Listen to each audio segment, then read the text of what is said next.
Hello, everyone.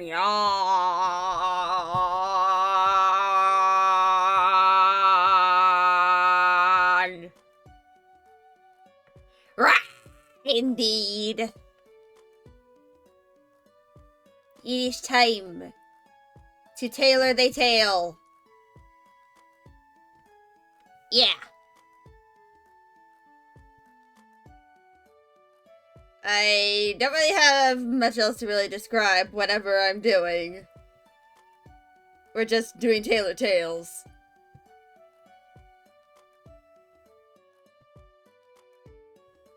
Also, I think we're getting pretty close to finishing Dimitri's route.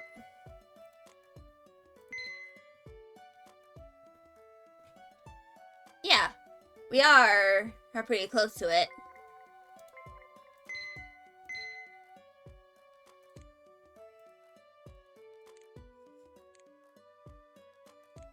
So, yeah.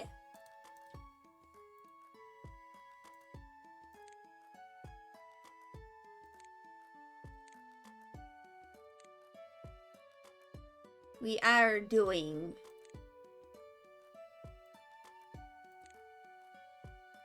that is too warm, too cool. No, it is too warm.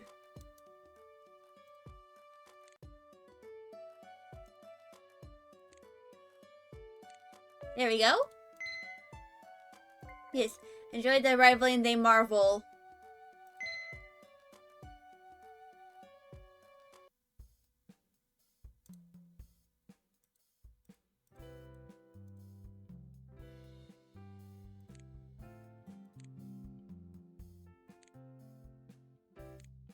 So I'm gonna acquire those.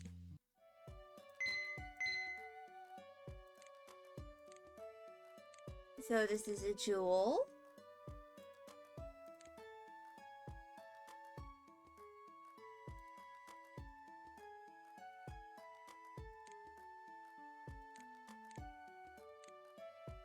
No, the other color was correct. Hemline has a fade with a bit of a teal.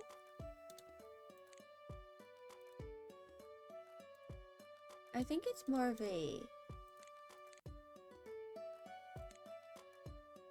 And color has a line.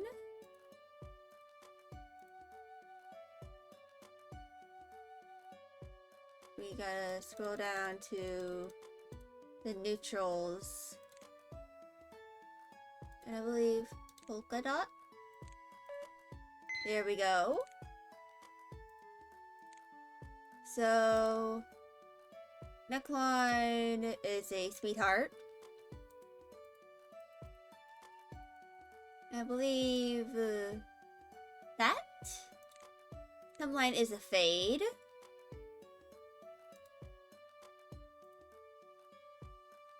With scallops.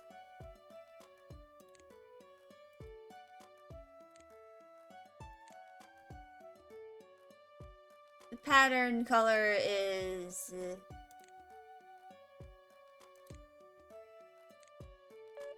here we go.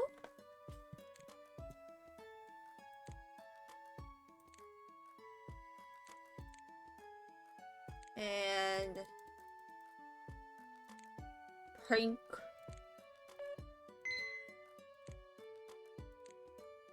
Oh my god. I just looked at that and I'm just like, ah. Skirt. Mermaid.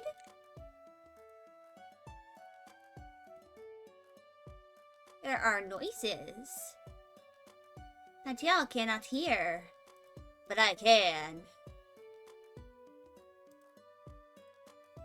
And I'm unsure what noises they are specifically.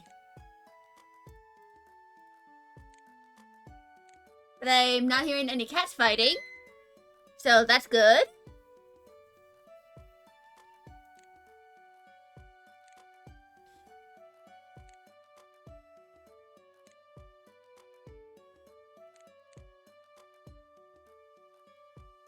It would be bad if I heard any cats fighting again. Oh!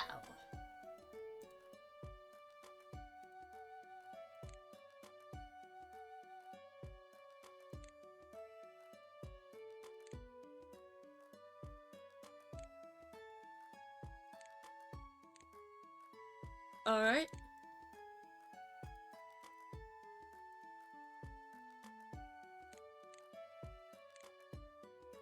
Hemlan.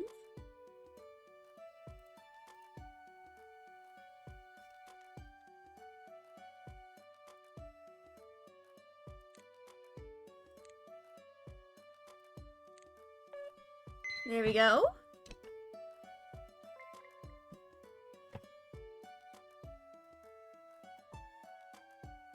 So, yeah. Anyway, let us continue with Dimitri.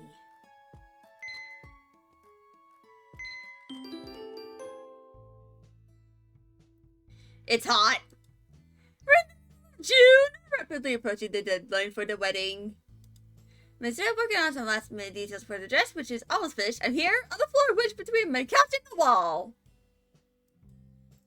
Come on out, stop hiding behind the couch. Drink a loudly. Oh god, the kitty. Dimitri brought home the kitten from the vet, and the first thing it did was run for cover. Underneath my couch, of course. It was all fun and dandy until I noticed she was chewing on the lamp's cable. I barbecued the kitten on my first day of owning a pet. Yeah, that is kind of a bad idea. Also, kittens are menaces. Like, I remember, like, it's been nearly 6 years at this point, actually. Like, 5.5 years ago. Like, around the time I had my jaw surgery, actually the day prior, we took in a kitten. A little void boy. I remember I actually filmed a video with him, and then just posted it onto my YouTube channel. I'm pretty sure it's still there, but I don't know if I have privated it or unlisted it. But he was just very tiny, because he was a kitten. In fact, his birthday is coming up in March. He was kind of like designated to my brother's room for some time. But of course, he was a kitten. And kittens have a lot of energy. So my brother, while he was asleep, was getting his toes attacked by a kitten. That he named, by the way. If anyone is wondering who would name a cat Cryptid, my brother and his Discord friends are the kind of people to do that.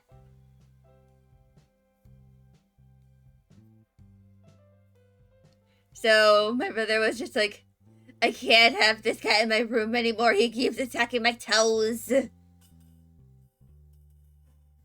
And then he ended up, like, being designated to our parents' room.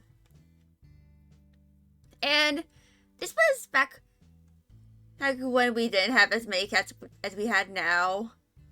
Cryptid was the 4th cat in the house, and the newest addition. And our eldest, his cat, Mr. Meow Meow. The Mr. Meow Meow, even. Just taught him the ropes of being a cat. And would just, like, tackle him when he tried to attack my parents' toes.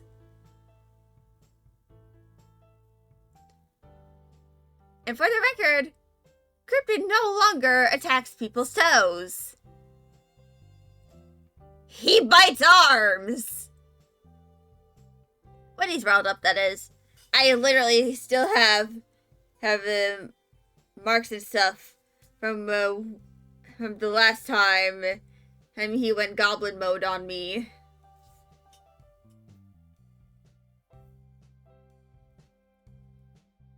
Because he can bite.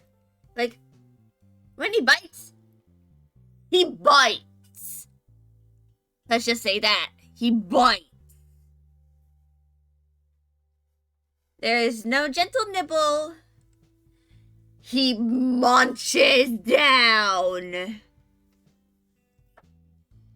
Luckily, I haven't had to go to the hospital at all. All because of him. I'm probably gonna end up in the hospital for different reasons. Like my various chronic conditions and chronic illnesses.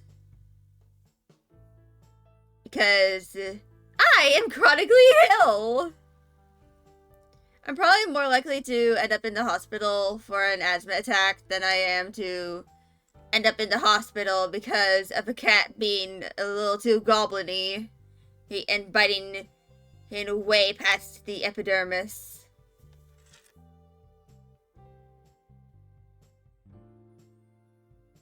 And for the record, none of the cats have rabies. They all take their rabies shot every year. So, for those who are worried about me possibly ending up with rabies, you don't have to be worried. Because I am probably not going to end up with rabies anytime soon. Because rabies is like a very quick killer. And I usually don't really interact a lot with, you know, rabid, or like animals with rabies. I don't think we really have a lot of rabies outbreaks in where I live. Unfortunately, there is a stray cat colony, so it's always a possibility. But anyway, let's go back to the story.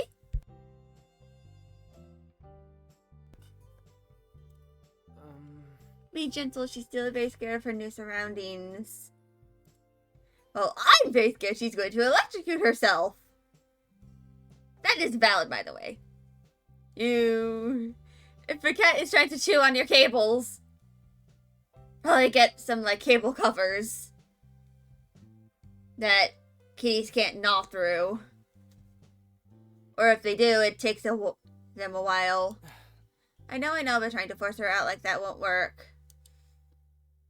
Before I stand back up and head to my couch to sit down. Alright, you're the cat expert. Please make sure she doesn't hurt herself. No problem, leave it to me.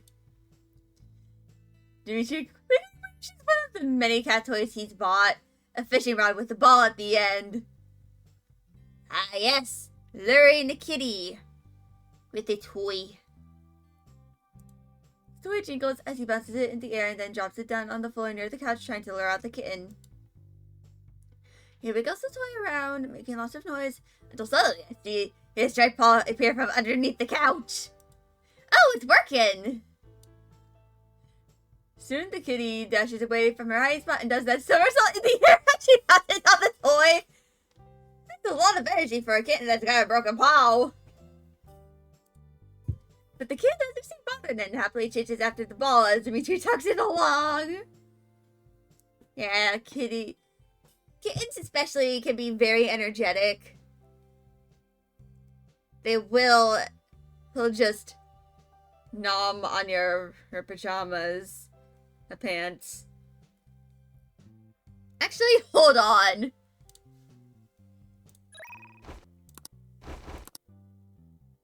I think I actually...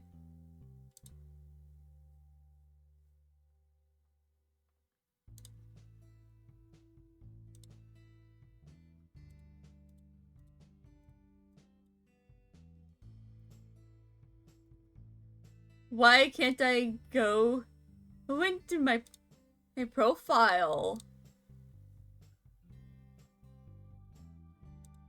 It's not showing any of my videos.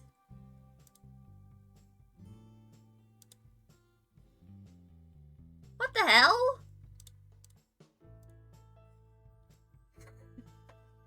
Well, guess I can't really show that one kind of thing. But do I actually have that video in my album?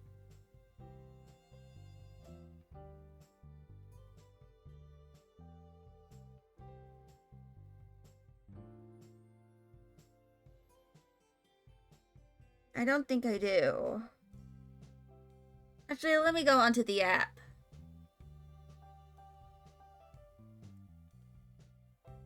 Yep.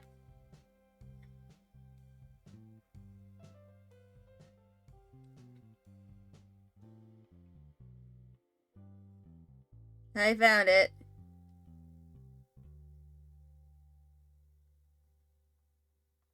And this is of a cat who died several years ago. It's been like 3 years now, actually. But I am going to inflict this onto the Discord, actually.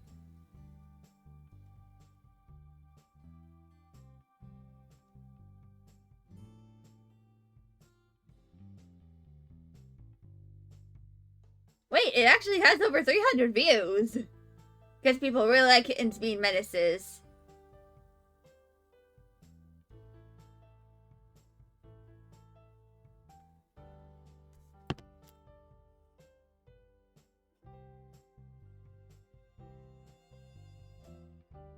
And now I can open up Discord.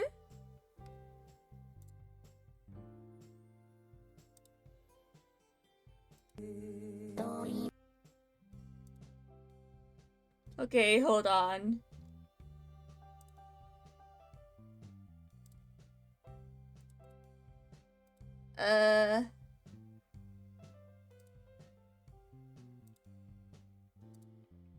Here. This is the video. Let me,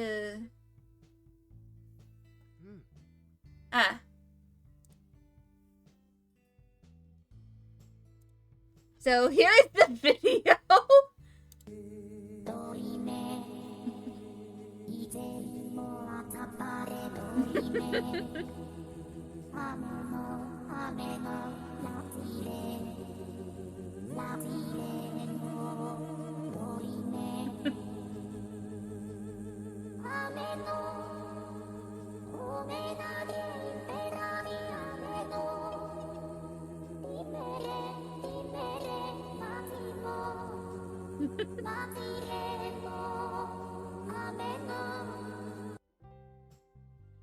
So, yeah, that was... I accidentally replayed it again.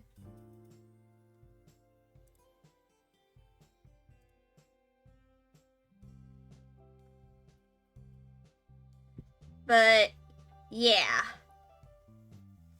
Kittens have a lot of energy. Because they are the cat equivalent of the little children.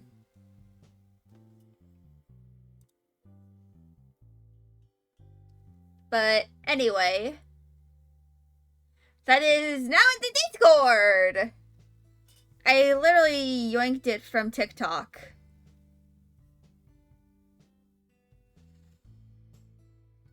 In fact, I actually filmed that TikTok, like, while this was back in like 2020, so like late 2020 when I had, like, pretty much all of our classes were on Zoom, so I was at home. And I think this was during, like, the lunch break. So I didn't have class. So I just went to the kimchi's. And because this was around the time that they were, you know, starting to become kittens. And, like, be, like, super energetic. And I was in the living room in my jammas. And Tux, who was that cat, who was just being a menace to my pajama pants, was just being a menace to my pajama pants. And his siblings were there too. I miss him. He didn't really live for long, but unfortunately, he had a health issue and it was too late to really save him. Ironically enough, he was put down the day after Betty White died. Or, like, when her death was announced. So I imagine, like, if there's, like, some sort of afterlife, he is with Betty White. But he still lives on through his sister, the fluffiest of calicos, Wengie. But anyway, let's narrate again. But the kitten doesn't seem to be bothered and happily chases after the ball as Dimitri tugs it along. See, you just have to be a bit patient and distracted with something else to get it to come out. The kitten runs over my feet, still chasing the toy! She then catches it with her claws, walks over toward my legs, and sits down next to me, chewing on the ball. I lower my hand to pet her, which she surprisingly allows. Aw, she's so cute! How old is she? Let's say around 2 months, still very young. She doesn't seem to be afraid of people, which sadly means she probably had a family before and got dumped. Aww. Really? People got rid of her? That's so cruel. It's not that uncommon. Their own cat will come pregnant and they don't want to deal with the kitten, so they dump them in a box on the side of the road. I pet the kitten's head, feeling sympathetic to her experiences. Someone simply got rid of her. That's messed up.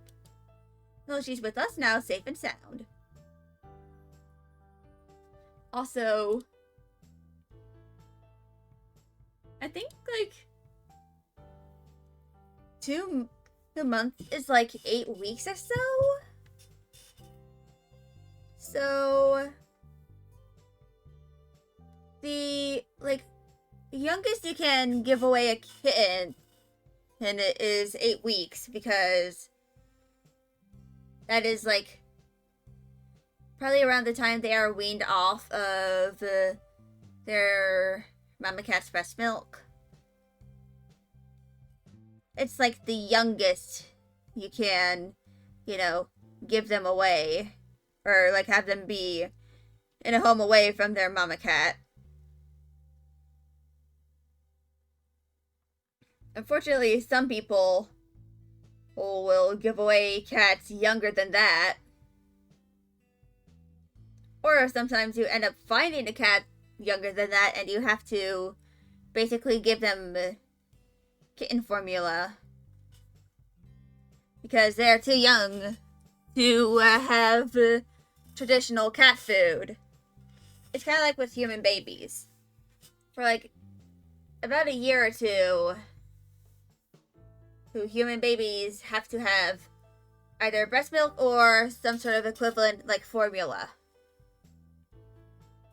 Breast milk is the most ideal because it's made specifically for that baby. But of course, there are some times where the parent either cannot produce lose milk or they don't produce a lot. And that is when you have to supplement with formula. I know this because I'm the daughter of a boob expert.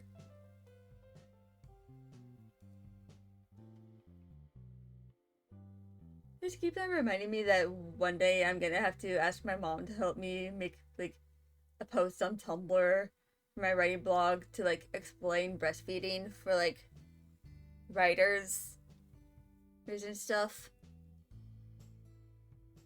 Because she agreed to it. I just haven't had the time to have her sit down with me and make that post.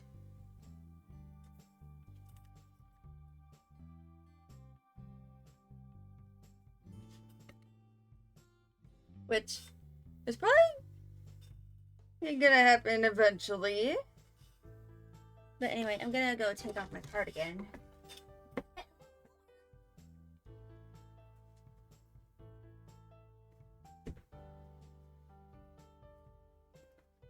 So yeah.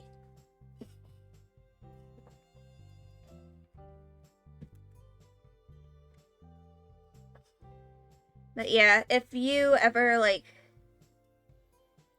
find a kitten alone, sometimes they are found when they're too young to wean off of breast milk.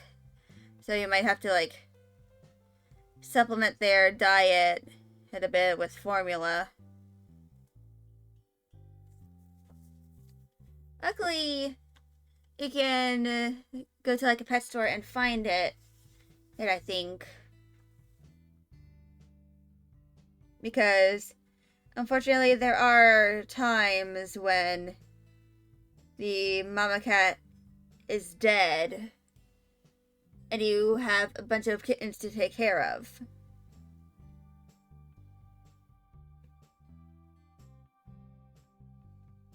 But it's generally a bad idea to just give away a kitten who is just too young to, you know, be able to live away from their mom, because that can lead to issues. The same applies to dogs, by the way. Unfortunately, some people don't realize that.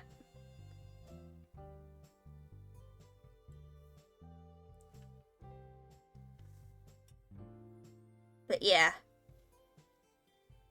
If you are able to, so like, monetarily, and if you have the space, please adopt cats.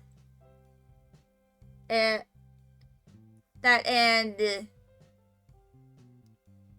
if you are able to, if you have like a stray cat colony near you, make sure you can like give them food and water, because something about, you know, cats is they are naturally hunters. And if you have like a pest problem, like if you are dealing with mice, cats are pretty good at hunting in those. Like my cat Cryptid, the one who attacked my brother's toes as a kitten.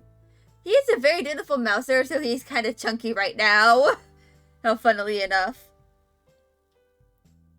He is a bit chunky. Let's just say that. Because he likes to eat mice. Because he's a dutiful mouser.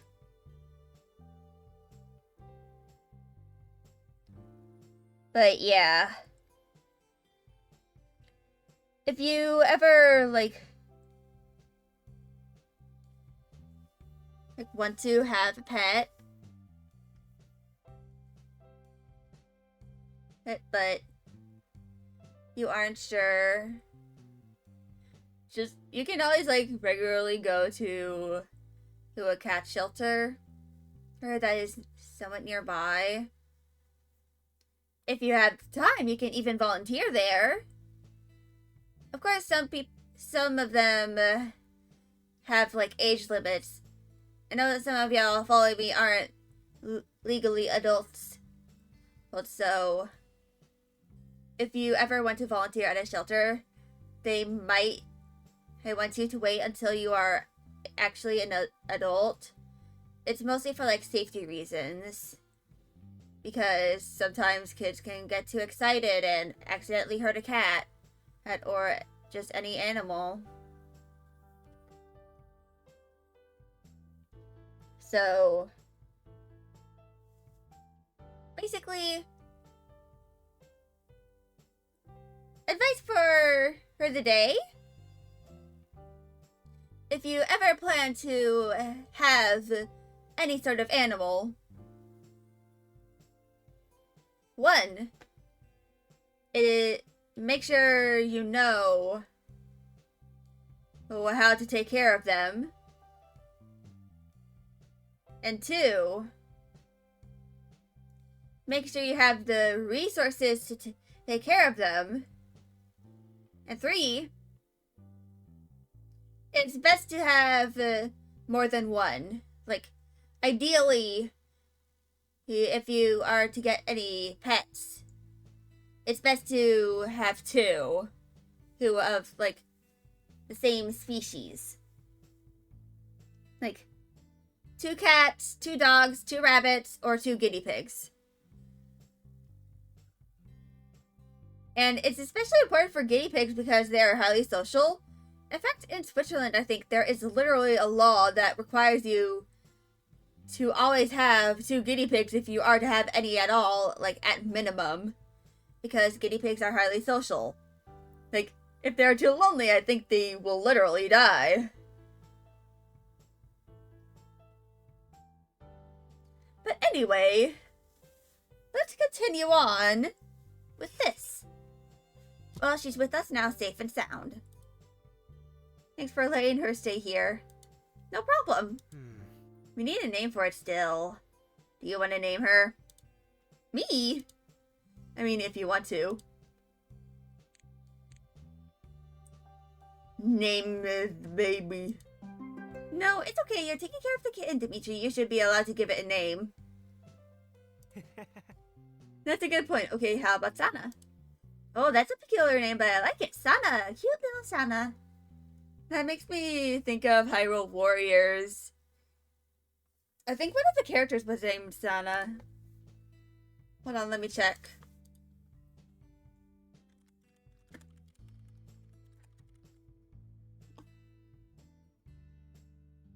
Nope, it's Lana. I was slightly correct.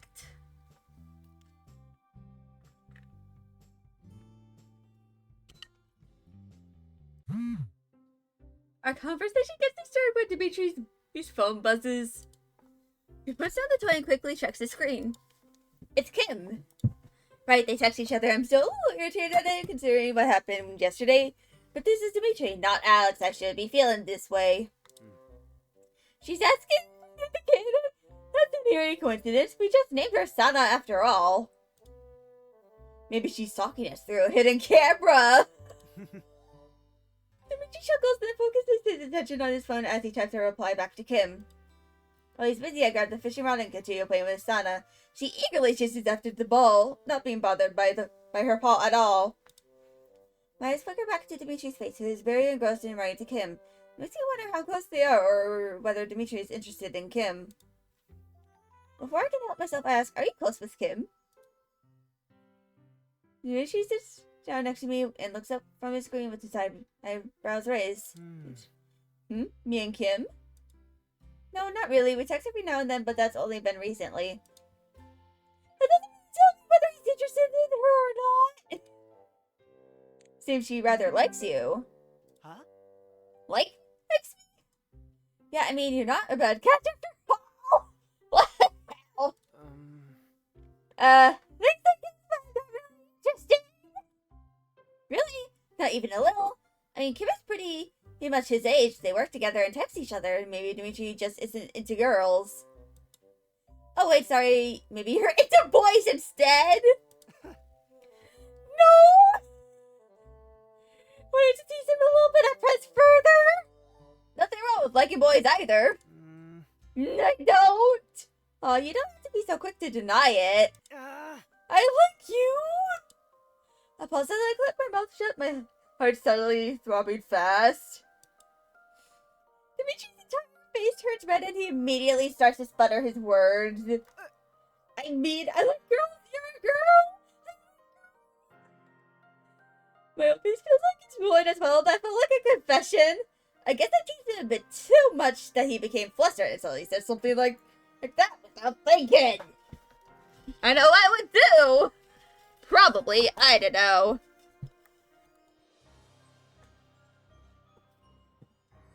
Woo, calm down, heart. False alarm. There's no way Dimitri likes me. Right. Both of us are quiet, the atmosphere between us awkward and rigid. Dimitri's so red, and I'm feeling a little embarrassed as well.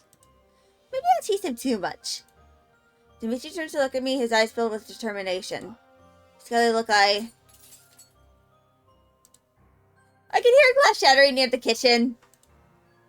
What was that? Approaching the kitchen, I see some shards of glass in the puddle on the floor near the door. It seems Sana has knocked over my vase of flowers. I sigh and start to clean it up. I guess this is something I should start getting used to now that I have a kitten in my home. It's been a few days now since Sana came to live with us. Dimitri is completely taken by her, play with her whenever he gets the chance. At night, he takes her to his room and that's where she sleeps. The kind of inseparable is actually rather sweet. Since the first incident of knocking over a flower vase, I've made sure to store away all of my delicate belongings. No one her breaking those too. Today, I've invited Sarah over for dinner so she can meet Sana as well, who she was very curious about.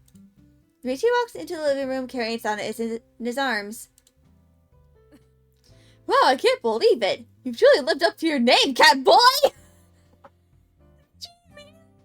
at her and strokes Sana's head reassuringly. Oh, don't be like that, Sarah. Dimitri did the right thing and is taking care of a kitten in need. It's still just a street cat. Sana is only a kitten. I'm obviously not going to abandon someone in need. Dimitri hugs Sana close to him, looking annoyed. Oh, hello, meow. Sarah suddenly jumps out of Dimitri's arms, walking up to Sarah, and she happily rubs her body against Sarah's legs. Aww. Look, I think it likes me. Impossible! He crouches down and stretches out his hands, making cooing sounds at Sana. Come here, kitty kitty. Come back, stay away from that evil lady. But Sana's perfectly content wrapping her tail around Sarah's leg and eventually starts to purr.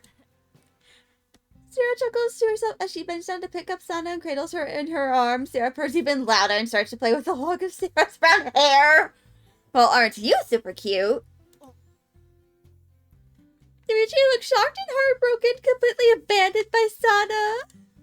Poor Dimitri sees Sana go for Sarah and leave him in the dirt. Ouch, I placed my hand on top of his shoulder, comforting him. Stay strong, Dimitri! Then Sarah yelps out loud. Ah, she's stuck in my hair! Sarah had her claws dug deep into Sarah's locks, frantically trying to free herself from the tangled mess. With Sarah desperately trying to unhook Sana's nails, it only frightened Sana even more. Oh, be careful, don't hurt her. When Sarah finally removes Sana's claws, the kitten jumps away from her and runs toward Dimitri, hiding underneath him. Aw, did he get scared? See, that's why you don't go near her. Sarah gives him a dirty look as she places her hands on her hips. Definitely a street cat. Dimitri happily strokes Sana's head, seemingly content that she ran back to him. I sigh loudly. Shouldn't you be making dinner? Dimitri doesn't even answer her and is sitting in the living room along with Sana. Don't mind him, he's getting a little too attached to Sana. What's a cat boy? Oh, it's a cat boy!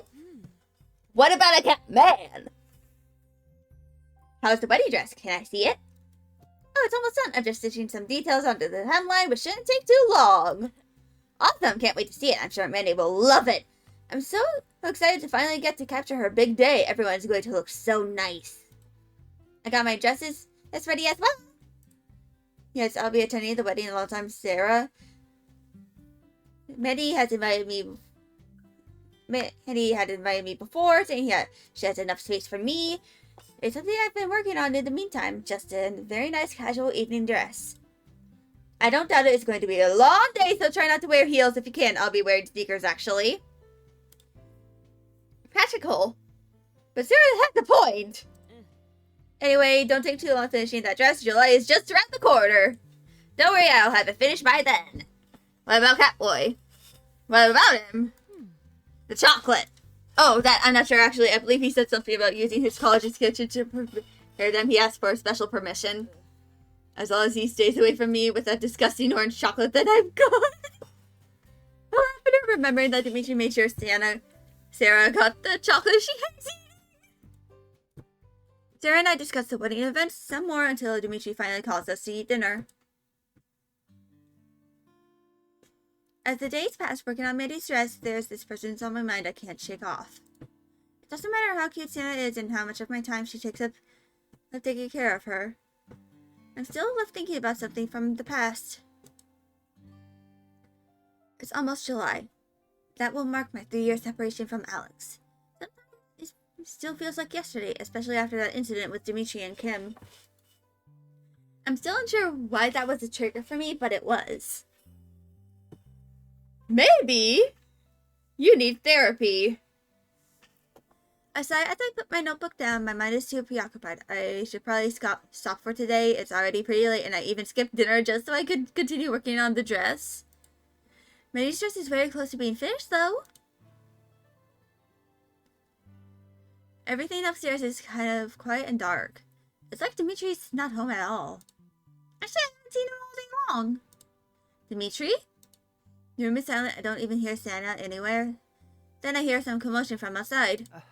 Over here! That came from the balcony. I walked towards the double doors and opened it up, stepping into the fresh air. Hey! Dimitri's relaxing against the railing, staring up at the sky. He's wearing his glasses already. It's beautiful, isn't it? I step up beside him and look up to see a full moon shining down upon us. The sky is clear of any clouds and the stars are twinkling very bright. Yeah, the summer night sky is the best. Because it's not as cold. Hot. That's what I meant. I'm still winter-brained right now. I close my eyes, feeling the slight breeze rustle through my hair. That means it'll be my birthday next month? The 30th? Oh god. Bad memory for you? A little, yeah. It was a long time ago, but I recall my panic attack and flashbacks when I saw Dimitri with his coworker. I know I should be fine, and I am. Are you sure? Are you sure? I think that you are not. But I guess opening up to Dimitri about it won't be a bad idea. He's not his brother, and I don't believe Dimitri would ever call me silly for still having some lingering resentment for it. It's affected me more than I would like to admit. We weren't together for very long, but to be cast aside like that, to have the person you trust the most rob you of your dignity, it stuck with me.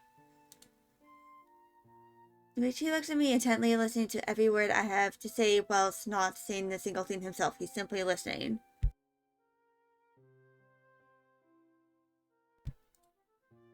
It felt like being stabbed in the back with a knife. I've had a very hard time trusting people since. No matter the dates Sarah pushed me to go on, I could never open myself up to any of the guys. They may have been upstanding and solid men, but I simply wasn't ready. I was still a mess. I know it's going to sound stupid, but I've had panic attacks happen before. When something reminds me of Alex, I just clamp up shut. It doesn't sound silly to me at all. It's understandable. I haven't had one in a while, so I thought I was over it, but recently I had another panic attack. How recent? I don't know if I should admit it because even I can hardly make any sense of it. I looked down at my hands, wondering if I should tell Dimitri or not. It was when I saw him with his coworker that it sent me triggering. Those nasty emotions crashed into me like a tidal wave, and at that moment, I had no idea why. Honestly, I still don't know why it set me off, and all I know is it's because of Alex. No, I feel embarrassed. I shouldn't have felt like that in the first place. I'm sorry you don't feel comfortable enough to tell me. He stares at me, those warm eyes piercing right through me. But what you went through, there's nothing to be embarrassed about. You're allowed to feel whatever you feel. You didn't do anything wrong. He gives me a confident nod. My heart clenches up, my eyes even begin to tear up a little. A warm glow washes over me. It's like I needed to hear something like that all along. There's nothing wrong with feeling how I felt. I didn't do anything wrong. Thanks, Dimitri. I say to him from the bottom of my heart. I know what it's like to be told your feelings don't matter or are irrational, that you should be strong and stop complaining. But they're wrong. You're allowed to feel bad about bad situations. It feels nice to have someone say that to me, that I'm allowed to have these feelings. Every step of the way I thought of myself as crazy for having them, weak and pathetic. But here is Dimitri, letting me know my emotions are okay. Even Sarah, who has very great support in my rough times, would constantly try to cheer me up and tell me to move on. I thank her for the effort. I really do appreciate it, but it would have been nice if I was simply allowed to cry my heart out. From the sound of it, it seems to me she has had a similar sort of experience. You're speaking from experience, aren't you? Dimitri pushes his glasses back and flashes me a sad smile. He looks deep in thought, reminiscing on an old memory, perhaps. He takes a deep breath before speaking up again. Remember the day we met? That day in the rain? Yes. He clasped his hands together, twiddling his thumbs. I was on my way home from the arcade. I ran into some of my classmates there. Friends? They were my bullies for several years. Oh. I recall Dimitri mentioning something about being made fun of when he was younger, but he never elaborated on it. A small group of 3 boys, they've been terrorizing me ever since I was young. They made fun of my glasses and would often steal them and hide them from me. If it wasn't my glasses they were after, it was my other personal belongings, or they'd make fun of my clothes. Eventually, I didn't have a single friend. That definitely sounds like a classic bullying to me.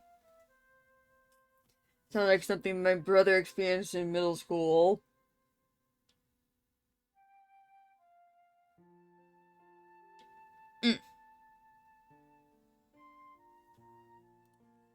I was pretty lonely all those years during middle school.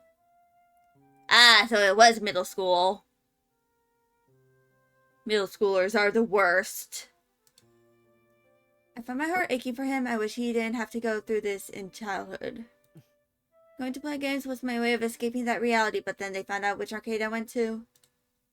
They not only took all of my prizes, but also forced me to give them all of my money, which they spent at the arcade. So when I met you, I didn't have a single cent on my person. Ah, that explains why you couldn't pay for the umbrella. I was having a really bad day then. I'm sorry. But then I ran into someone who reminded you that there is still some kind people in this cruel world. Sounds like a nice person. Silly, you were that person? Who else would I be talking about? Oh, God. Oh. I didn't do anything special. From your perspective, it was probably a normal day, but for mine, it felt like seeing light at the end of a tunnel.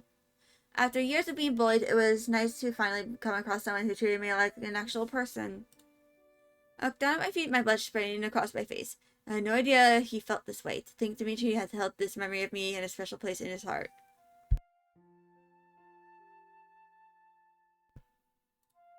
I didn't realize I didn't really do much, though. You were just being you. That was enough.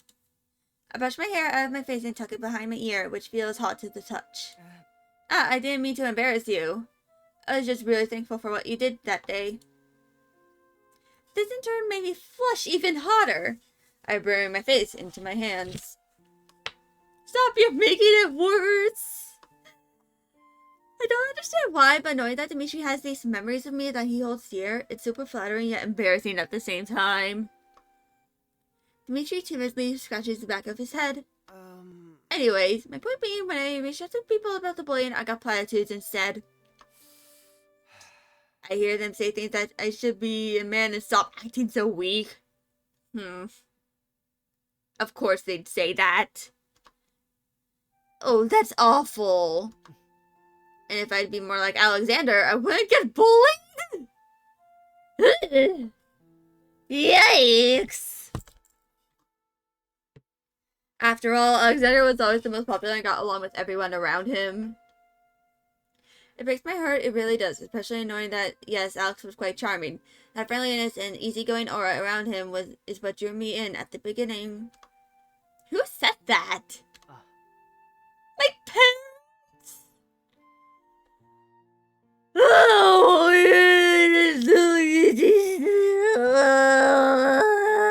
God. You've got awful parents. And go baby me and try to take back the words. That sounded way too harsh. I mean, no, you're completely right. Huh?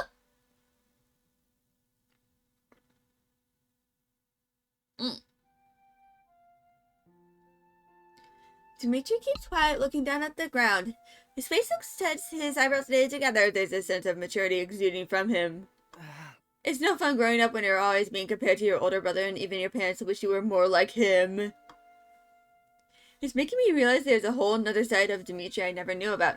He's always been this cute and adorable brother figure to me, but even Dimitri has issues he struggles with. He's a person of his own, with his own ambitions and problems. Just like me. To be told by his own family that he should act more like his scummy brother puts me in a foul mood.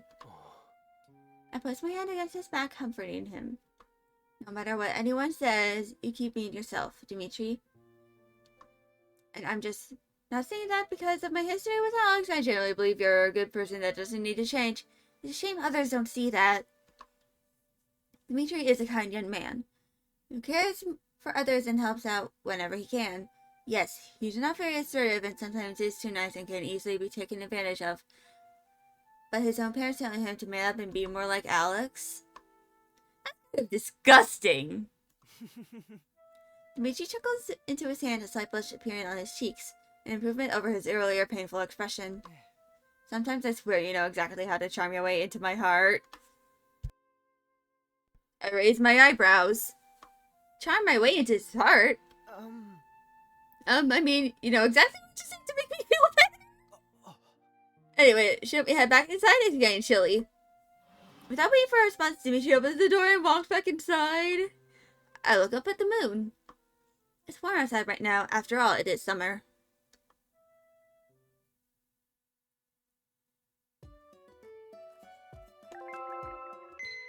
Oh. Wedding dress. Wait. I think I need to get another pattern.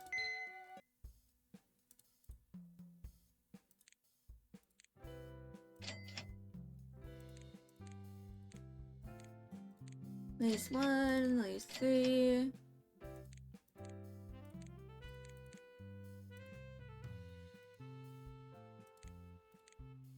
Ornament. Big swirls. Small swirls. Cherries. Fall leaves.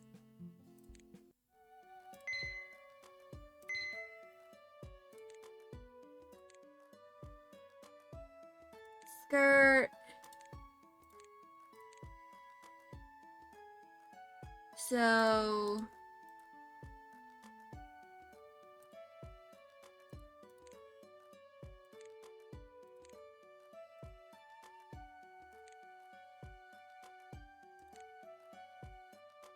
I believe it's that one.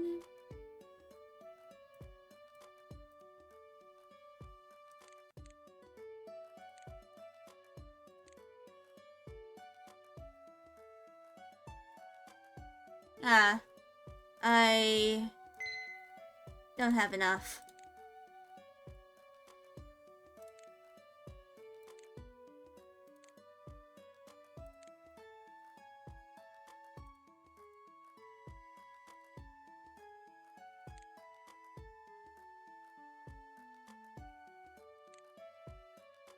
So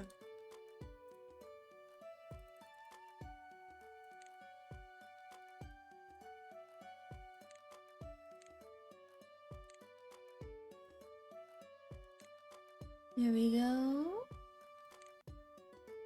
So, knee-length mermaid waist apron.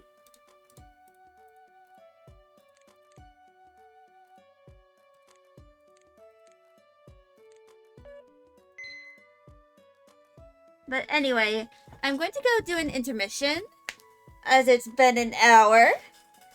I'm gonna return in a few minutes. And I shall return.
I'm back. So I'm going to do a bunch of this until I kind of like gain enough money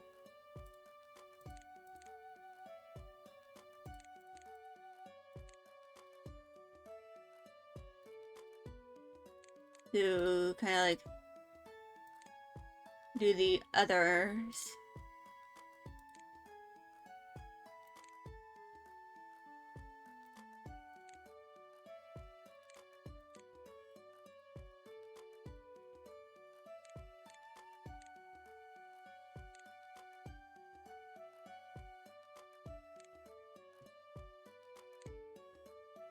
Neckline. Item.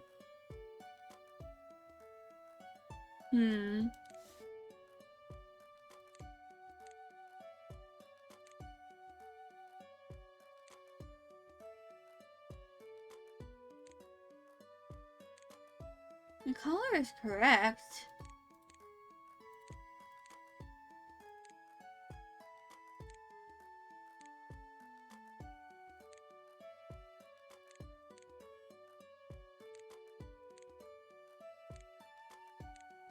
There we go.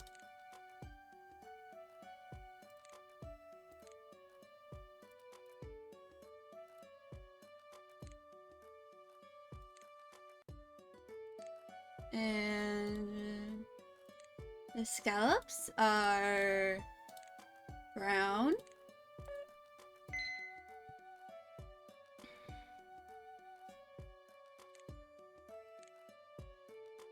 So, bottom. I believe this is a cool.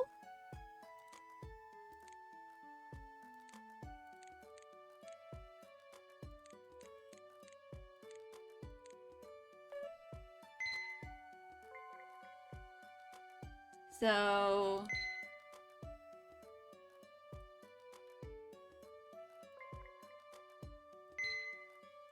I'm gonna design for a few more clients.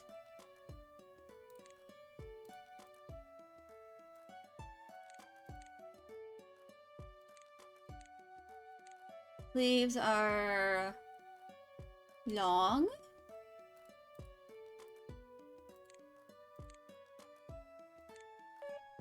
There we go.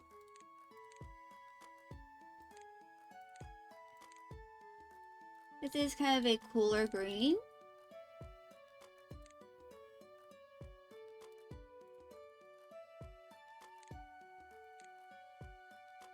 Hemline.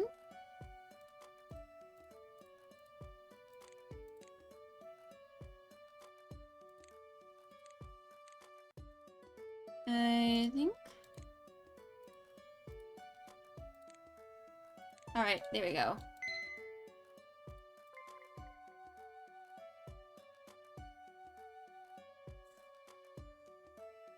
So,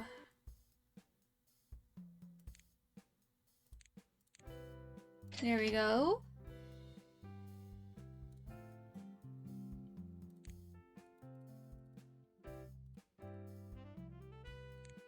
Let's buy some of the patterns here.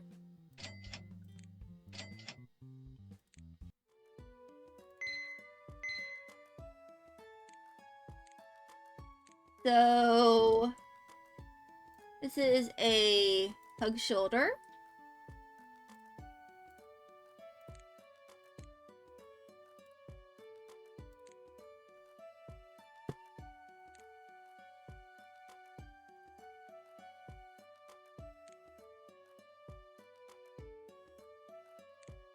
Wait,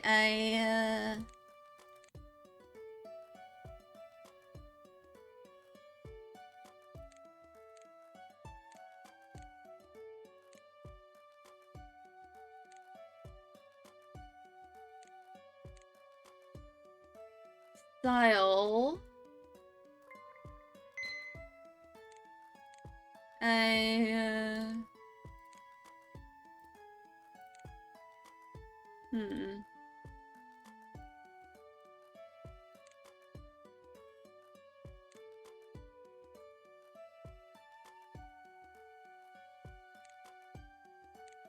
So, that is a darker green.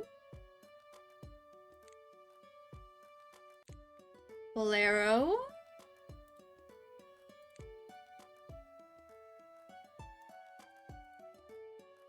Is this yellow? I think it's... yeah, that.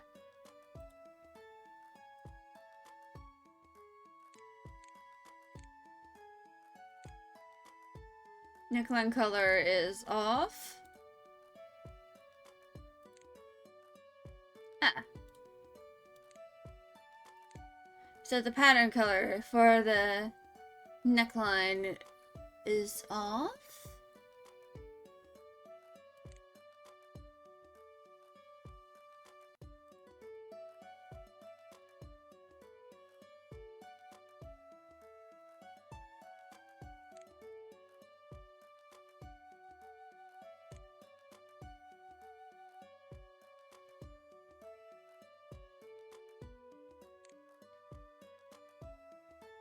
So...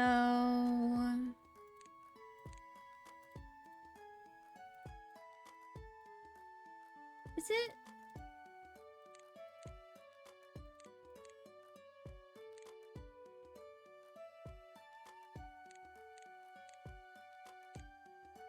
Oh.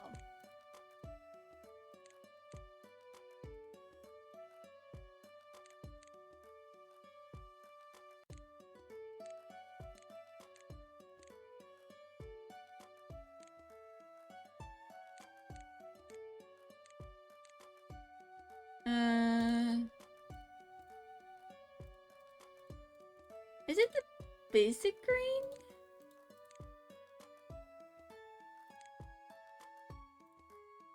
Or do I have to purchase another green?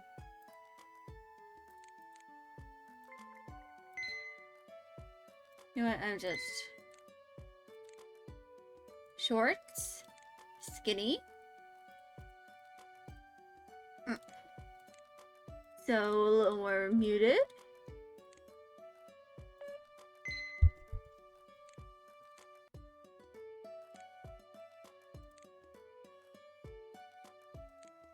So, midi, mermaid.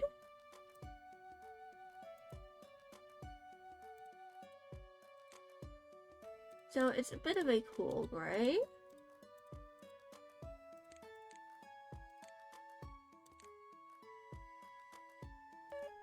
There we go.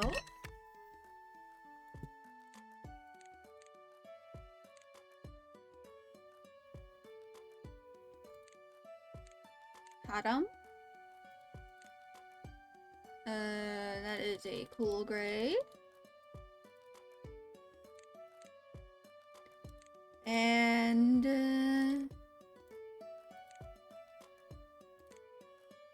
hemline cuffs.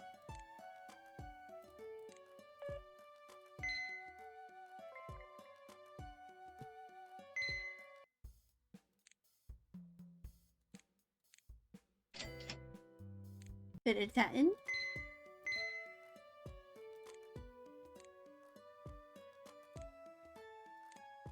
And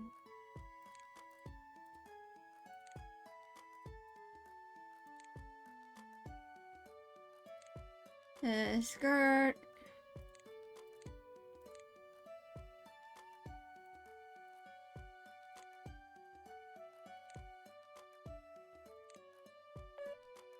There we go.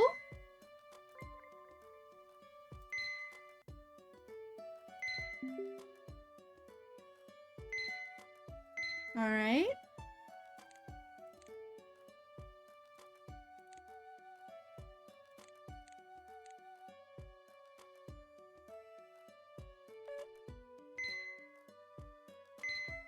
I'm actually gonna freestyle something.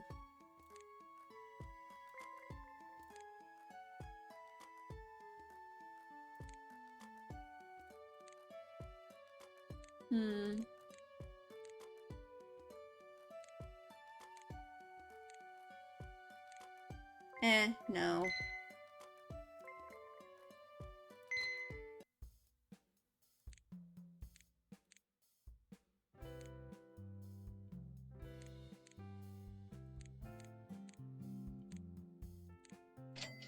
So...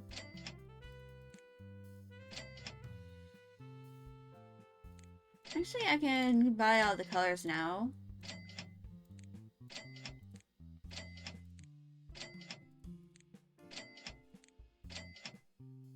And there we go. Now let's go on to the next chapter. Eat this go right now. How am I doing? I'm quite well. So we are continuing on with Tailor Tales with Dimitri's route. I think we might be able to end the route today. But anyway, I must narrate. Living with the kitten sure has made my life a lot more interesting. Everything needed to be kitten proof to make sure she didn't chew on some electrical wire or knock down a glass sculpture. I quite enjoyed having her around, which was something I didn't expect. Dimitri's taken in away from her completely, so much for warning him not to get too attached. But I have to admit, it's adorable to see him play with her. He sent me quite a few pictures to send through Snap Pic. As a bonus, sometimes Dimitri will be in the frame as well, looking like he's in heaven. I'm rather sad I can't save those pictures because they're really cute. Seeing Dimitri being all cuddly with the kitten makes my heart melt. Santa is also recovering super fast. Her paw is healing up quite nicely. She likes to zoom around the place, running over anything standing in her path. However, I have 4 pressing matters to attend to. One of them is finishing up this wedding dress. I'm stitching some of the lace patterns on the bottom, being very delicate about it. It's ripped on me 3 times already, and I don't want the same thing to happen again. Steadily, I make progress on the dress. I check everything over and over again, snipping away loose threads and seeing what else needs reinforcement. Soon enough, the dress is finally ready. I hold it in front of me, admiring my own work. I turn it so I can see the backside, which is held together by lace, looking very elegant. I haven't tested out how hard it is to actually get inside of the dress. That's a major oversight on my part. I start taking apart the lace, loosening up the back so I can prepare it for myself. Luckily, and I almost share the same size, so I should be able to fit. But I remove my own clothes until I'm in my underwear and slowly lower the dress over my head. When it all the way down, the silk against my skin feels smooth. It's rather comfortable. Tying up the lace on the back proves a little bit of a challenge, though, since I can't really see what I'm doing. I guess this is why people have bridesmaids. They help you get inside the dress in the first place. I turn my body toward the mirror and angle my head so I can see what I'm doing from behind. Finally, I managed to tie a beautiful bow. Oh, and the dress fits snugly against my body. There, that wasn't so hard. Especially if I'm able to do this all on my own. Then I can catch myself in the mirror. The dress is breathtaking and so elegant. It turned out way better than I expected. I sway back and forth, seeing the mermaid's hemline drag after me with the beautiful rippling effect. It's so pretty. I'm definitely proud of this dress. Wedding! I stand up straight. My needles are pricking my back. Yikes, that's Dimitri. He saw me admire myself in the mirror. Hello, Dimitri. You're home early. Dimitri's head is cocked to the side and he's checking me out, or rather checking out the dress. His eyes scan my entire body and I suddenly feel so exposed in front of him. Feeling a little bit embarrassed that Dimitri basically caught me trying out someone else's wedding dress, I look away. I was just testing it out to make sure it's easy to wear. It's like I have a weird side hobbies or something where I dress up as a bride and imagine I'm marrying my future husband. I get how to do with something like that. Yes, I don't try on wedding dresses for fun. Really? You don't? Oh god. He takes a step closer to me and I gulp loudly. What is he trying to do here? It looks really nice on you. Good job. I try to find it so much that could be on my face right now. That's certainly a bold compliment coming from Dimitri. Didn't expect to walk in on you like this, though. Well, I just finished it, so I had to try it out. To see if there's anything I need to adjust. Looks alright to me. Then again, I'm not the expert here. I just need to iron it some more, and then I can hand it off to Mandy. I'm sure she's getting very anxious waiting for the dress. Best give it to her straight away, then. I give him a shy smile. Yeah, as soon as you give me some privacy. Dimitri's total expression is priceless. Right, I'll go upstairs, then. Dimitri finally leaves me alone. After I rustle myself out of the dress, I iron it and then carefully wrap it up in plastic. It's ready to be delivered. I quickly send Mindy a text that her dress is ready and she should drop by tomorrow. Dimitri's washing the dishes after dinner. I feel full and bloated from the amount of food he served on my plate. That's not to say I regret it. No, his food is delicious as always. I don't regret a single pound. I stand next to him drying off the dishes. Dimitri. This wedding is in 2 weeks. When are you going to start on those chocolates? I've been gathering the ingredients and securing permission at my college's kitchen. Then there's the issue that Manny might want 2 different kinds of chocolate. Oh, 2 kinds? Yes, so I'm going to create some samples after I finish these dishes. Manny can pick some she likes most afterward. That's kind of a late notice, isn't it? Are you sure you have enough time to do all this? I should be able to do it. Want to help me out? At some point I'm doing a glance at Dimitri. I don't mind, but what do you need help with? Moral support? Is that all? Nah, I could use a taste tester. Again, I really do think you're trying to make me fat. Okay, I'll help you out. It will take a couple more hours, though. I have to temper the chocolate still, then it needs to set. It can take a while. However long you need, just give me a yell when you're done. Oh. Will do! We finished doing the dishes together. It's become routine at this point. Afterwards, I will leave Dimitri alone so that he can work on his chocolate. It's almost turning midnight when I'm finally disturbed. You can come in now! I've occupied my time with nothing but watching TV, so I'm glad when Dimitri finally has something ready beyond my boredom. Mood. The kitchen is once more in a state of chaos. Not as bad as the last time I ran into the same site, though still there's a bunch of chocolate lined up on every available surface space. You really went all out again? At least this time there aren't over 100 chocolates. That's not to say Dimitri was slacking this time. No, there are some very cute shapes and different splatter patterns on the chocolates. Sorry for taking so long. Some of them were a bit harder than I expected and had to redo a bunch of them. It's fine. Besides, I'm pretty sure I took a power nap in front of the TV as well. And notice Dimitri's covered in chocolate stain! Oh no, he didn't wear an apron. You're covered in chocolate! It's okay, a quick wash and it'll be good as new. Hey, Dimitri, at your college do you have to wear a chef's hat and all? Yes, we have very strict uniforms. I kind of want to see Dimitri in a pastry chef uniform. I bet it would look really good on him. Do you want to see it? It's only fair, you saw me in a wedding dress today. Touché! But it's not all that special. I'll probably wear something much fancier at the wedding. Oh, that's right. You won't be wearing a tuxedo or anything but a uniform instead. Oh. Yes, I am in charge of the chocolates. Dimitri picks up one of the round chocolates and hands it over to me. Now, time to try them out. This one has strawberry filling.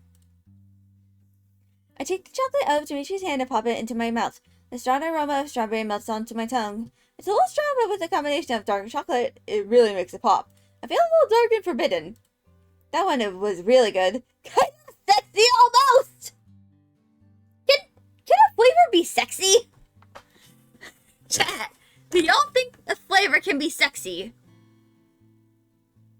Like, is that possible? Or is that just a weird descriptor of a food?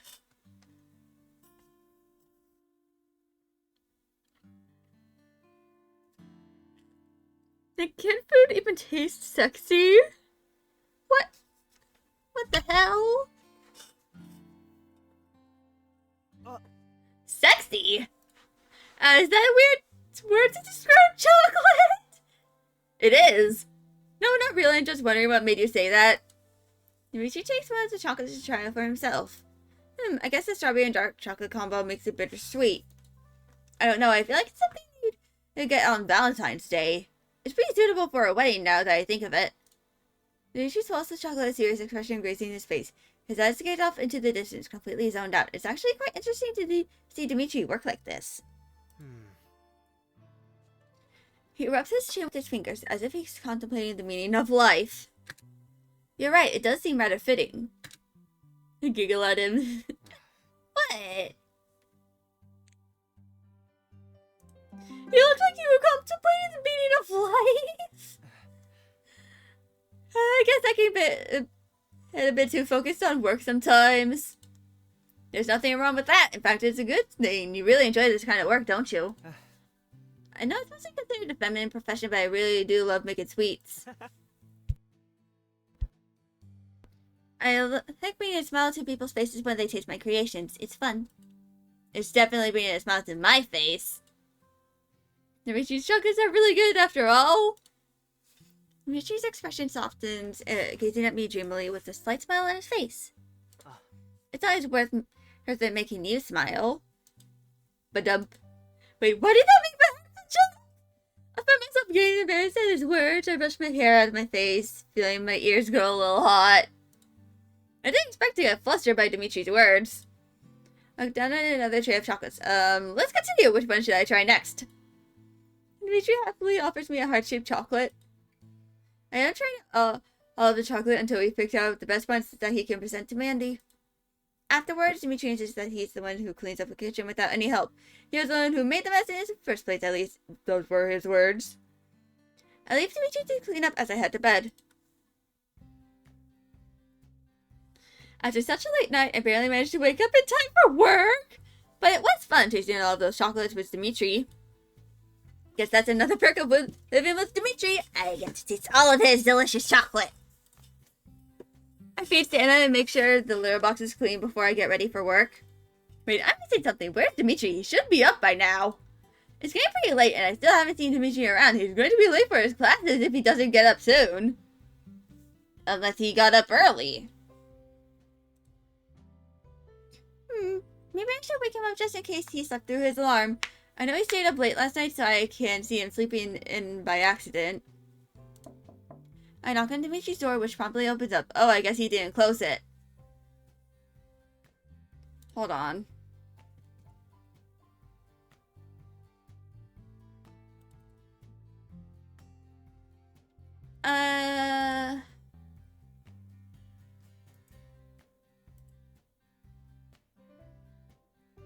I'm gonna...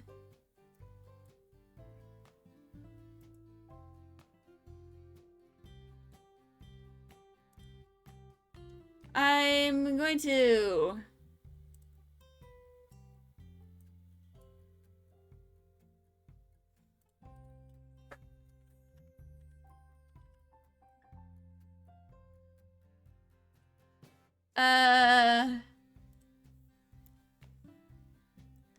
Okay, it works. Okay, I have no idea if there is a CG here. So I just quickly added a new key thing to my Stream Deck that is just turning this on. In case it's a little too suggestive. So I'm gonna have this on until, like, I know that I'm in the clear.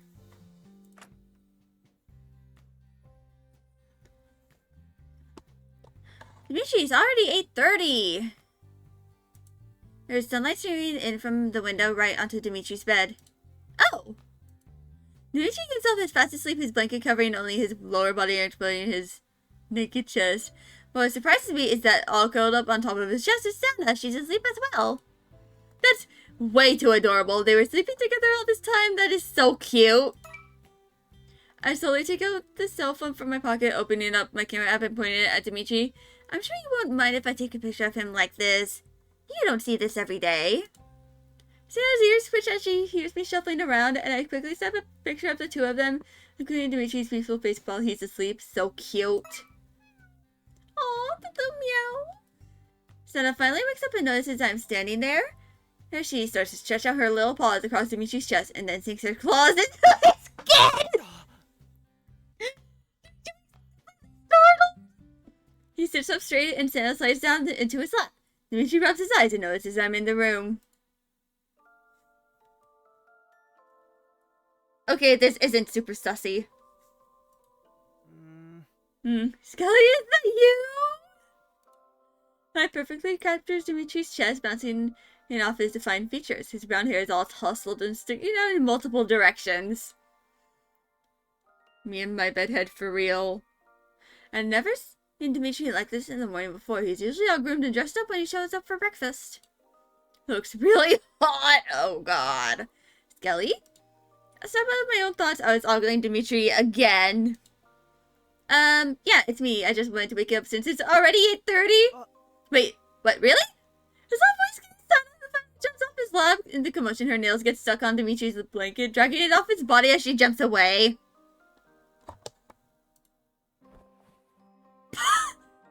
I knew it! The claw slips away from Dimitri's lap, revealing everything. Dimitri isn't wearing any underwear. Holy shit, you're naked. I can hear him grab the blanket from the floor and quickly roll out of bed. I am bringing this down to just show y'all his face.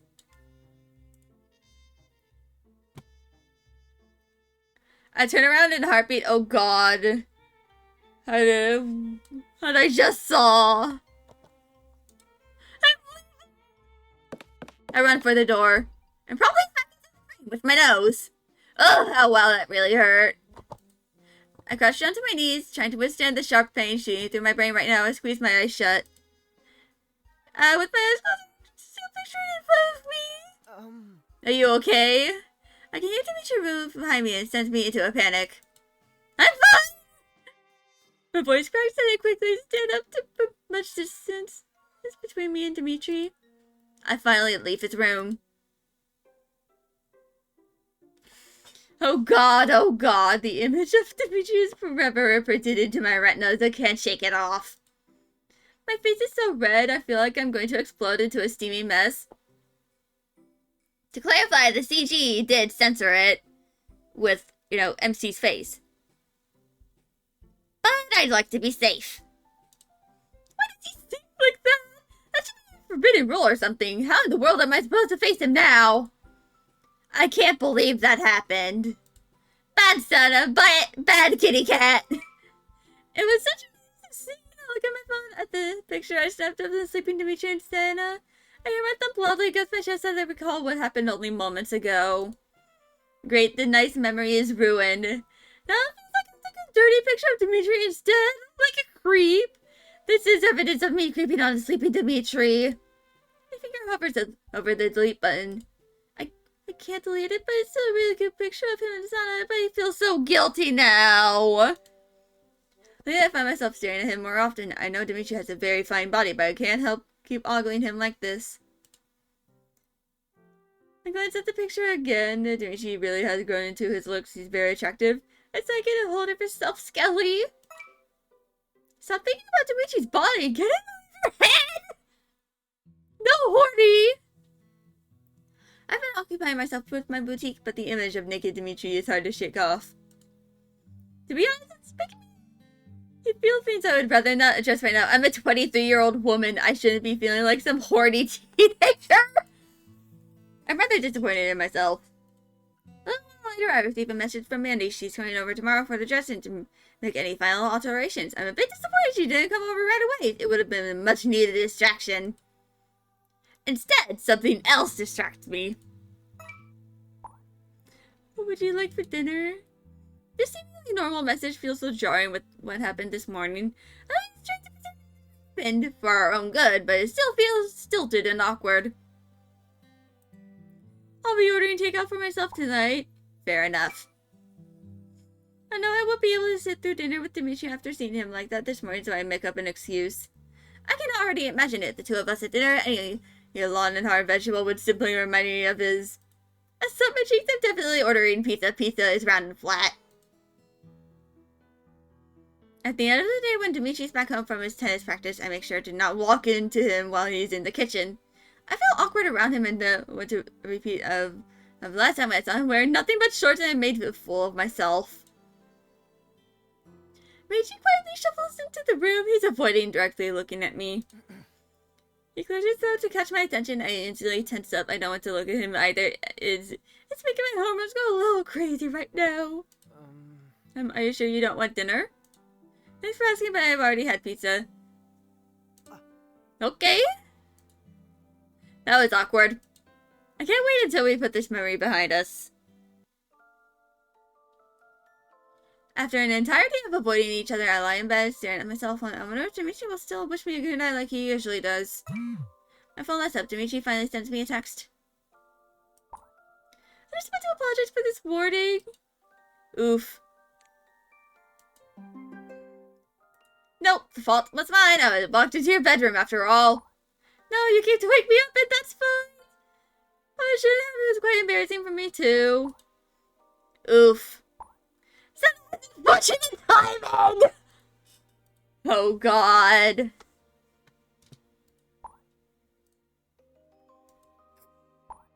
God. Damn it.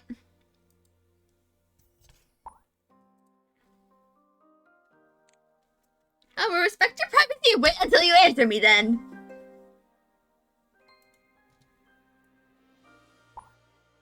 Sounds good to me. Oh my god. It does indeed! I am losing my mind. I am losing my marbles. I am going bananas even.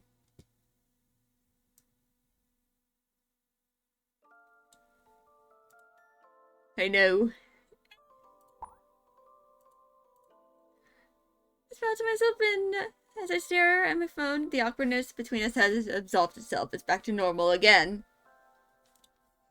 I exited out of Snappic and browsed through my gallery. Like the picture I took of Dimitri this morning. It's such an adorable picture with Santa sleeping on top of Dimitri. So cute! I sigh. My thumb slides down the picture, slowly moving across Dimitri's chest. My eyes are fixated on the screen, looking at all the shapes and lines of his body. The image of me flashes from my mind again.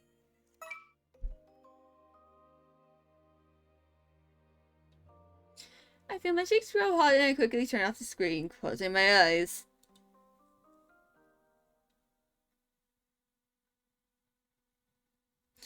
Though this doesn't stop me from thinking about Dimitri. I did not mean to open up Discord.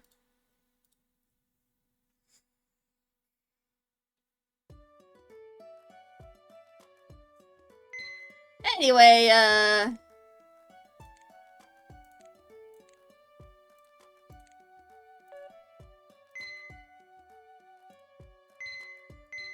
do more designing.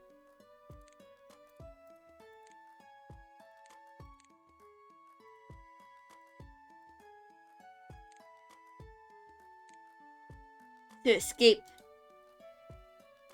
those feelings. I think those are like warmish. Okay, yeah, probably like.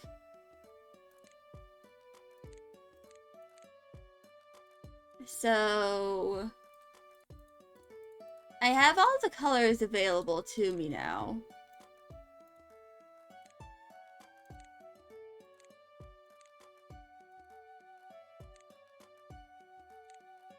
Alright, sleeves. Long.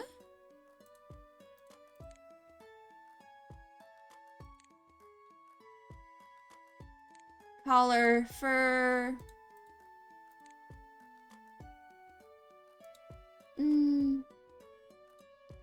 It's a little more desaturated.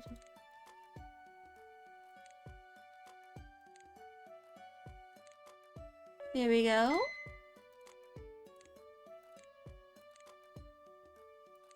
Capri. Skinny.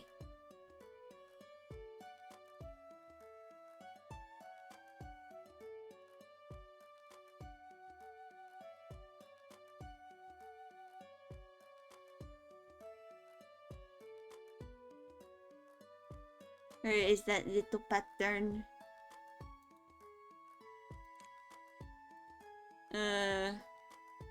There we go.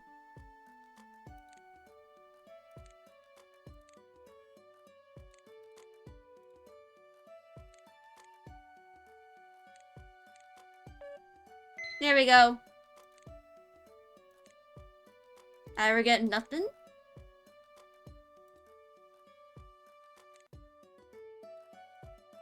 Alright.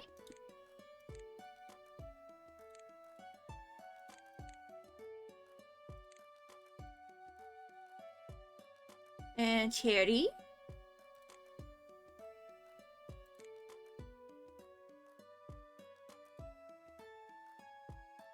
Short cuffed.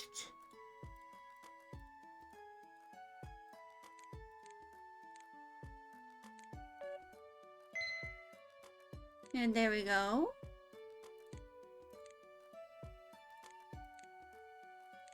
Those are comfy. Those kind of look like comfy pajamas.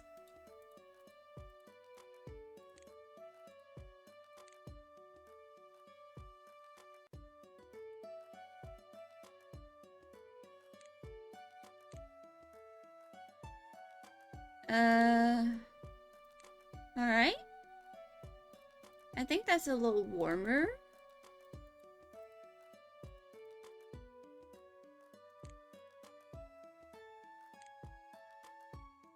There we go.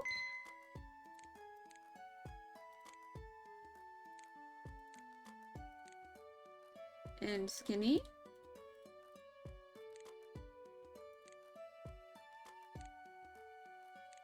Hemline.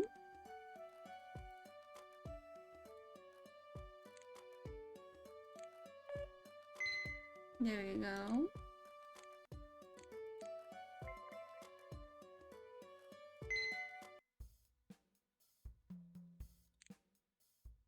So...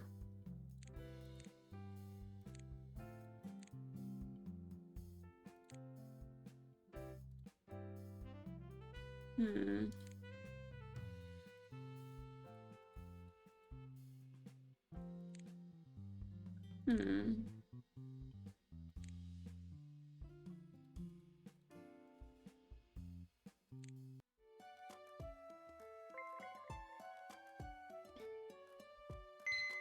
So... we are now more than halfway through Dimitri's route.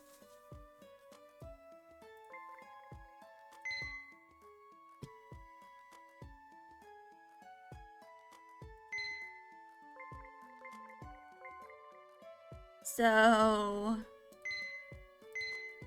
I'm gonna freestyle an something.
There we go.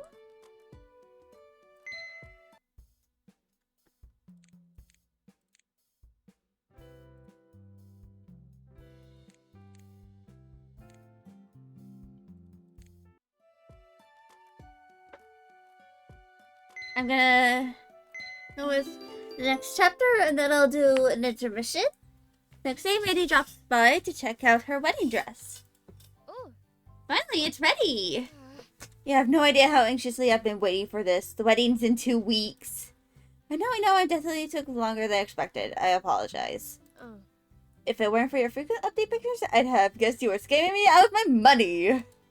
No way, I poured blood, sweat, and tears into this dress. You better be wearing it for real. I finally took out the dress, which I prepared and removed it from the plastic. I handed it over to Mandy. Oh. Oh my god, it's finally happening. Go get changed, I'll help you get dressed. Mandy quickly strips in the corner of my workroom, then slips into the dress. I help tie the lace in the back, making sure everything fits and is secured tightly. I fan out the bottom of the dress, circling around her, nothing down and anything that is out of place. But it seems like I've done a really good job of polishing the dress. I don't see anything wrong. Ah. Not yet, anyway. Mandy looks at herself in the mirror, sliding her hands across the fabric. Then she holds both of her cheeks, makes her eyes wide with disbelief. It's so... She turns to her side, then her other side, admiring every angle. It's beautiful. I look gorgeous. I sigh in relief. Good, she likes it. Is the fit alright? It's a little long, but that's because I'm not wearing heels. Everything fits snugly. The boning inside really holds everything together. I circled her a bunch more to make sure I didn't miss anything. Seems everything fits alright. I'm kind of amazed. Oh. I love it! Great, I'm happy.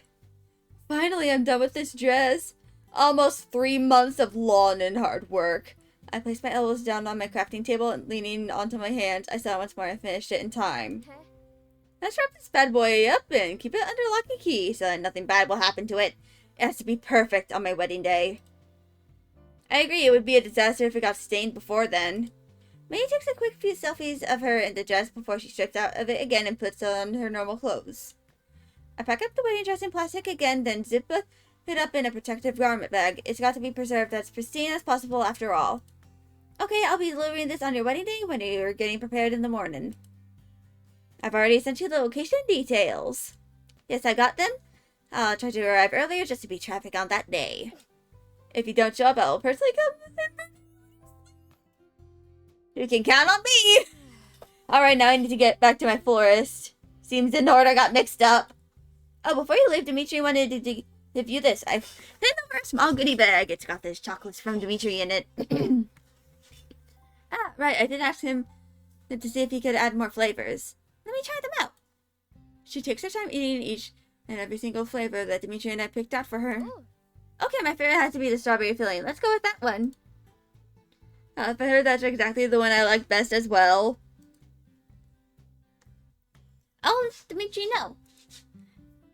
Mandy finally hands over a small envelope. Here's the payment for the dress, by the way. I added a little extra. I humbly accept the envelope. Thank you very much. No, thank you. Mandy's positively beaming. I guess now that she knows for sure the wedding dress is finished, she's in a good mood.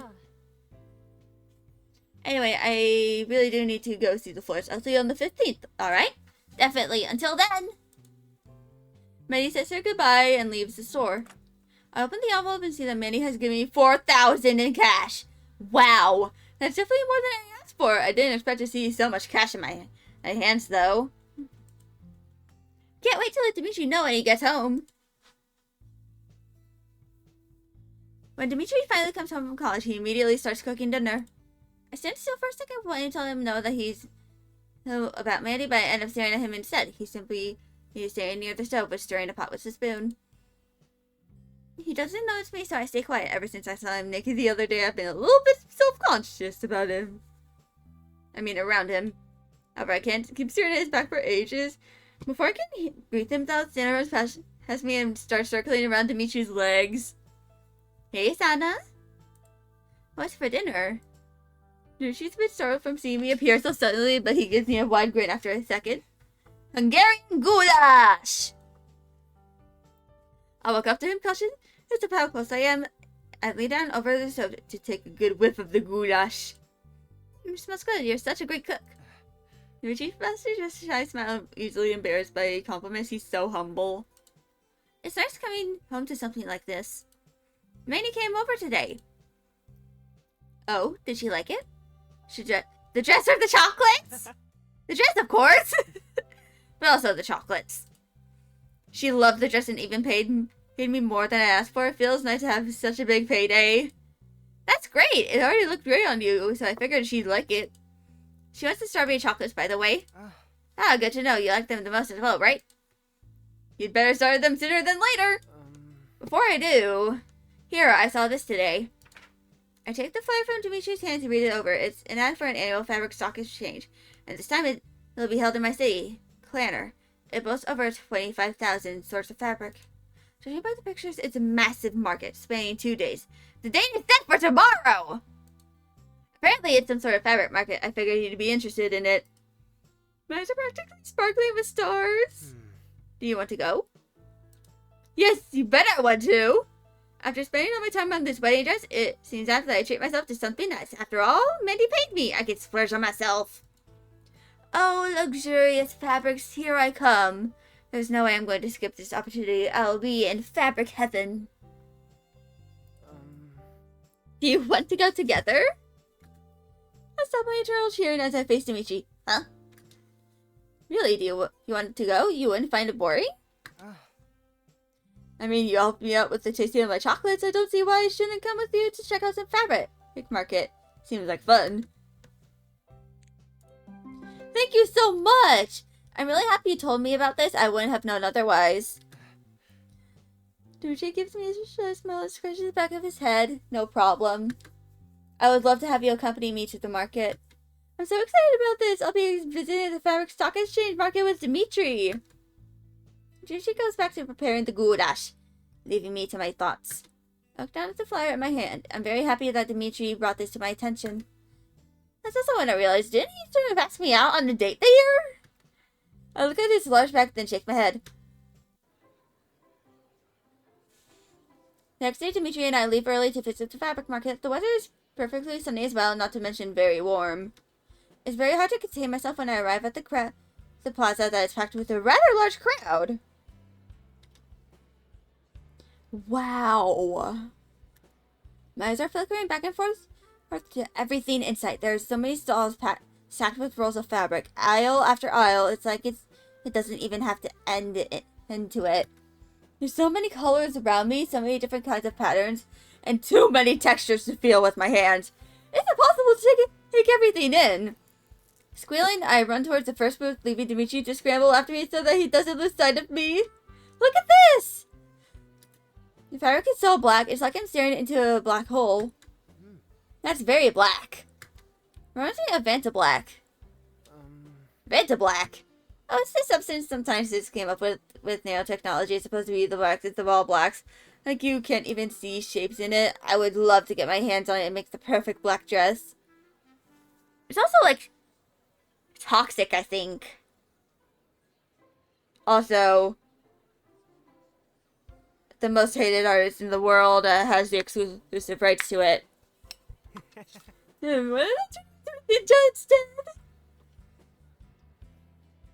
I guess maybe, I'm sure you'd be hard to spot if you were wearing it during the night. I'm going to rebuke that, by the way. So, well, there's a stereotype of ninjas wearing black, but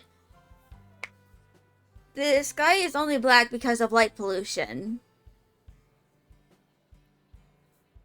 And back when there wasn't as much light pollution, like in feudal Japan, the sky was blue. Like a very dark blue at night.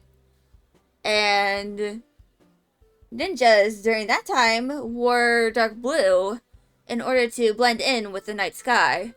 And dark blue is a little less conspicuous than black. The fabric slips between my fingers as I let it go, and immediately go towards the next rolls of fabric. There are so many people here, and the weather is nice as well. It's a perfect day to go fabric shopping. I'm so happy Dimitri told me about this. I turned toward Dimitri, having something important to tell him. There's something he should know when I go shopping for fabric. It's that I can't stop. Dimitri, I need you to listen to me. He knows to show that he's listening.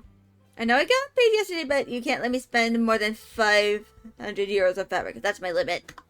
If I go over it, stop me. Do whatever it takes to get me to stop finding fabric. Take them from me, even if you have to pry it out of my cold, dead hands. Restrain me if necessary. Looking confused, huh? You want me to restrain you? Last time I went shopping for fabric, I went home with well over 1,000 euros worth of expensive fabric and may have created a small debt. Oh, that sounds a little excessive. Just a little. Anyway, try to prevent me from spending too much, okay? Right, I'll try. Okay, now let's go to the next stall. Dimitri and I go around visiting the various stalls. The crowd is on and people are walking around so much that sometimes I get separated from Dimitri, but he always seems to be right by my side again. There are so many gorgeous fabrics. I feel like a little kid in a candy store as I keep jogging over to the next shiny thing I find. Crow instinct. I'm pretty sure that I'm boring Dimitri out of his mind, but he hasn't complained once. In fact, and he seems to be smiling at me the entire time. It hasn't even been 20 minutes and I've already spent over 400 euros on fabric alone. I can't help myself, they were really good looking. I mean, someday I might make a kimono. You may never know when you're going to need cherry blossom patterns. I pick up another fabric swatch, this one made out of an orange organza, and scattered across it are dozens of silver stars.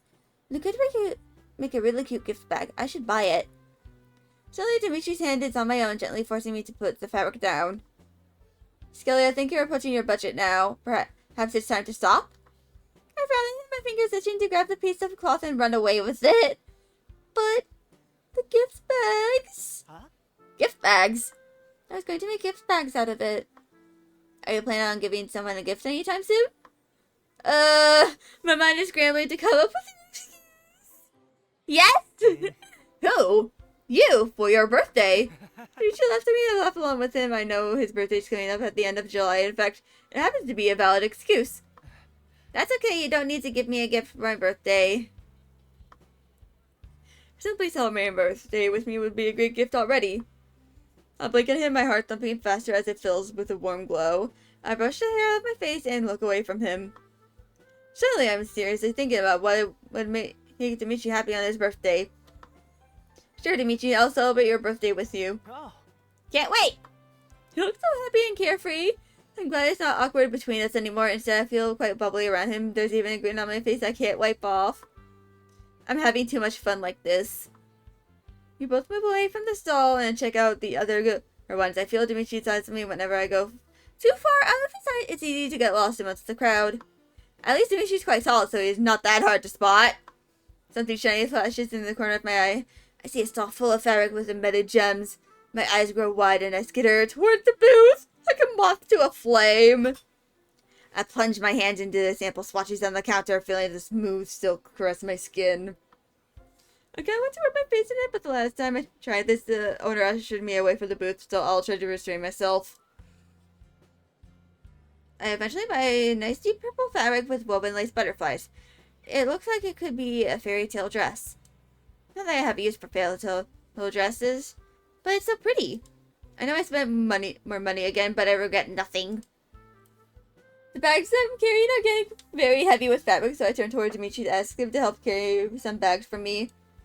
Except I don't see Dimitri. I look around the aisles, but I don't spot the tall young man anywhere. Dimitri! Rose suddenly smells a delicious burger scent coming from a food truck only a few steps away from me. Maybe Dimitri went to get something to eat, so I make my way over. I push myself through the crowd, trying to spot anyone who's tall and has brown hair. Instead, I see someone else who looks familiar. Ah. Skelly! Hello. Lovely day to shop, isn't it? I'm just here with my grandma. But what a coincidence to see you here. I run a boutique and design my own clothes. This place is like heaven on earth for me. You look like you're having fun at least. Definitely, but then I realized I should be looking for Dimitri. Oh, but I better go by and continue searching for Dimitri once more. I push myself through the crowd, sometimes stopping at a stall or five. I'm sure Dimitri will forgive me. Oh, there's... I saw some brown hair in the distance. Dimitri! He turns around and I freeze on the spot. That's not Dimitri, that's Alex! My cheating scumbag ex, Alex. He's holding a burger in his hands and is casually looking around. He hadn't spotted me. I swallowed loudly, my body rooted to the ground. I haven't seen him in ages, but I recognize him instantly. My stomach is churning uncomfortably. All of those negative emotions are cropping back up. I feel like I'm gonna throw up. With a considerable amount of effort, I take one step backward, afraid if I make any sort of movement, he'll see me. My body has turned into stone, it feels like. Why is he here? This is the market for sewing enthusiasts, which he clearly is not. Then Alex decides to be mine and my skin prickles with 1,000 needles. Oh god, that is just a yikes. Besides, why didn't he recognize me? Move, Skelly, move! I bolt away from the spot, backing off far, far away, and I run into a den of rugs. I hide myself in between the sheets, which are large and dark, giving me enough cover so that he can't find me. My heart is beating painfully in my throat. I take in a deep breath. I really did not expect to see him here. Ugh, it gives me such a nasty feeling. I feel so disgusted for running into him like that. I try to calm myself down. I don't want another panic attack happening, though it seems like I'm feeling rather alright. Not as bad as last time. The rugs slowly sway in the wind. I feel a little claustrophobic being trapped in here between them, but I don't dare come out. What if Alex is there? I'll stay here for a little while longer. The fabric suddenly parts and makes way for someone else barging in. I shake out in surprise. Dimitri! Oh, my heart is beating 1,000 times a minute. That gave me such a fright. Skelly, I found you. Wait, what are you doing here? Are you hiding too? What do you mean hiding too? I was kind of hiding from someone. Alex. Damn his stupid brother. Alexander, my brother. Dimitri, I saw Alex just now. Dimitri's face falters, replacing it with a serious look instead. You sure? Yeah, that was definitely him. He saw me as well. I think he might be looking for me if that's why I hid here. Dimitri places his hands on top of my shoulders and gives them a gentle and reassuring squeeze. It's comforting. Don't worry, I won't let him find you.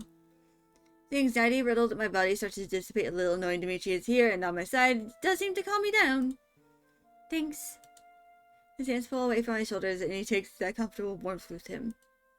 Do you mind waiting in here a little? I really don't want to face him. No problem, I'm kind of avoiding someone as well. You don't mean Alex? Dimitri awkwardly shifts around on the spot like he doesn't want to tell me. A girl. Just a girl? Kim from work. I tried to curb the growing anxiety inside of me. I did run into her before, but why are you avoiding her? I'll tell you later. I'm a bit baffled as to why he'd be avoiding Kim right now, but on the other hand, I'm more concerned about Alex being here instead. Why is your brother here anyway? I have no idea. I didn't even know he was back in town. You two don't keep in contact with one another? After all, I haven't seen Dimitri interact with Alex at all these past 4 months. Wow, it's really been 4 months since Dimitri came to live with me. Good. Dimitri's blue eyes are filled with worry as he looks at me. Are you okay with getting out of here? I don't know. Maybe. I just don't want to see that scumbag's face again. Because it's kind of cramped. Oh, I guess we're pretty close to each other like this. I am between these rugs. I nod at him. I'm good. Let's go home. I'm over my budget anyway. Then... Slowly reaches for my hand, taking the bags of fabric from me and then slipping his other free hand into mine. He nervously squeezes. I look at her and twine hands, completely embarrassed. I'm shocked at Dimitri's foreignness, so stunned that I can't even react straight away. Wow, oop, indeed. Is this okay? I don't want to be separated from you again, not in this crowd. A buoyant feeling pierces my body. It's making me feel all fuzzy and warm. I find myself nervous for a whole other reason that isn't because of Alex. Yes, please don't let go. With Dimitri by my side, I feel a lot more comfortable. He looks relieved at my answer, then relaxes his body as he squeezes my hand. Let's get out of here. Without waiting for him, I tug on Dimitri's hand and I take the first step forward out into the broad daylight again. Together we worm our way through the crowd, Dimitri securely holding onto me and not leaving my side. I feel like he gives me some courage to move about, despite knowing I could run into Alex at any moment. He gives me an inner strength. It's comforting. I'm glad Dimitri's here. I probably would have been even bigger panic if I was alone. It's sad to think how much this affects me still. Those bitter feelings are lying dormant inside of me. I simply do not wish to see Alex's face again. Dimitri is closer to me, his lips hovering near my ear. Wow, he's so close. I see an extra bag that wasn't there before. Did you buy anything else while we were separated? The face starts to grow hot. I can't tell whether it's because he caught me buying something despite being over my budget or because his breath is tickling my ear. This is a little overwhelming. I'm already on edge. I don't need Dimitri whispering in my ear. Maybe I can.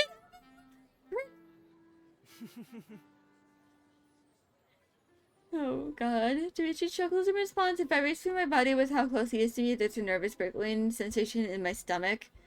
Again, it's got nothing to do with Alex. My heart is beating up as well.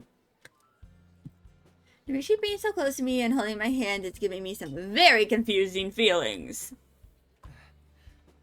I guess like this, you won't be able to run off and buy anything else, so I'm not letting you go until we get home. My heart beats faster. You're just looking for an excuse to hold my hand.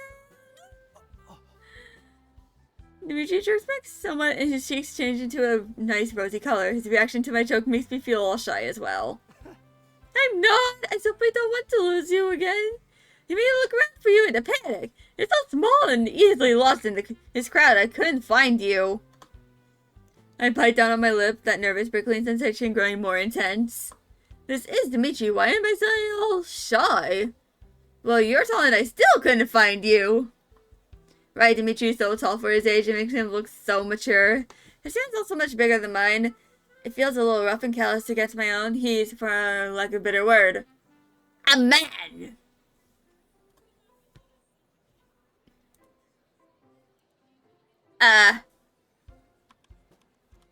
What did I do?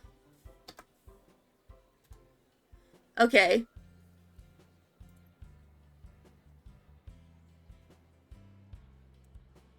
For the longest time, I had looked at Dimitri like someone younger, someone boyish. I guess I was still stuck in that mindset of 3 years ago. I've been confronted with Dimitri's mature body several times now. Sometimes it's hard to look away. He's not some boyish teenager that's still growing. No, Dimitri has a very nice body. I know this. Yet at the same time, it's hard to shake off the image that he's supposed to be Alex's younger brother. But right now, he's here next to me, holding my hand and showing me this adorable blush on his face. This is the current Dimitri. Tall, broad, and while his appearance may have changed, he remains as kind as ever, like all those years ago. That's right. When we first met, he gave me his vest. He was kind to me even when others were bullying him and making his life miserable. He's still a blushy and stumbling boy. I guess nothing changed on that front.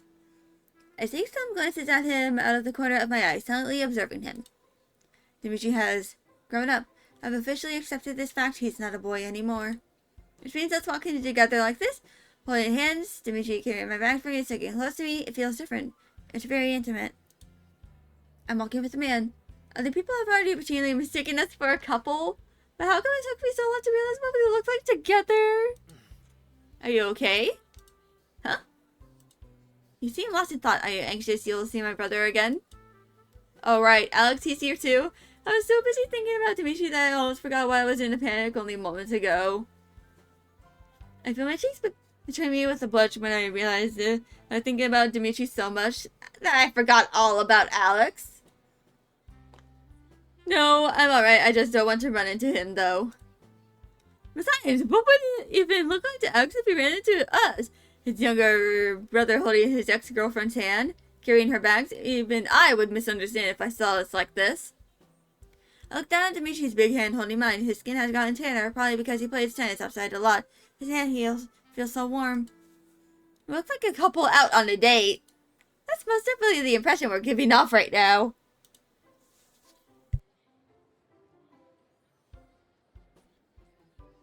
I didn't think twice when Dimitri reached for my hand, but all of a sudden I'm self-conscious about it. It's not like he has a hidden agenda or anything, right? He doesn't want to lose me in a crowd again. He's not holding my hand because he has romantic feelings for me or anything. That'd be silly. In fact, thinking about this, his heart is silly. I've seen hidden meanings where there should be none. It's probably because I saw Alex for the first time in years. It made my emotions go all haywire. Which caused me to have all these weird thoughts about Dimitri. I tried to shake these thoughts out of my head. Dimitri and I walk hand in hand all the way home. I feel all fussy inside.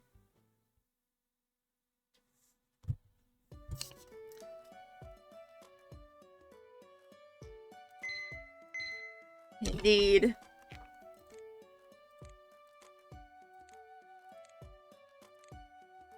Let's do some designing.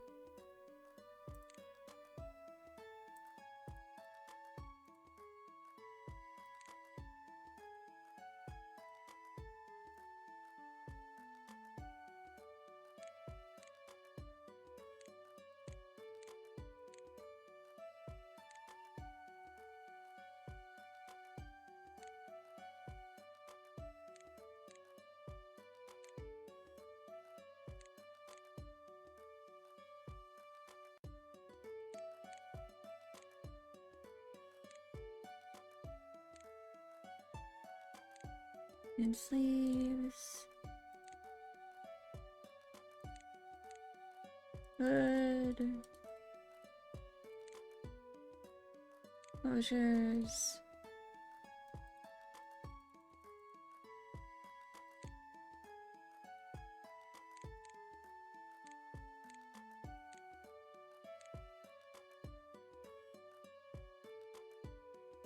Buttons.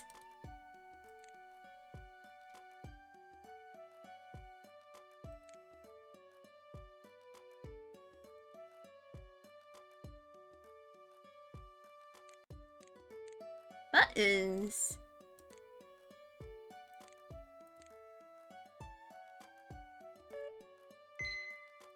What do you mean buttons?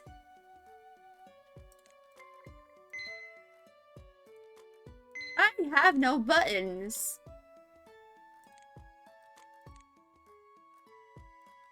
There are no buttons here.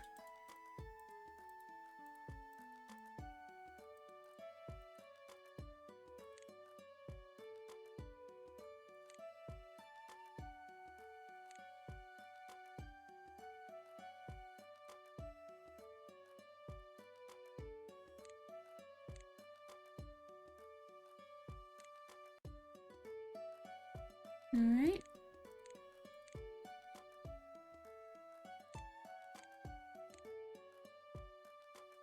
So...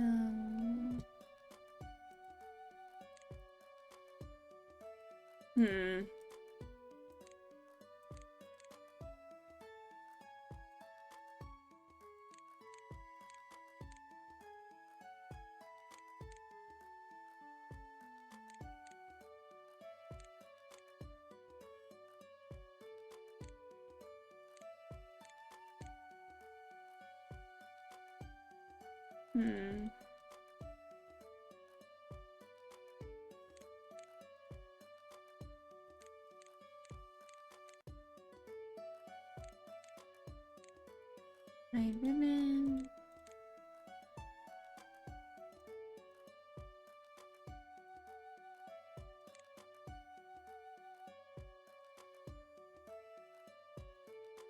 Bum, bum, bum, bum, bum, bum, bum, bum, bum, bum. Bum, bum, bum, bum, bum, bum, bum, bum, bum, bum. Bum, bum, bum, bum, bum. I swear I have that pattern.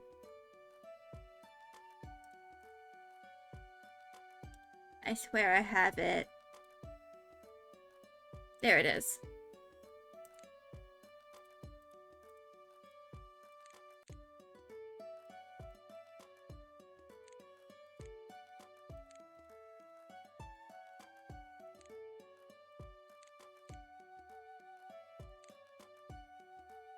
Design.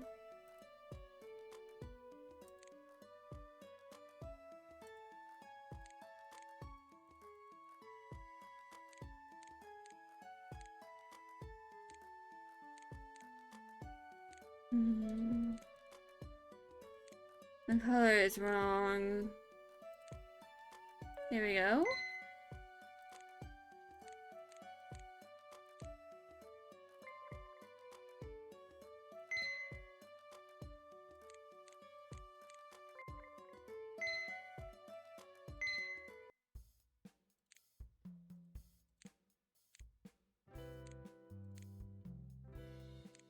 Hmm.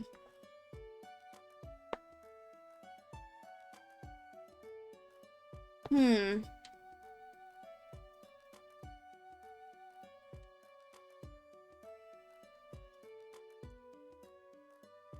I think I'm going to do chapter 18.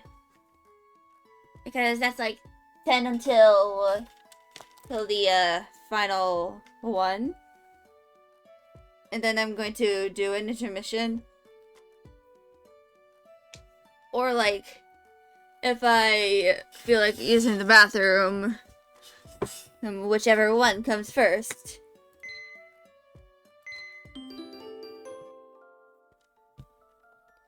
Two days after the fabric market, I'm in the living room with Dimitri, who has some information to share with me. I went and visited my parents yesterday. How are your parents? Did they miss you? Not really, they were busy entertaining Alexander. Ah, yes. I gulp, that means Alex really is back in town. What's he doing back? I figured out what he was doing there at the market the other day. Seems he did the advertising for them. The flyer I handed over to you was his design. He was bragging about it to my parents. Oh well, guess that makes more sense. Alex's major was graphic design after all. And he worked at some advertising company. I see. How long is he staying? I'm not going to run into him again, right? To be honest, I don't know how long he's staying. My parents are doting on him since they haven't seen him in a while. They want him to stick around for a bit. As long as he doesn't know where I live, where you live, then I don't care what he does. Trust me, that's a detail I won't be sharing with them. I smile at Dimitri. He always knows what to say to set me at ease. Thanks. It would be bad for the both of us if they knew. How come your parents don't ask you where you live here right now? Don't they want to see the place you picked out? No, they don't really have much of an interest in me, so they wouldn't ask me something like that. Aw, poor Dimitri. Poor guy. More I hear Dimitri speak about his parents, the worse of a picture it paints of them in my mind. It doesn't sound like Dimitri had a very fun childhood. I'm sorry to hear that. Alexander is the golden boy in our family. Everything he does is interesting. Everything he accomplishes is worth celebrating. He can do no wrong. He's an angel in my parents' eyes. Even though he cheated on me? Even though he's done some despicable things, my parents twist it into something good. They love him too much. I don't think they believe he cheated. They think you broke it off with him and ran away with someone else. But I never. I know you wouldn't, but it's simply how my parents are. I try to keep my distance from them. They only care about Alexander anyway. Well, no matter what your parents think, I care about you, Dimitri. If his parents won't pay any attention to him, then I will. Dimitri is kind and sweet. I can't believe his parents would ignore him in favor of that scumbag Alex. Dimitri closes his eyes as his cheeks start to blush.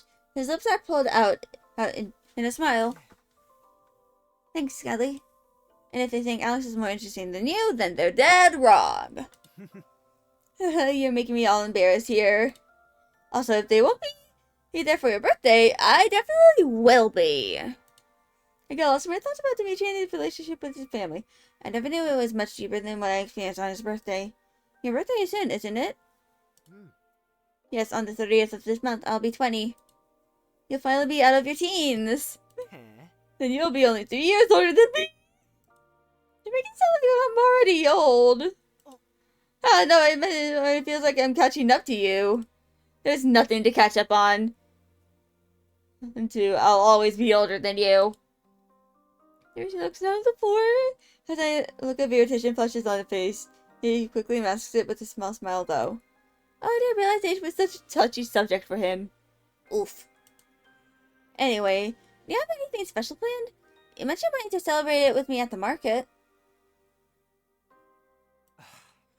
You just reminded me of something. What's that? No, never mind. Oh, come on. You can't say that and leave me hanging. What is it? I can tell something that he does not want to talk about as he's biting his lip and giving me these sad eyes. It's just, Kim, my coworker, she wants to hang out on my birthday.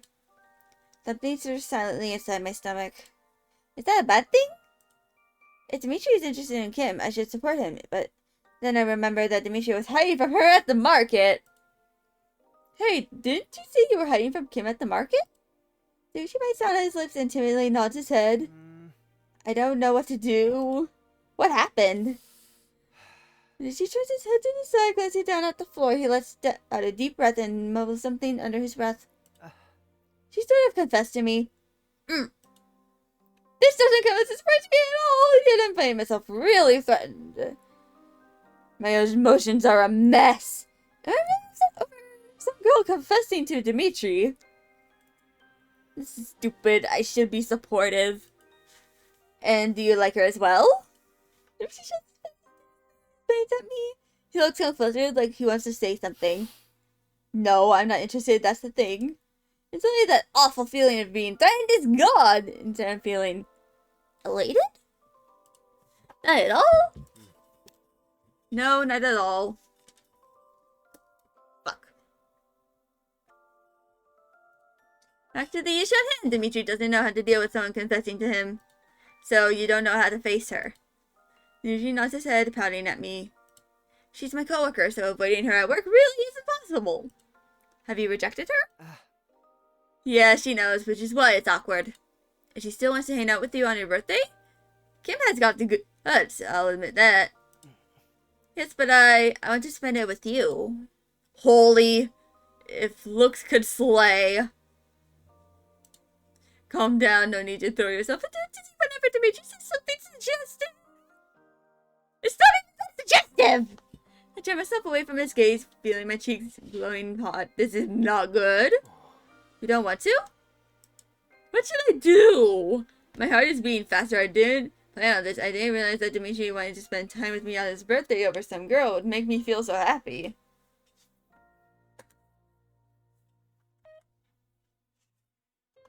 Are you sure you're okay with me? He could easily still hang out with Kim, a girl who likes him. They can become a happy couple. And I don't have to think about this growing feeling in the pit of my stomach.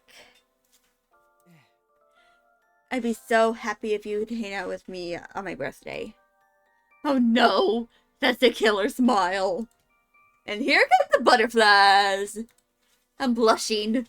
Shit! Dimitri notices my uneasiness and he quickly starts scrambling for words. If you don't want to, it's okay. I can find something else to do. No, I want to. Then, would it be too bold of me to make a request? Well, would you bake a cake with me? Just like last time? Aww. I didn't really do much last time, though. That's fine. It was a lot of fun. Anything I end up doing with you is fun. Oh no, Dimitri, please stop. You have no idea what you're doing to me right now. I need to leave before this gets worse. I stand up from the couch.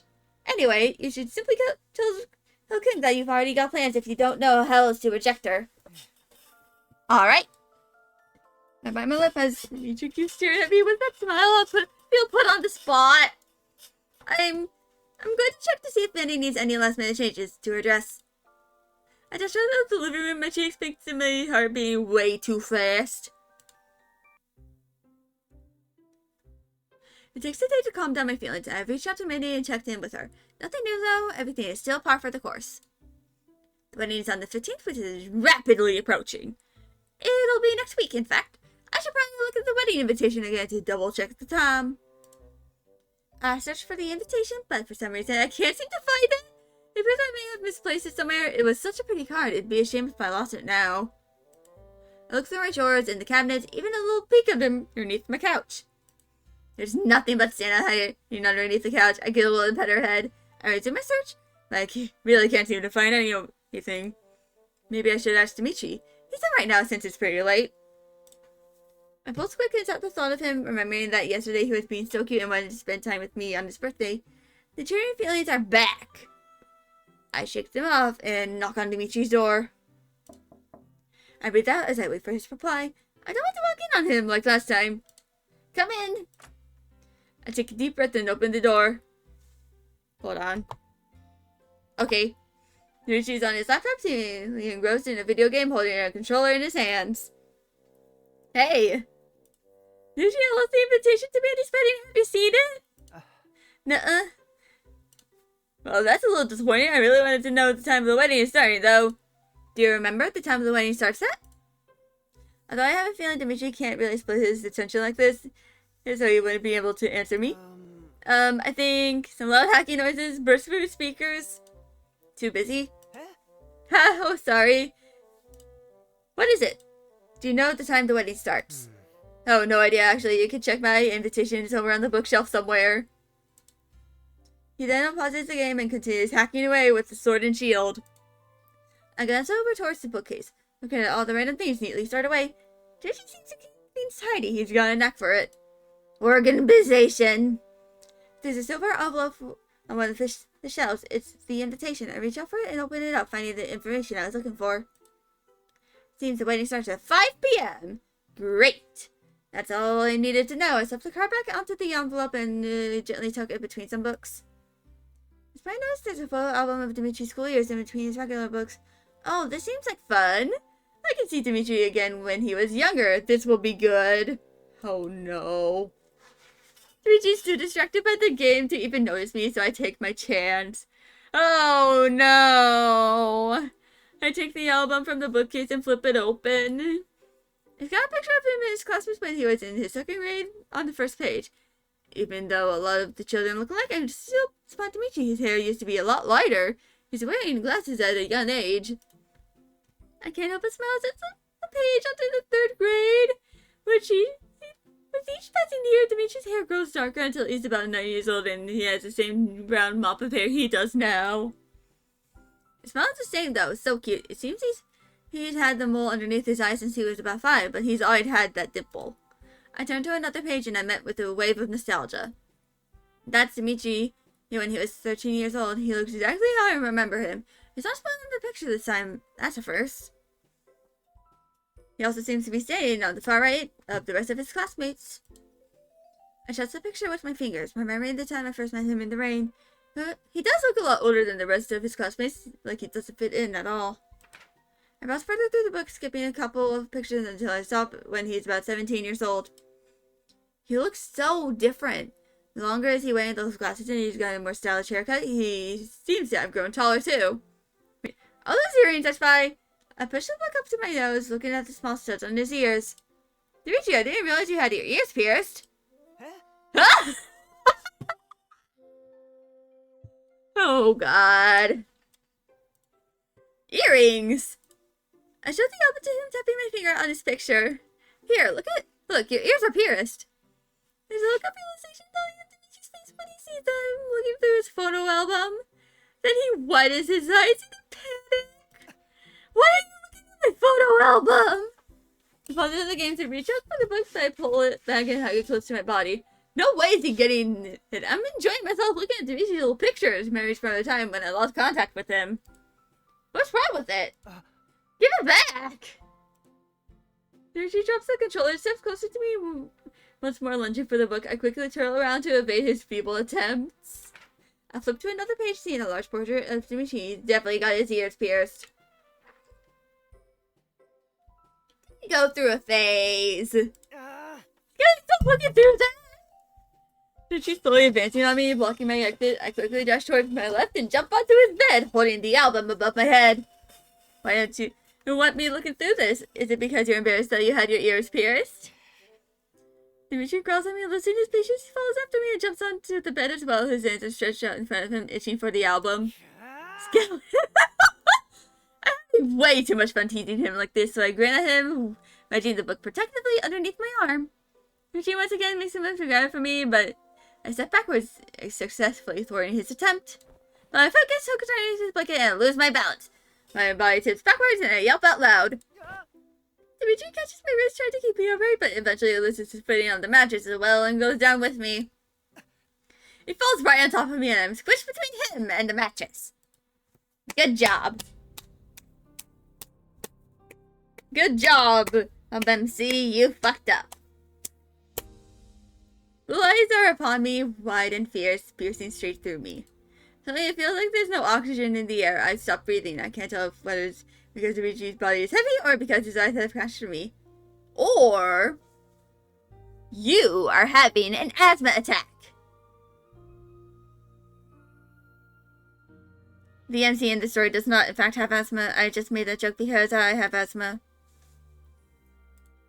His brows furrow a stern expression adorning his face. He presses my wrist deeper into the mattress, pinning me down so I can't escape. With his other hand, he easily takes the book from me. I'm too shocked to do anything about it. What else can you do with Dimitri on top of me? Our bodies are touching each other in places they probably shouldn't be touching. But Dimitri looks calm and composed. Is this supposed to be the other way around? Is it Dimitri supposed to be flustered here? Why am I the only one who's feeling uneasy? Why does he suddenly look so serious and unlike himself? His lips are pressed into a thin line, and in eyes that hold some kind of secret. Dimitri looks so different. He lets the book fall to the floor, but doesn't let go of my wrist, nor does he make any attempt to pull himself away. I feel like struggling here would be futile. He's got me under his thumb. Finally, I find my voice again. Why can't I see it? Your old photos. He blinks slowly and deliberately as his blue eyes finally tear themselves away from mine. I don't want you to see the old me. She glances at me again with the same serious expression as before. I can't help but find my heart quickening. He leans closer to me, his face near mine. The tips of his brown hair touch my forehead. His lips part so he can speak. Wait, were they always this flush? I want you to see the current me. I want to joke and say that it's hard to not see him when his face is all up in mine. But I find myself breathless, like I'm under a spell. What do you mean? Dimitri bites down on his bottom lip and frowns at me. Before I can react, he loosens the grip on my wrist. His fingers now nothing but a soft touch. They slip across the palm of my hand until his fingers find out between mine. Hello, Bean! My breath gets stuck in my throat. Dimitri is holding my hand, large and warm. His fingers are intertwined. It's okay that you're late. I haven't done an intermission in an hour or two. You blacked out. Understandable. But I hope you did not have a medical emergency.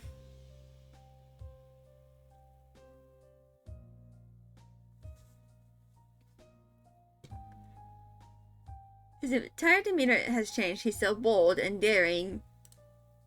He lowers his face even more. The closest is driving me nuts. I can feel his hot breath that's on my cheeks. What is he doing?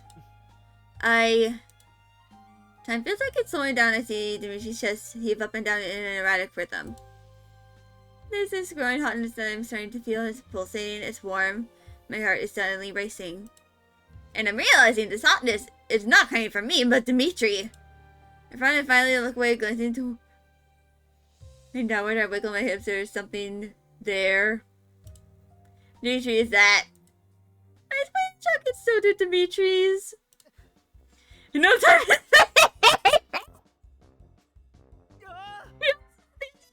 away from me and jumps off the bed. He falls down onto the ground in a tangled mess, but quickly picks himself up. I'm so sorry. He yells as he frankly pulls out the room. I was lying on top of the bed, still hiding my red face behind my hands. I'm glowing red. That thing was pizza! Think of pizza! Oh dear God!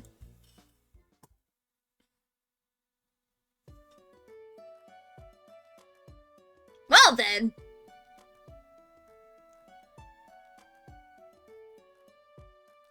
There are shenanigans going on.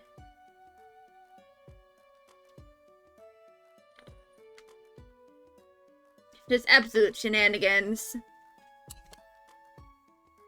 And really weird, without any context whatsoever.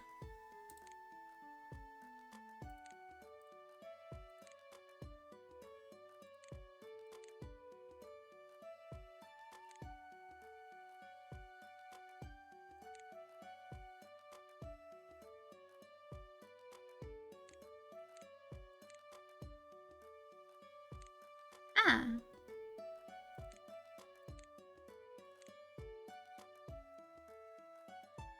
So,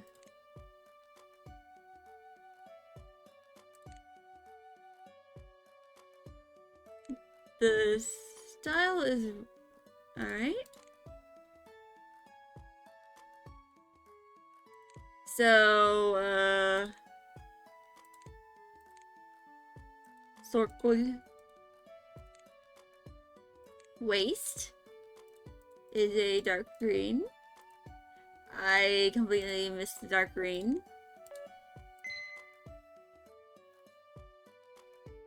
Miss, how are you doing, Bean? I hope you're doing well.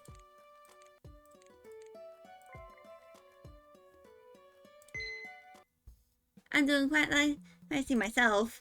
Of course. Just my usual shenanigans.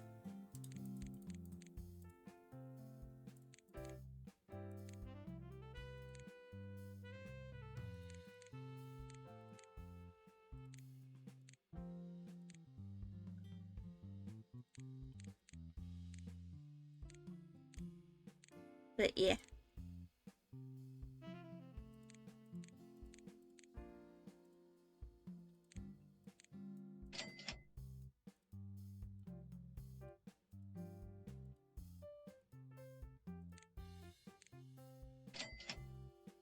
Mm-hmm.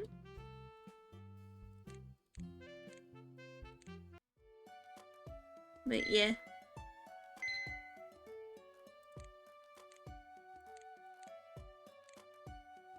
So, crop top?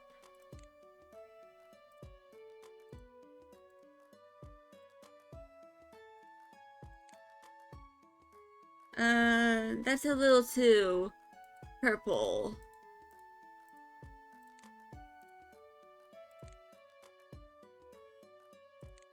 Hemline, midsection with heart patterns that are red. The neckline is a scoop. The collar is a bolero. In a warm tone. And the sleeves are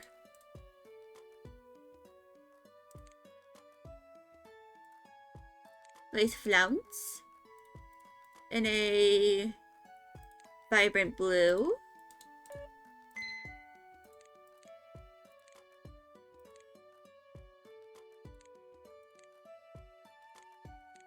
Classic skinny purple cuffs.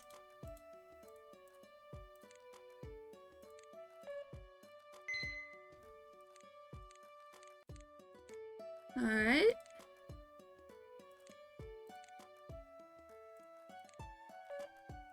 It is quite shrimple. This is also quite shrimple.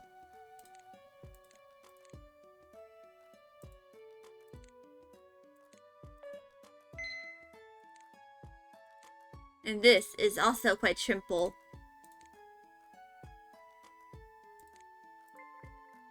Ah.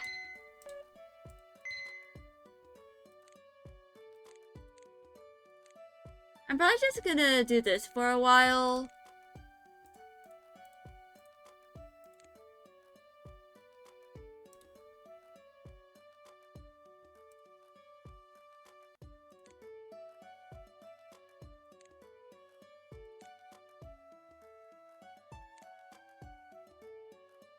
So Peter Pan collar.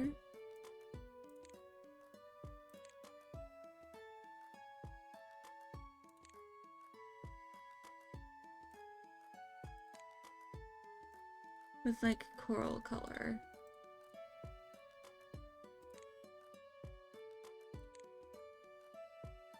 No, it's more pink. Butterfly sleeves.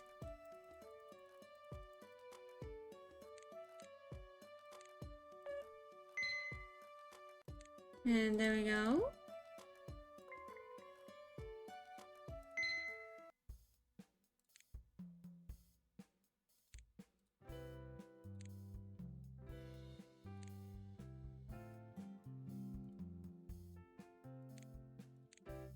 Their place?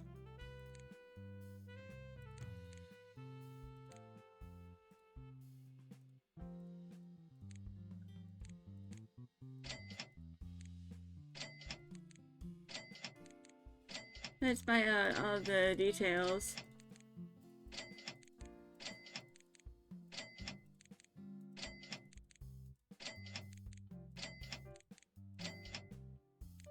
In return,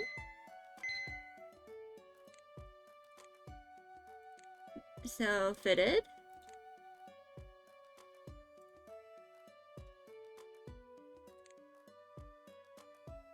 Hug shoulder. Sleeves puffed. And it's a bit of a pink.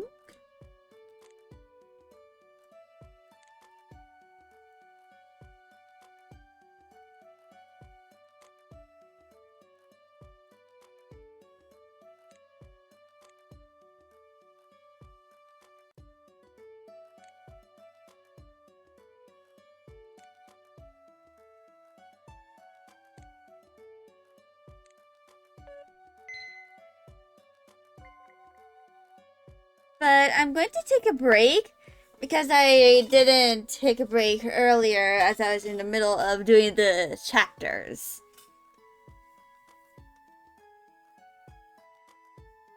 But anyway, I am going to return in a few minutes. I just need to walk around and stuff.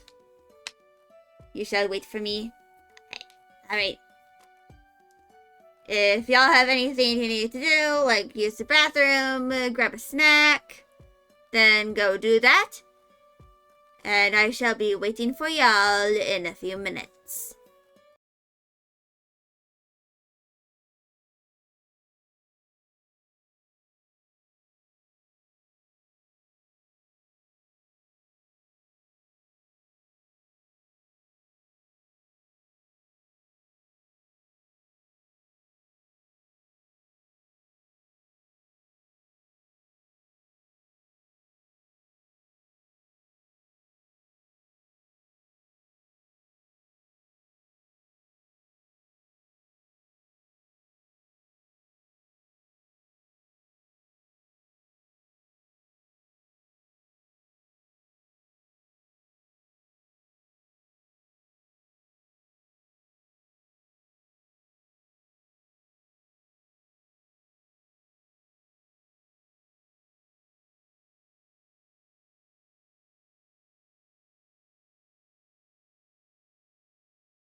Alright, I have returned.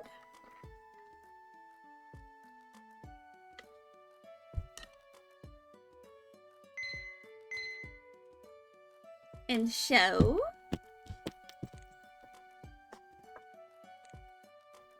we are doing a little more of this. I am back into the world! Yippee!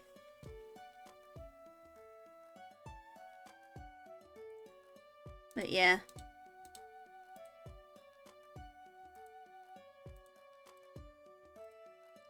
This one desires the kitty pattern.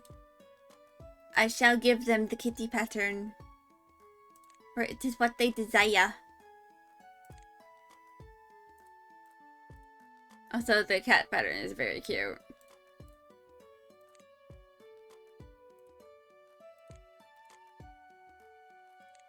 And floor length. Knife pleated. I believe that might be a skin tone.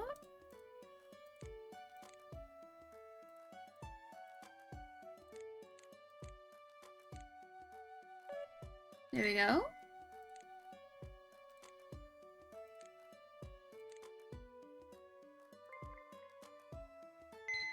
Actually, I'm gonna make a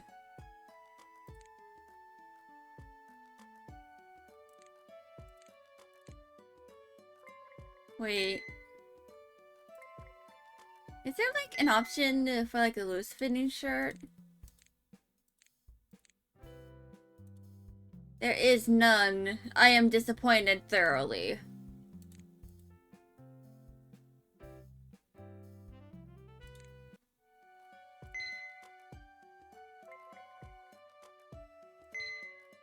But I think I can like make a cute little dress.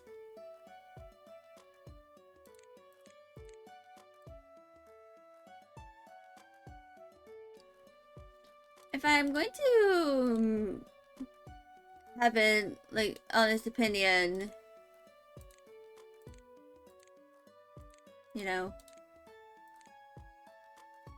I honestly really like. I am not a big fan of like high collars and stuff. Like, if I have like a jewel, anything that is like a halter or a jewel,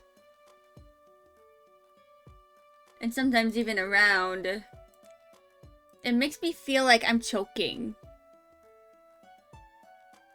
And it's just like something I don't really like. And I'm not really a big fan of plunger v-necks either because, you know, I have big boobs. And it can be very hard. You know, if you have big boobs, to like find something comfortable. And that doesn't even count if you are trying to find bras after a certain point of size. I've heard bizongos can be very annoying to deal with. Yeah, they are. Because unfortunately, like, this is also an issue for small boobs too. But because usually when companies are, you know, designing, you know, their clothing, like especially with like stuff that is meant to be fitted, they usually just like take the average into account. They usually don't consider any of the potential extremes. Like, for example, well, like, if you have big boobs, or like if you're generally like larger than the average person,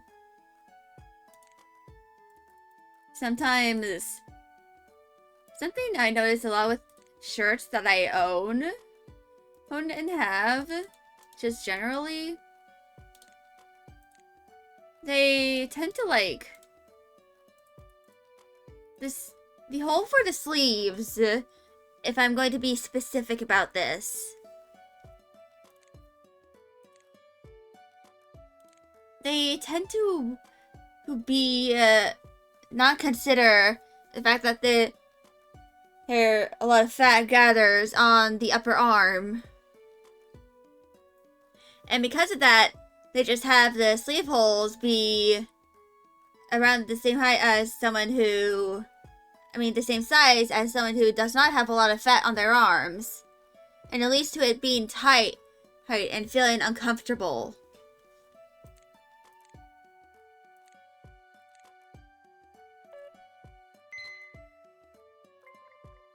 And generally just doesn't really feel all that good. Like, it's a bit of a sensory nightmare. Like, and if you, for example, have, like, for me, when I try to find, like, supports for the boobs, you know, like bras and stuff, there's, like, one main issue I have, and it's always with the straps. They always feel too tight. Like, usually the support, the actual bra itself is fine, it's just the straps. They feel way too tight even if I have them as loose as they possibly can be. They feel like they are digging into my shoulders. And it just makes it unbearable after a certain point. Like, imagine if you're like trying to find something that fits, but it has fit, but the main thing is that it is just uncomfortable. It fits the body, but you are not comfortable when wearing it. And bras are kind of like supposed to be comfortable because they're meant to both support and, you know, be comfortable. And for those with, you know, small boobs, from what I've heard, the main issue they have is with, like, gaps. They have an issue with, like, gaps in the bras. And I'm just like, that sucks. Like, really, that does suck. And that's why, and this is why, if you are like trying to size up a piece, you also have to modify certain parts of the measurements in order for it to properly fit. Like, one example is like if you're making like paneling for the chest. For, you know, standard sizes, you usually have like 3 panels in the front. However, for plus size people, we need 4 panels to achieve the same thing. Because, like, if you take if you follow my cursor here, for like a standard person, there is going to be 1 panel hole between the boobs, 1 panel for like covering the boob, and then 1 panel at the side, and there's probably like 1 panel at the back, like, as well. However, if you are plus sized, it has to, you have to add a panel. So instead there's one panel for in between, one panel for one half, for the front part of the boob, and then another panel like kind of like around that starts here and goes to here for the other side. And then the panel that goes to the actual side of the body and the torso.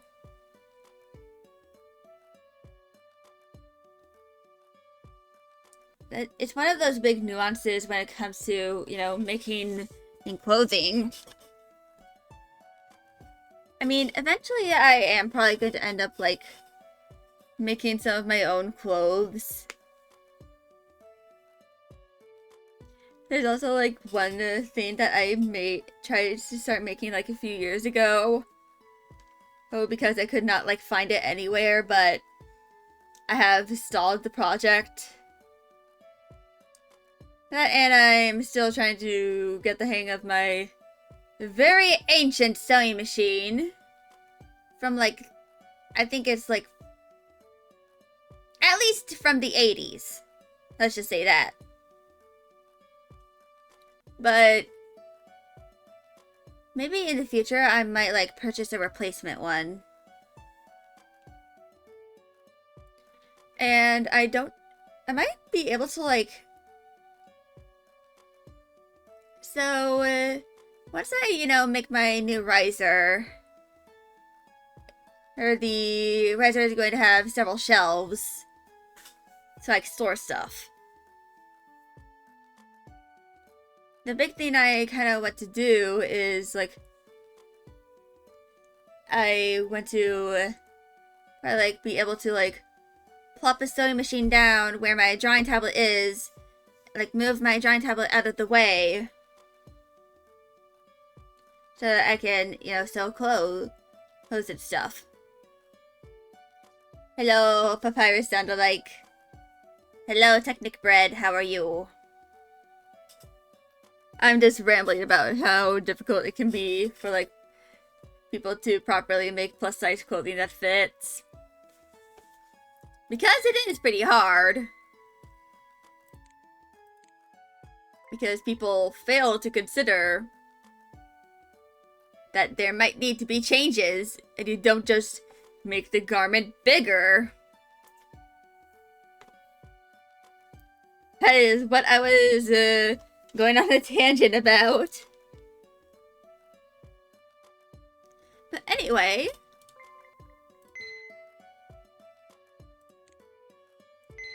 we are getting close to completing Dimitri's route.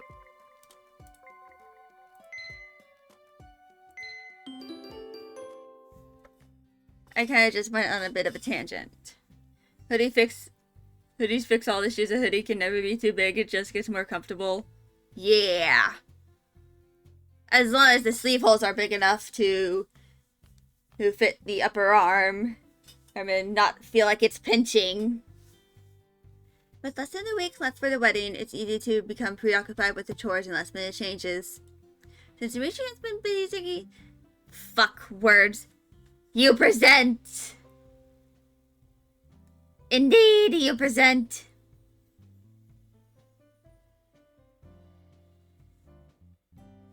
Oversized t-shirt, hell yeah!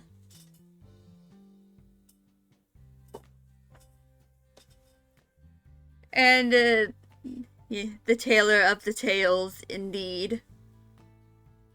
Since Dimitri's been getting everything ready to make chocolates back at his college, he hasn't been around much either. Yeah, I'm kind of like narrating this too, so my throat is going to hurt a lot after this. Oversized t-shirts are fun, but you still prefer hoodies. They're just better. Yeah, because they have pockets. At least they usually do.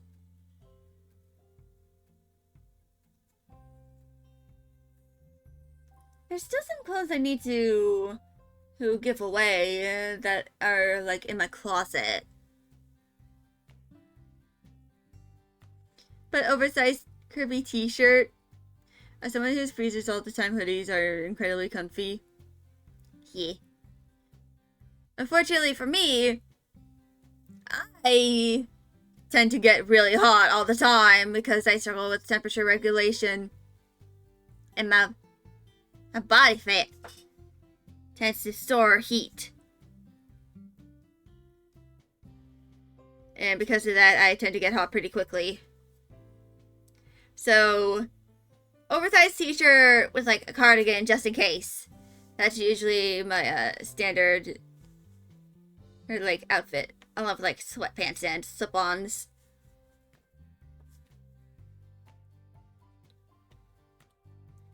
Perfect excuse to avoid him because I can't even look him in the eye right now. I don't even want to think back on that night. First he acted all strange simply because I was looking through his photo album, then he had to go ahead and pin me down on the bed and this is getting me all hot and bothered. Highest opposites. I try to focus on work as much as I can, but since I have already finished Manny's wedding dress as well as my own, I don't really just keep me busy. You love how having to spell English. Ah yes, English. It has a lot of rules and stuff. In fact, sometimes, fun fact, dyslexia is more common if in like the English language because of all of the rules and words and stuff. It makes it really hard. No matter how hard I try to avoid thinking about it, it consumes my mind. I can't get Dimitri out of my head. I realize it's not something that he can control. I know how the male body works. Sometimes you guys in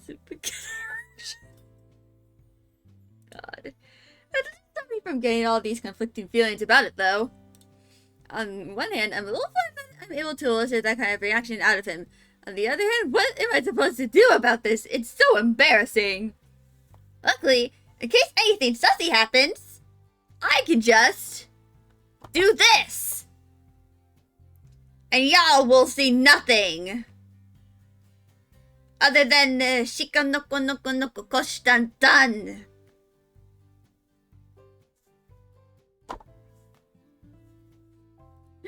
My mind is going places it probably shouldn't be going. I keep having flashbacks to this time. I saw him naked on his bed. Yeah, shika noko noko noko koshitan done.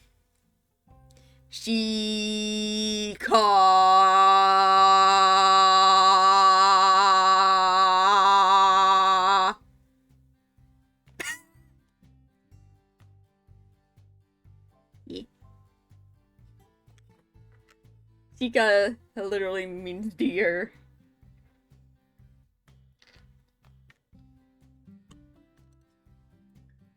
It's not like his in tone dabs, his smoldering eyes looking up at me in a daze because he just woke up.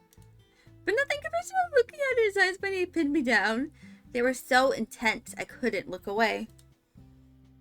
It was like a switch had been flipped. Dimitri's demeanor was completely different. So serious, so manly.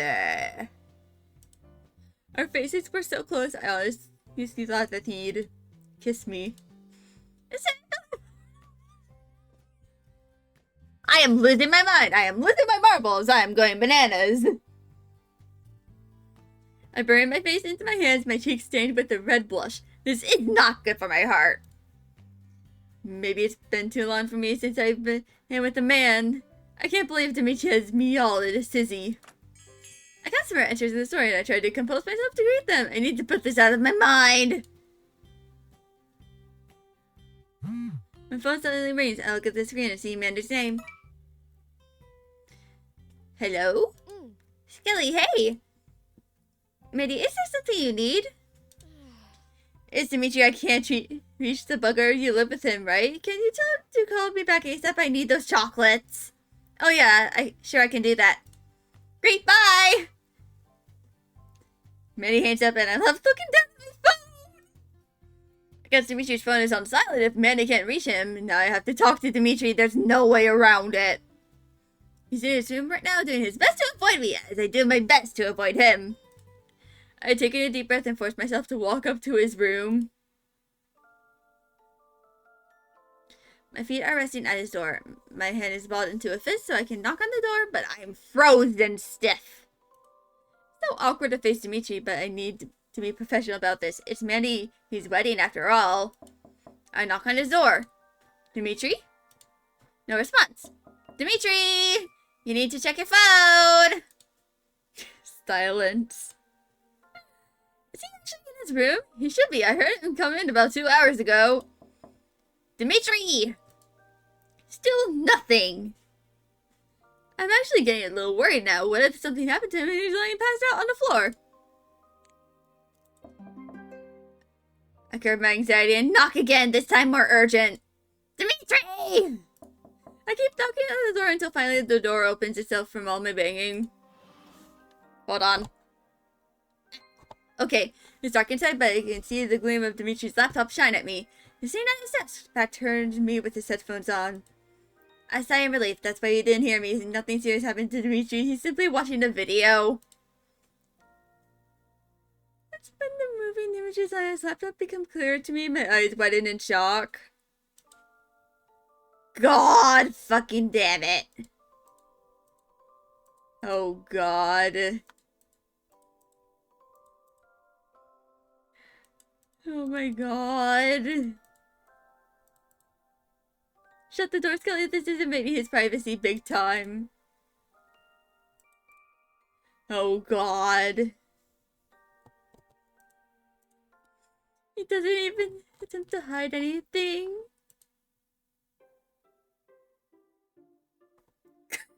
What? A dream? My heart is pounding so fast I'm sweaty all over. I'm staring at my ceiling. Ah! I buried my right face into my hands. The dream is still vivid along with all of the feelings. In my dream was lusting after Dimitri.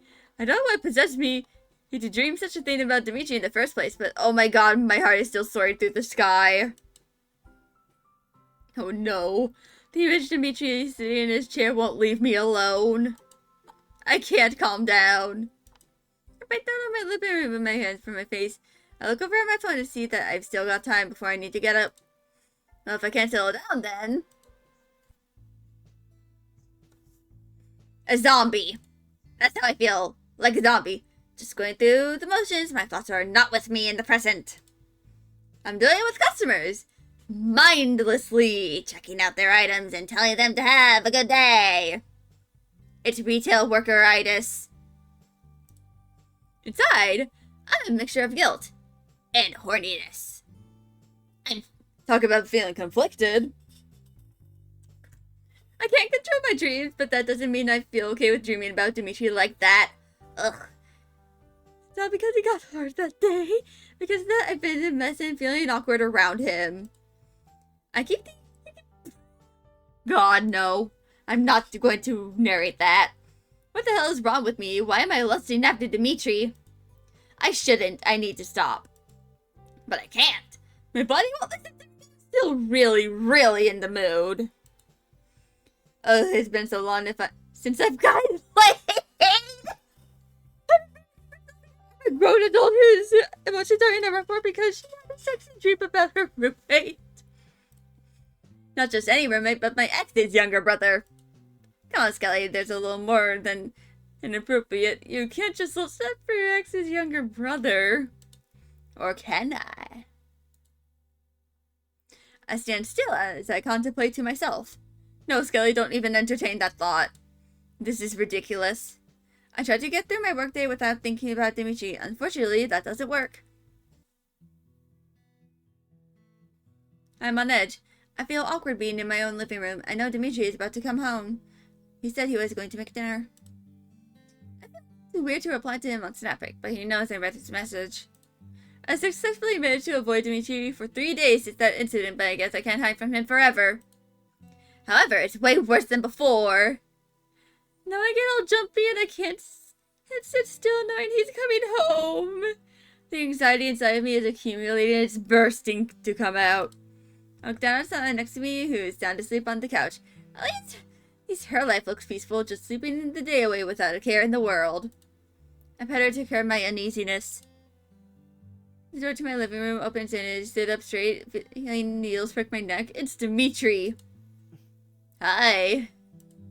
Hi. My heart is beating so fast I can't look at him. The memories of my dream are still too vivid. Ironically enough, I haven't gotten those kinds of dreams yet. My dreams aren't, like, that kind. Like, the last one I remember was, like, involving my brother. And ironically enough, another streamer I watch, who I, like, inflict memes onto and stuff. And it was, like, I don't remember a lot, but we were in a car. That's all I really remember. It was weird. Just, like, really weird. It was strange, even. But yeah. Are you hungry? I can start dinner now. We're both so awkward. There's this pink elephant in the room and we're both doing this weird dance around it. My stomach is upsetting me, though I refuse to acknowledge that they are butterflies. Having lost my ability to speak, I nod my head at his question. Dimitri doesn't want to linger around much longer than he needs to, so he disappears into the kitchen. I sigh in relief when I'm left alone. Would it be okay if I acted like a moody teenager and said, "Yeah, I ate dinner in my room"? I kind of do that already. I've actually, ironically enough, been doing it for so long. Like, my family, we usually don't really eat dinner together. My parents will eat dinner together, but we don't really, like, go into the dining room, sit at a table, and eat our dinners together. Because my brother has terrible table manners and I constantly remind him of it. And he chews loudly, which tends to trigger my sensory issues. And I end up yelling at him. So, we all kind of just, like, eat in our own spaces. Like, I usually just eat at my desk.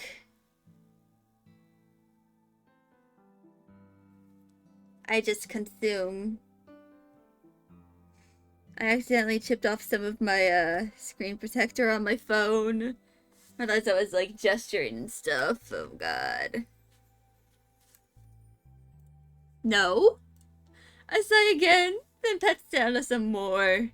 Less than an hour later, Dimitri calls my name. Dinner is ready. This will be awesome! I get to sit at the table in complete silence while my anxiety skyrockets.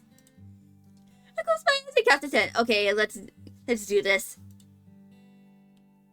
I sit down at the dining table, waiting for Dimitri to bring dinner. When he enters the room carrying 2 plates with him, I immediately look down. He quietly sets down dinner in front of me. It looks and smells good, but I can't focus on it at all.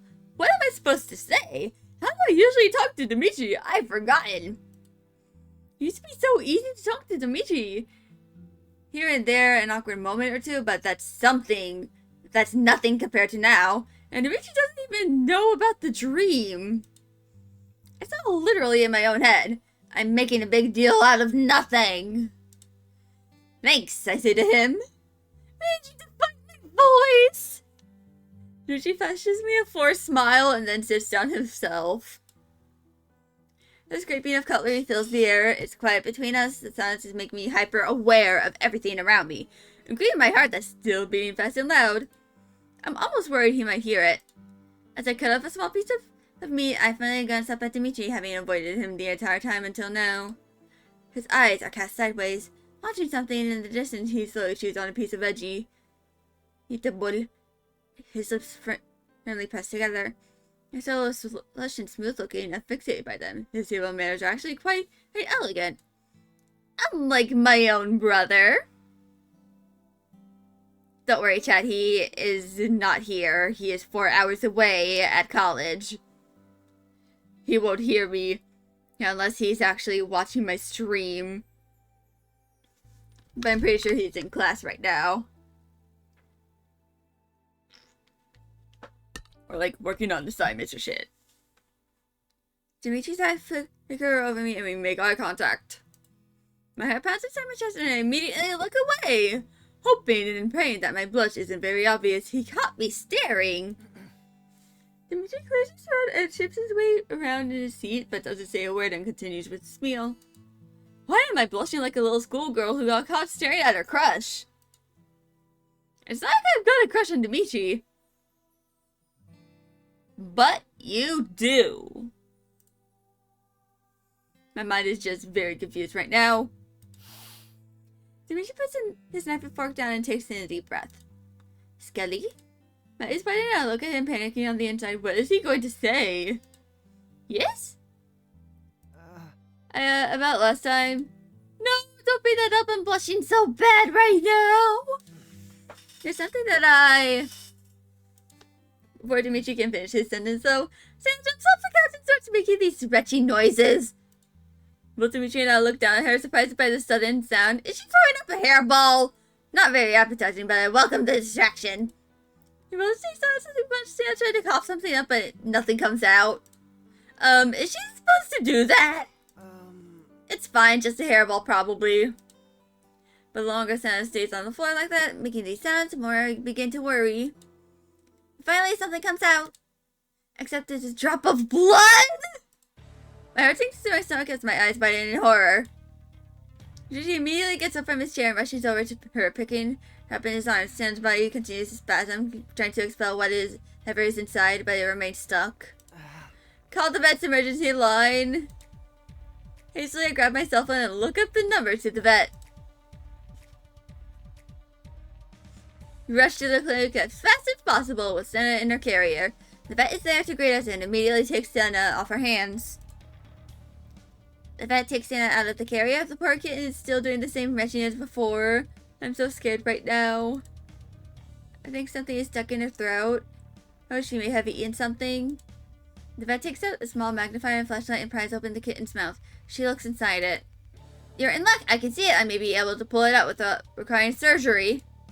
The vet puts Senna back down on the table where Dimitri and I watch helplessly on the side one. The vet takes out some medical pincers and slides into the kitten's mouth with it. I hold my breath and reach for Dimitri's hand, squeezing it hard. Please be okay, Sana. Senna's struggling against the vet's grip on her. Poor little kitten. Got it! Now careful extraction is needed, and the vet pulls out the pincers out of the kitten's mouth, extracting a small needle with it. Why did a needle? My needle! Sana shakes her head, but has finally stopped convulsing her entire body. The vet opens her mouth again to look inside with her magnifier glass to make sure everything looks alright. Seems the needle did prick her throat a little, hence the blood, but nothing major. This should be able to heal on its own. The vet leaves Sana on the table and walks around the computer and starts typing something on the keyboard. Dimitri immediately pets her in relief. I'll give her some antibacterial medicine to make sure it won't get infected. She swallowed my needle. It's not your fault. Cats will swallow anything. A lot of them seem to like plastic.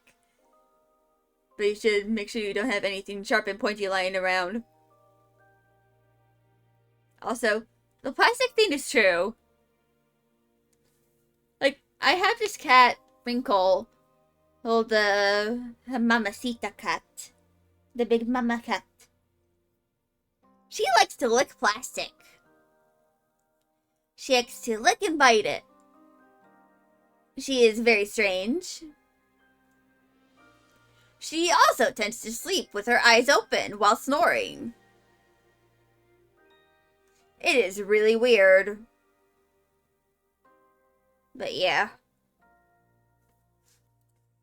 I sink down to my knees in front of the table, my eyes aligned with Sana's. I feel so guilty. I'm so sorry. I tell her as I pet her head. She's purring. She's alright, just had a little fright. The vet walks over to us and hands us a packet of tablets. Check these. Feed her once a day before or after she eats. Will do. Or you can do what my mom does and give the kitties Tweeto.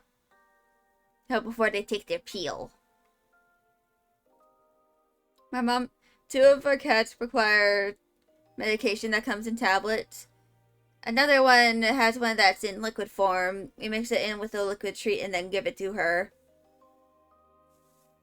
But the vet told my mom that you have to make sure that they had water before having the treat, the medicine, but that can be a little hard to figure out.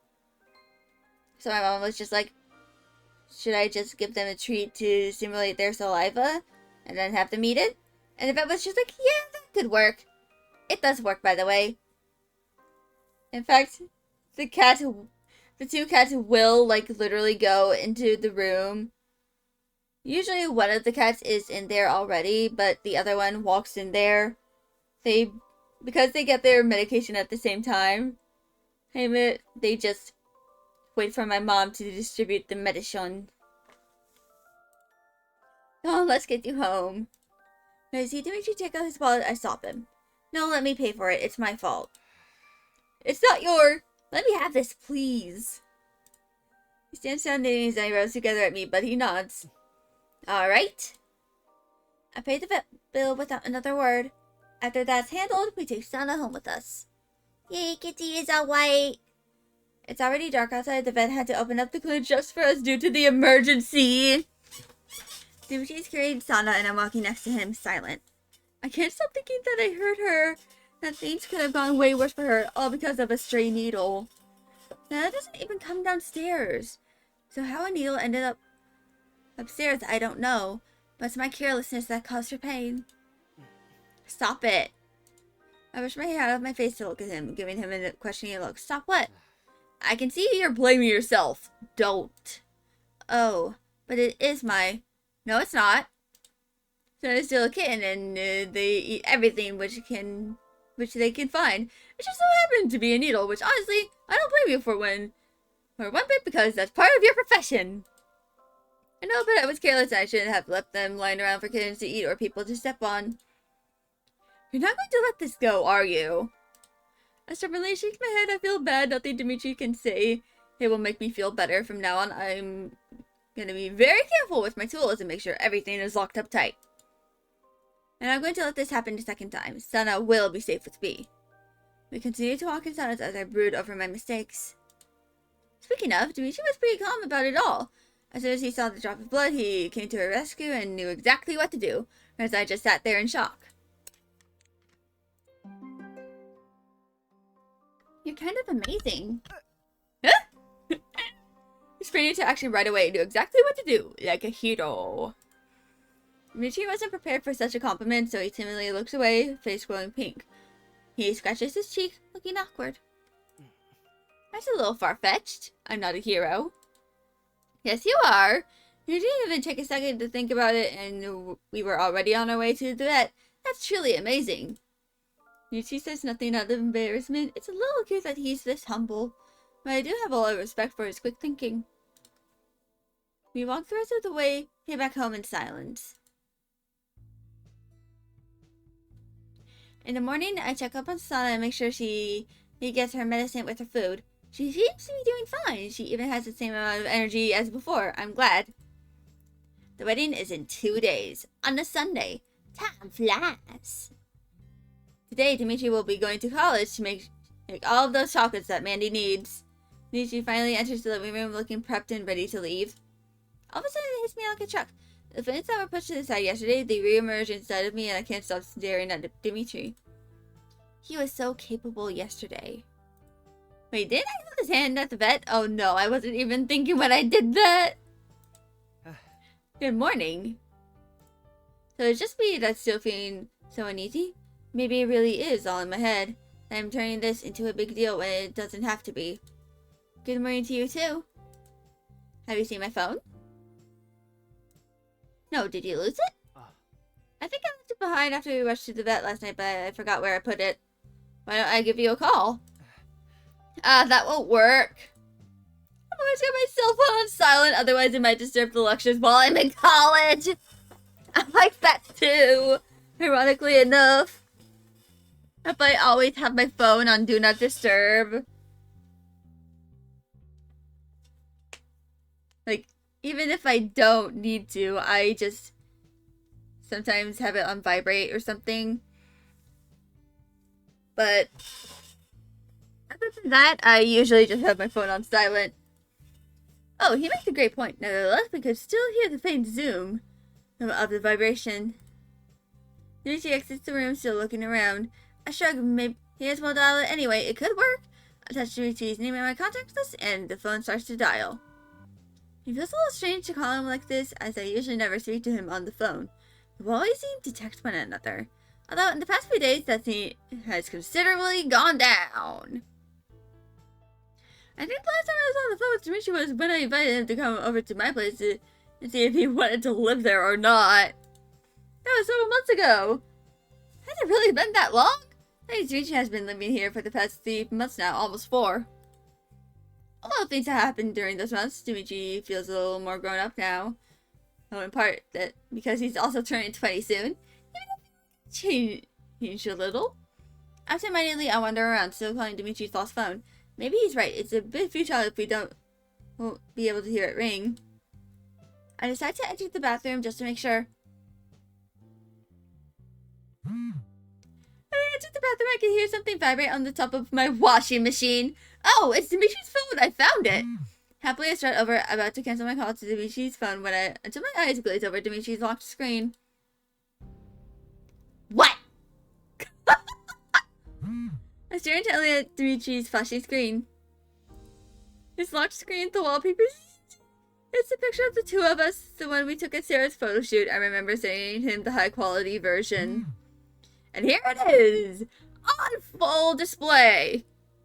Vibrating and otherwise demanding all of my attention. Why does Dimitri have the wallpaper? It's too strange. His lock screen nonetheless. I mean, it is a nice photo, but you don't randomly decide to put that up as your wallpaper unless it's something you want to see often. People tend to put their loved ones as their wallpaper, like pets or their partner. So what kind of special meaning does this have for Dimitri? A prickling sensation stirs inside me. I feel my heart rate speed up. It's because I'm in the picture, isn't it? Does this mean that Dimitri has feelings for me? My phone automatically ends the call after no one answered, and Dimitri's screen turns dark. But the memory of the picture is still burnt into my mind. I'm so confused about this newfound information. Skelly, did you find it? Ah! You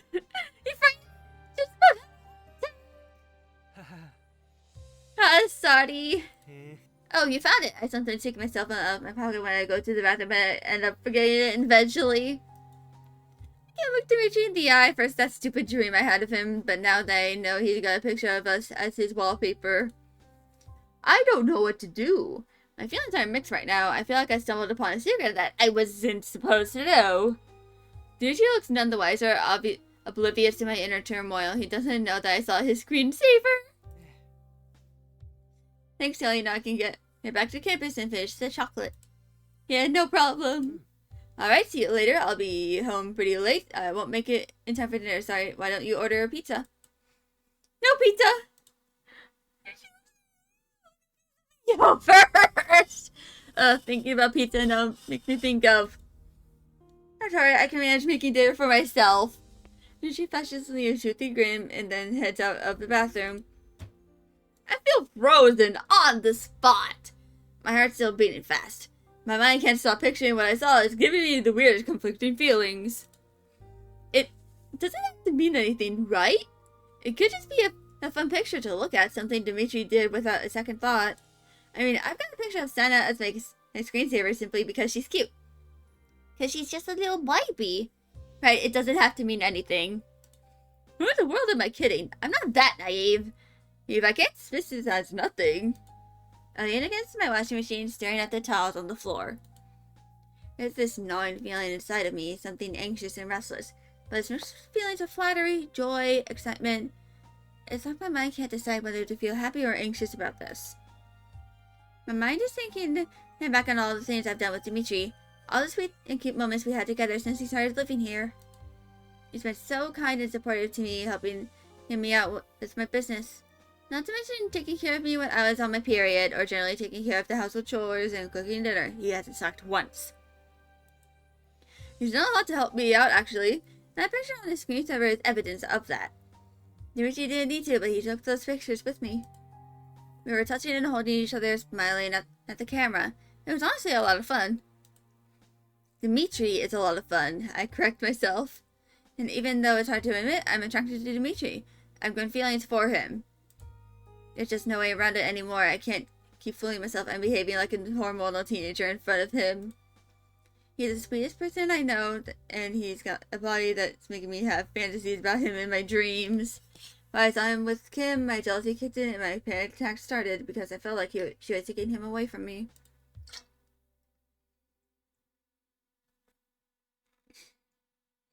I know I didn't want to admit it. He's Alex's younger brother, my ex. Not to mention, I'm 4 years older than him. It's just not right. Right?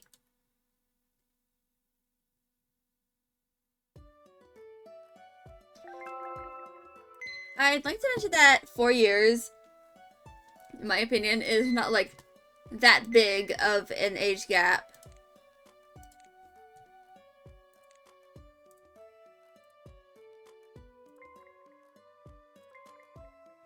Like, I feel like... So, there's this, like, calculation that you do to, like, figure out the youngest age that you can date. It's dividing your own age by 2 and adding 7 to it, I think. So, like, the protagonist's age is 23. So 22 would be, so like 11 and a half, and then if you add 7 to it, it would be 18. So as they are, you know, somewhat close in age, I feel like it's a little more okay.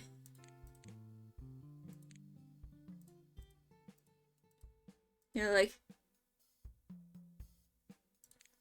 at least compared to some of the other age gaps I've seen in media.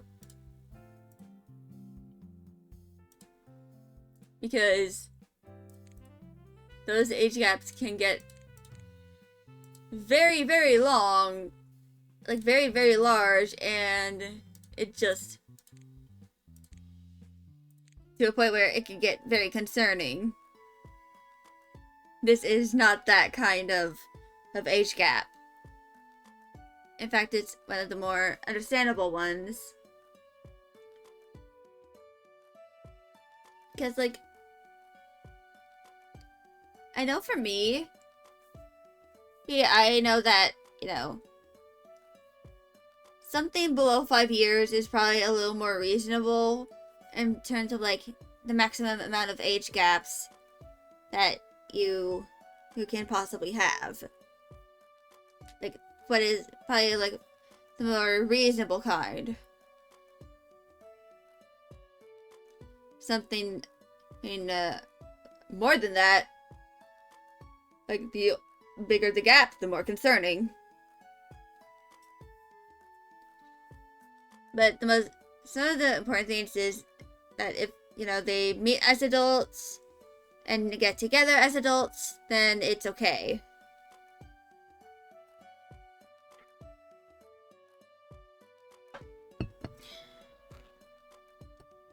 But anyway, I'm going to go to chapter 20. Oh, right. Fuck. I forgot. The wedding.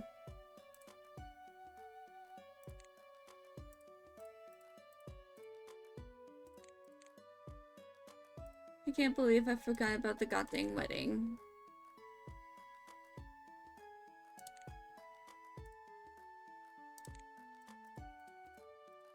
forgot about the goddamn wedding.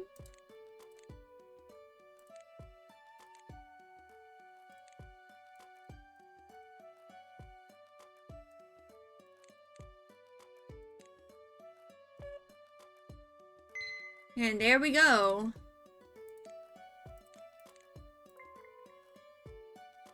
So we have like 8 more. Depending on how long I decide to go, I'm probably gonna take like a long hunger intermission in a bit to like make myself dinner and eat. But I'm not gonna do that now. I'm gonna do this. It's the day of the wedding and I'm already up earlier than I planned to. Why? It seems that this time of month again I've been cramping all morning. Ah yes. The menstruation once again. Nothing a little medicine can't cure. I mean, make sure to pack some extra pills in my purse since I'm definitely going to be needing them at the wedding. Without I take everything it is going to be today, I don't have much time to focus on and think about other things. I haven't even seen Dimitri, much less talk to him. He's been pretty busy as well. It's time to deliver the wedding dress to Mandy. She's waiting for me at the estate. When I arrive, it's exactly how Sarah described it to me, like a big fairy tale castle. The building is very historical, decorated with fancy furniture, and the walls look like they're... I fucking sneezed. Well then. Time to add to the sneeze counter. Let's do that again. The building is very historical, decorated with fancy furniture, and the walls look like they've been whittled down by their old age. There are flowers and balloons everywhere. It's all very romantic. Why did I do it in that voice? It's quite empty since guests aren't coming in until later. But Mandy is there to greet me, along with what seems to be her family. Ooh. It's here! I grabbed the clothing bag with me, having been very careful with the dress the entire time. It's pressed and ironed, clean and pristine. Mandy will shine in this, no doubt. I'm riddled with nerves. At least that's one thing I can check off my list of things that can go wrong. It's not like you didn't get much sleep last night. On the contrary, I knocked myself out with some sleeping pills. Otherwise, I'd be awake throughout the night, slept like a baby. Mary takes the dress off my hand and gives it to one of the other women in the room who runs off to some other area. Alright, that means I'll see you at 5. Yep, I need to go get ready as well. Oh! Sarah jump scare! Suddenly, Sarah joins in the scene. Her hair flushed temporarily, blinding me. Skelly! Sarah! Hey, good choice, those sneakers. I'm prepared. Alright, come along, Sarah. I've got my wedding dress now, and we can take some pictures as I get ready. See you later, Skelly. I've got a job to do. I give her a thumbs up, and both Mandy and Sarah disappear. Now I've probably got some time to kill before it's 5 p.m., though I should probably get ready myself. I return home. Hours later, I return to the premises. There are a bunch more people now. I've got my makeup on, hair in a fancy bun, and wearing my own dress, of course. I didn't forget to pack the extra medicine either. I'm all set. Some nice classical music is playing in the background. Everyone around me is chatting among themselves, all dressed in formal wear. I haven't spotted Mandy or Sarah yet. Nor have I seen Dimitri, though he's probably somewhere near the kitchen or food area. He won't be coming to the ceremony anyway, which is about to start. This will be the first time I'm meeting Mandy's fiancé as well. Eventually, I sit down in one of the chairs, waiting for the ceremony to start at 5 p.m. The room gets more and more crowded. There's about 100 or so people. I didn't realize there were going to be this many people, but then again, Mandy was flaunting around some money. With also money come big crowds, I guess. The crowd suddenly quiets down. If her fiancé is Alex, I am going to laugh. The music suddenly starts, Mandy's fiancé is already standing at the altar. People who are standing around quickly sit. I see Sarah in the back snapping pictures without flash, so while she goes by undetected, she's doing some good work. I clench my purse in anticipation, waiting for the bride to appear.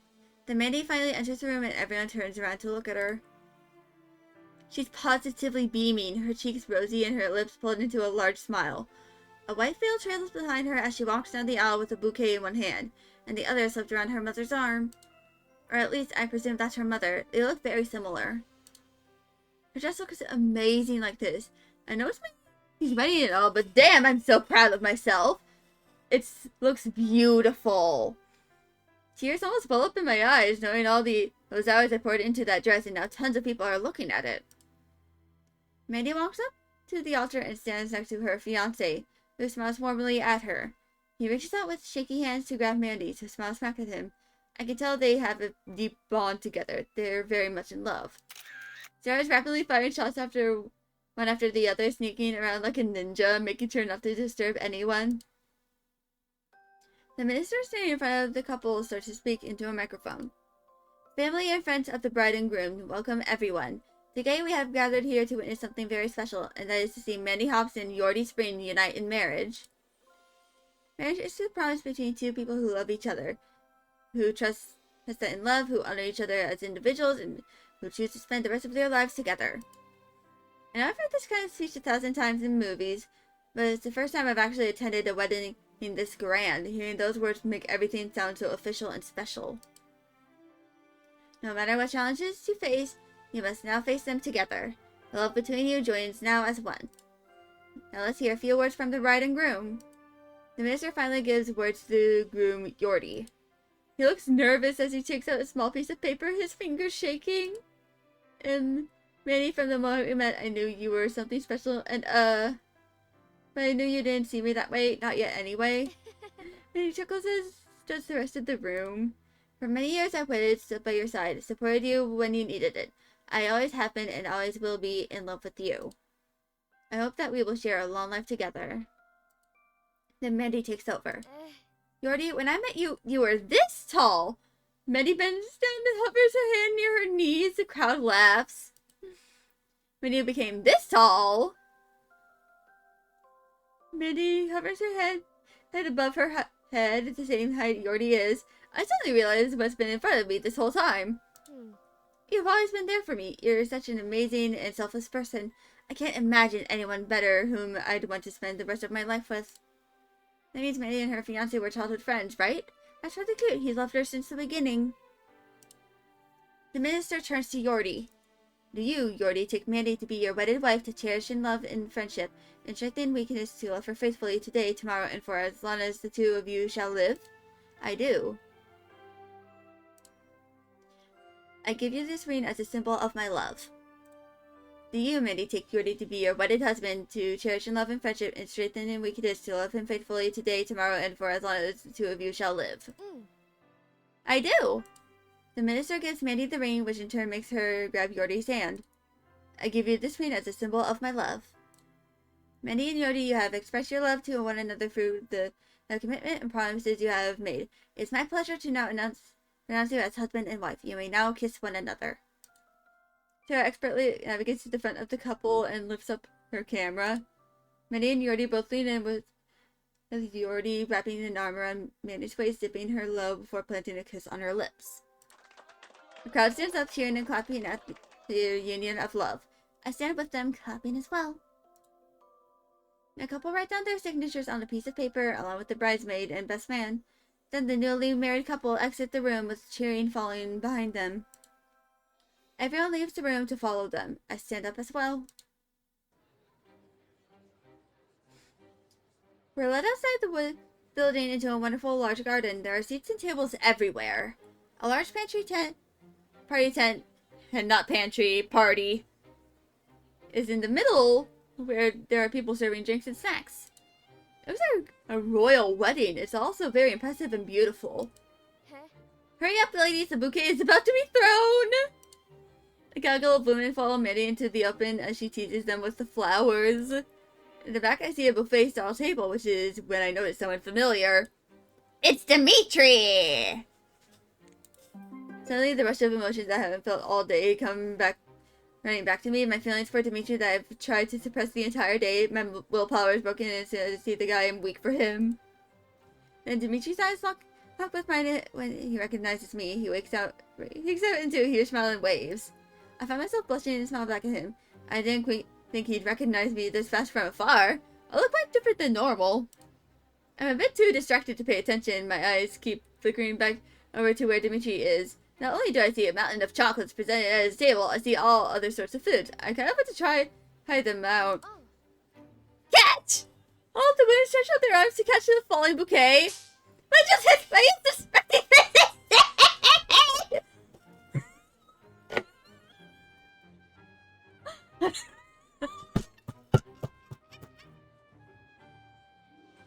Oh my god.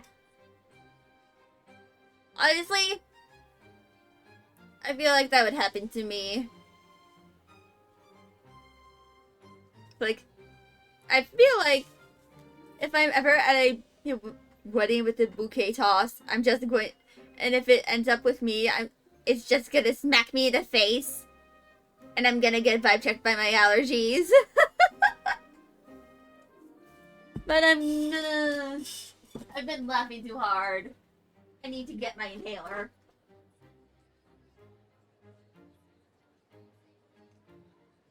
I like to not die while I'm streaming. It would be tragic.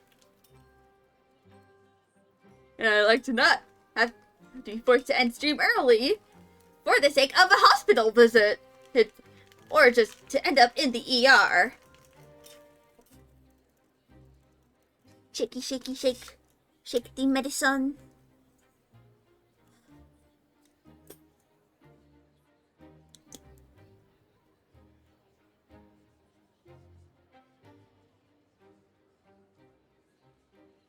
I just realized that this literally expires this month.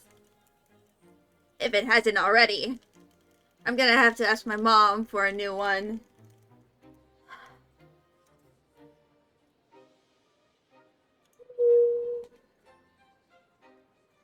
But yes, I find just getting smacked in the face with the bouquet a very big mood. Like, she's just like me for real. I staggered backwards, startled that I got hit in the face by a bunch of flowers. Some of the pollen goes straight up my nose and I sneezed out loud. Also big mood, because I literally just sneezed very loudly earlier and I probably startled some of y'all. Everyone turned around looking at me and at the bouquet lying down at my feet. I feel like a clown all of a sudden, like this was some sort of comedic act. That is so embarrassing. I wasn't paying attention at all. Minnie runs over to me, picking up the bouquet and thrusting it into my arms. Some of the other ladies groan out loud in disappointment that they didn't catch it. Ooh. Skelly, you caught it!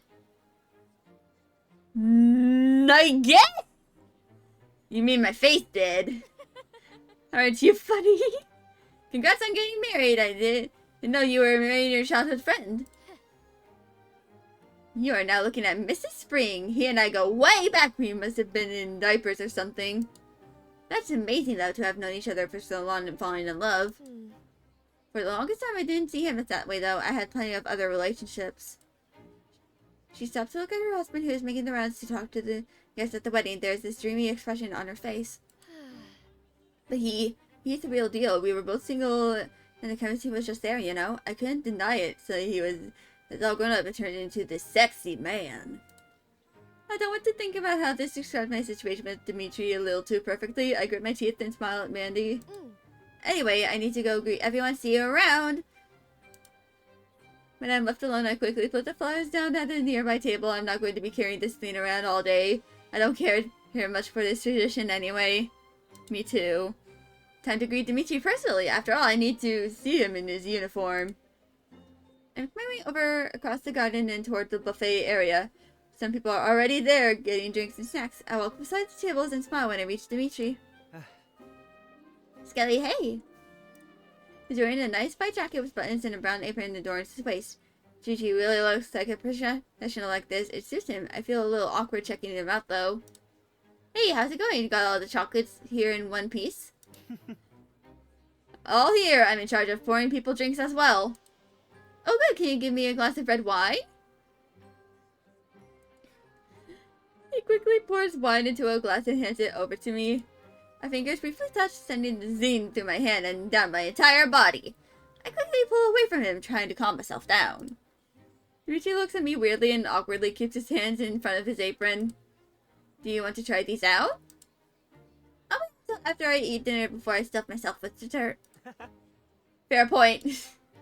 Then he leans forward across the table, catching me off guard as he reaches for my face. His fingers come closer and closer, as if he's aiming for my lips. It is me, indeed! The MC just has got whacked in the face by a bouquet. Like, I'm not even joking. Like,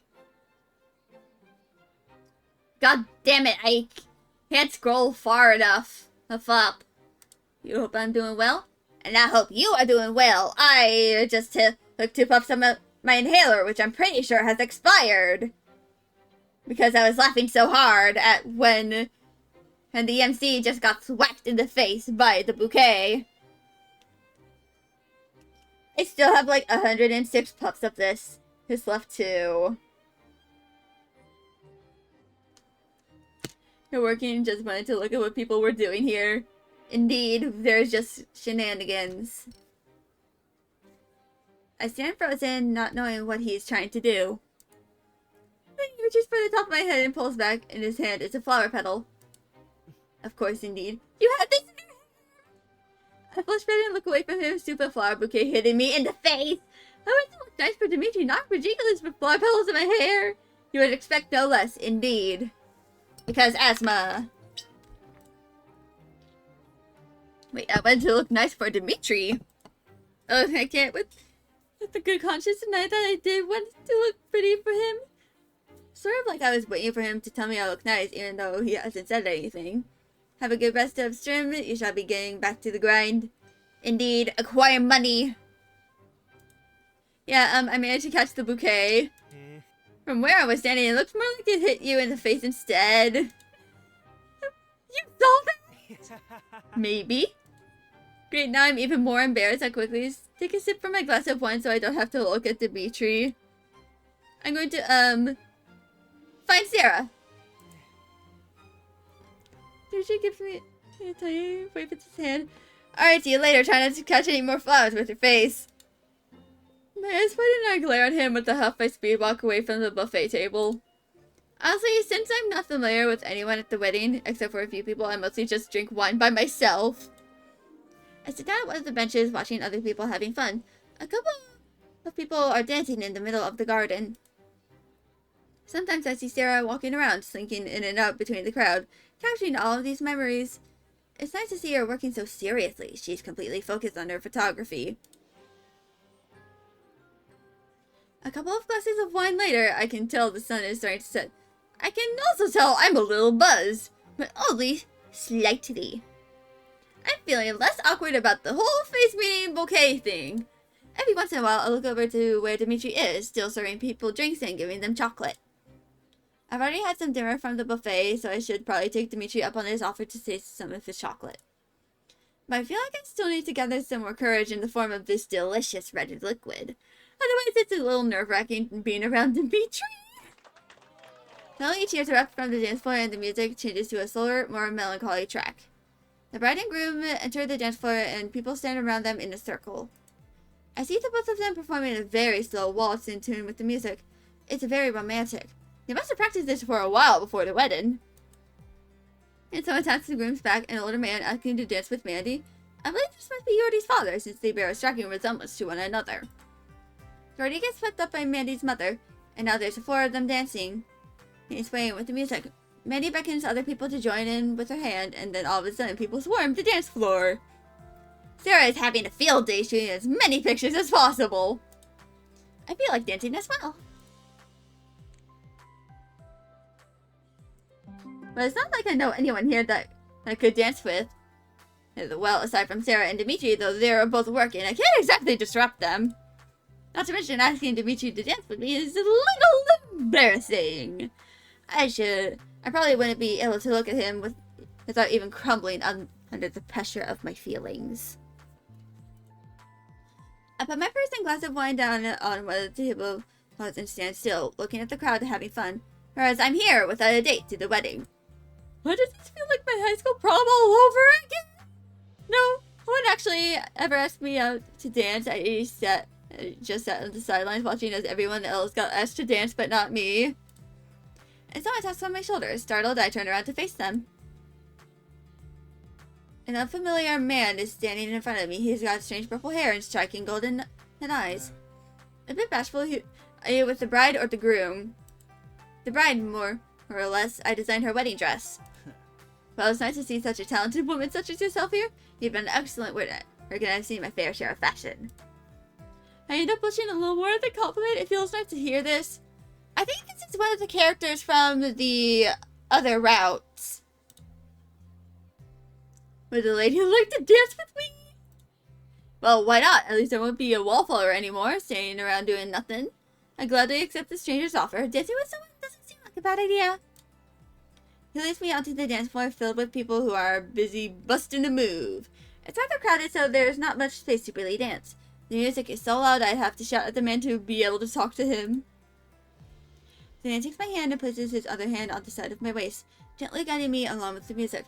A small enemy seems nice and not overly pushy or aggressive. Guess weddings really do bring out the best out of people.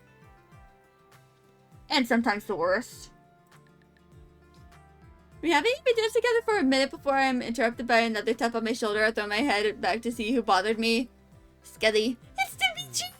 May I take over? Nancy's a bit irked at the situation. And irritation flashing in his eyes, he unlocks hands with me as if asking me if it's alright to hand me over to Dimitri. Sorry, he's my friend. Very well, it was lovely to dance with you. I turn around to face Dimitri. I thought you were working. Dimitri leans down to my level, hovering over my shoulder with his face. His ear is close to my mouth. As my heart starts beating faster. Huh? What? It's too loud in here, he didn't hear me. What about work? Took a break. Dance with me? And when we're trying that he's asked me to dance, of course I accept. I take his hand and Dimitri pulls me closer to him, his other hand slipping around my waist. I'm breathless being this close to Dimitri, him holding me like this. His blue eyes are giving me this intense stare. I can't look away from them. I want him to keep looking at me. I want to hog all of his attention. Then Dimitri starts to lead me into a dance, swaying our bodies together, traversing the crowd without bumping into people. One of my hands is on his shoulder, gripping him tight. The other one is being held by him. The tingling sensation I get from his touch spreads across my body. Dimitri takes a step forward and accidentally steps on my foot! Ouch! I'm startled, he springs back his eyes, apologetic. So sorry. You okay? Did I hurt you? I shake my head and then wrap both of my arms around his neck to show him I'm okay. Dimitri composes himself and then nods at me. He takes the lead once more and I gladly follow. He's slightly awkward at dancing, but it's unbearably cute the way he tries. Then he moves away from me, stretching out his arm, keeping my hand in his. He twirls me around and it just flies up in the air as I spin. Then he pulls me back and I crash against his chest. I giggle at him, my hands pressed against his jacket. That was fun. He chuckles at me as well, and I look up at him to see the cute dimple appearing on his cheek again. Usually he's looking at me, eyes locked onto mine, determined to keep eye contact with me. It feels exhilarating to maintain his gaze, like I'm the only thing that matters to him in the world, as if we're the only two people dancing right now. I feel like my heart is dancing along with the music. I'm all pumped up with endorphins. Maddie said she knew her husband for the longest time, and then one day she looked at him as a man. I can feel it. Every place our bodies are touching, and even through the thickness of his coat, I can feel him. Dimitri is taller than me, stronger than me, his hands more callous than mine. Every part of him that's grown since I've known him. And there's the part that our desires are very much the same. Those kind blue eyes, the dimple on his cheek as he smiles down at me at this slight hesitation right before he dips me down. He's grinning. I'm grinning. His strong arm supporting me in place. Then he pulls me back into his chest, safe and secure. Dimitri bends down, his brown hair sliding across my forehead until his lips brush again over the tip of my ear. I face up, a rush of adrenaline shooting through my body. It's leaving me tingling all over. I've always wanted to do that. His voice is so close, so sensual, it's making my knees bend. I'm being swept off my feet here, figuratively. By the way, you look really pretty. My face flushes at the compliment, my heart pounds in excitement. I've been dying to hear those words all night. I can't deny it. When I was putting my makeup on and setting my hair, I looked in the mirror and thought, would Dimitri like this? And he does! This makes me so happy. Now he's back at a normal distance, no longer whispering sweet words into my ear. He's grinning at me with pink cheeks. It's adorable. Don't tell Minnie, but I think you're the prettiest one here! My heart melts into a puddle. Hey, you too! I turn my head to see Sarah in the back, her camera pointed at us. She shakes her head in disappointment. Get a room! Blood rushes to my face, spraying across my cheeks in nanoseconds. I press my face into Dimitri's chest, hiding embarrassment from everyone. He chuckles nervously, rubbing my back with his hand. It feels ridiculous being held by him, even though it's embarrassing that Sarah saw me like this. I finally push away from him, hoping that my cheeks aren't cherry red. Dimitri looks down at me, a blush on his face as well. Seems I'm not the only one who's embarrassed. A sharp pain soars from my body, and I collapse against Dimitri. He catches me as a reflex, and the worry flickers in his eyes. Skelly? Oh no, the cramps are coming back. The medicine has worn off. I try to steady myself, controlling my breathing. It's nothing, just cramps. Ah, have we got some in my purse? That's where I push away from Dimitri. Hello, Nekoni! It has been like at least a year. I'll get it. Hello, Nekoni! It has been a while! And I am now in a lifted model. But yes, Nekoni, how are you doing? I hope you're doing well. Well, it has been a while. It has been a long time indeed. I navigate the crowd around me, getting off the dance floor and back to the table where I left my purse. Except when I reach it, nothing is there, just a half-empty glass of red wine. I cock my head to the side. Miss you had to get milk. Just kidding. Yeah. I'm pretty sure this is where I left my purse. I look around with my eyes, but I don't see anything. My purse isn't there. Anxiety brews in my stomach as my cramps get more painful. We are left on a cliffhanger. I've been doing quite well. I'm getting closer and closer to my next semester, where I decided to like have my classes begin in late February instead of, you know, early January as they usually start. Going up too fast. That, and I'm also almost done with my 2.0 Model 2.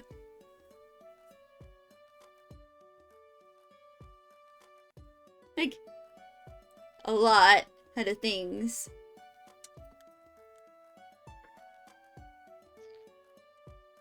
Yeah.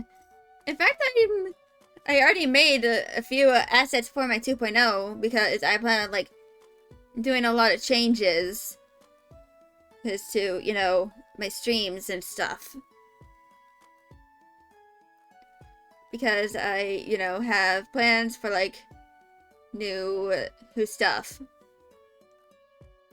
Unfortunately, as I have, like, essentially 2 weeks now, like a little more than 2 weeks now, in order to like prepare for, you know, my college semester, I don't think I'm gonna have a lot of time to like work on anything anymore, or like at least not make like significant progress within one day.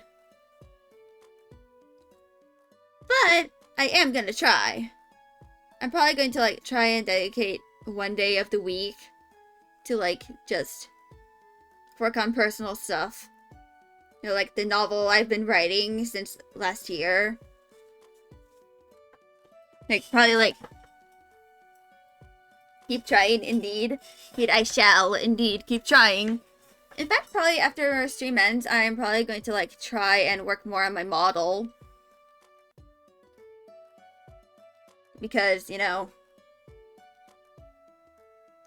I kind of have to... I want to try and finish it completely. You like have all the physics and parameters done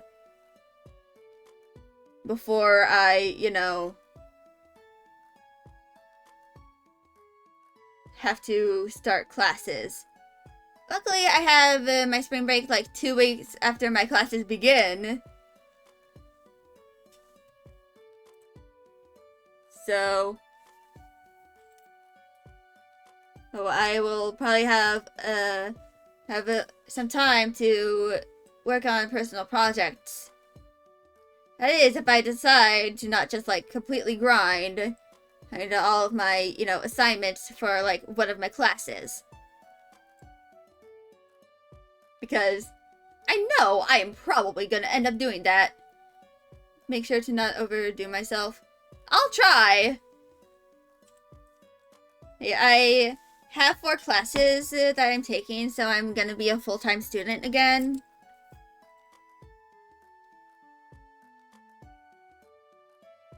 So...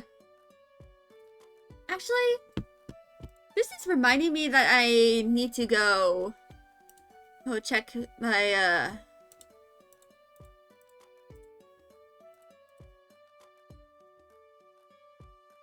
classes.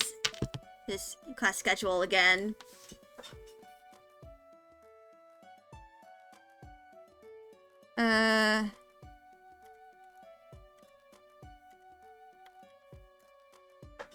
There we go.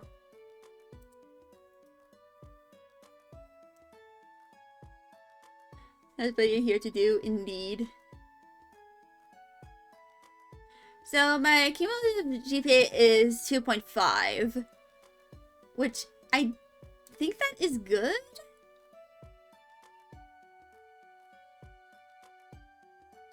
So...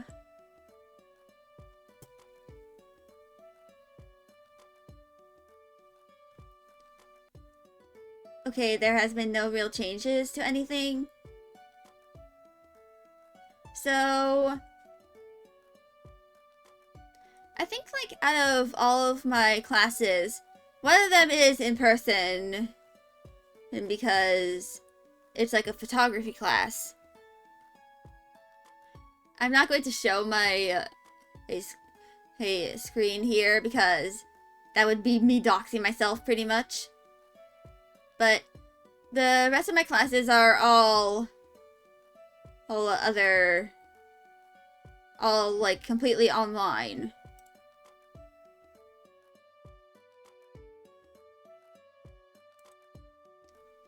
And because of that, I can kind of like do some of them on my own pace. He's, of course, considering the due dates. But I think that probably like during spring break, which also coincides a bit with the spring sale on Steam, I'm probably going to like focus on like one of my classes specifically for the entire week, and then do as many assignments from that as I am capable of doing, you know, with, you know, the help of like studying and tactics for like focusing on everything. Which I'm probably going to do it for my college composition class, because that pretty much mostly requires writing. And because of that, because my classes end in May, I can probably like not overdo the full week now. Yeah. I will probably like do like intermittent things, like probably like focus on doing one assignment take a little break to do something else. I'll just probably like get up and pace a bit, and then I can like sit back down on my computer and do another assignment.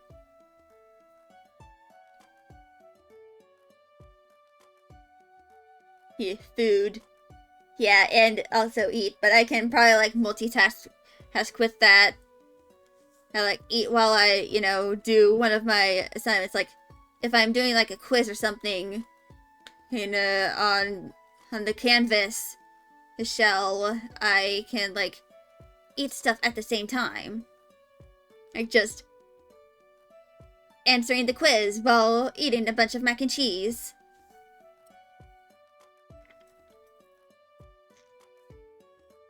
But yeah, other than that,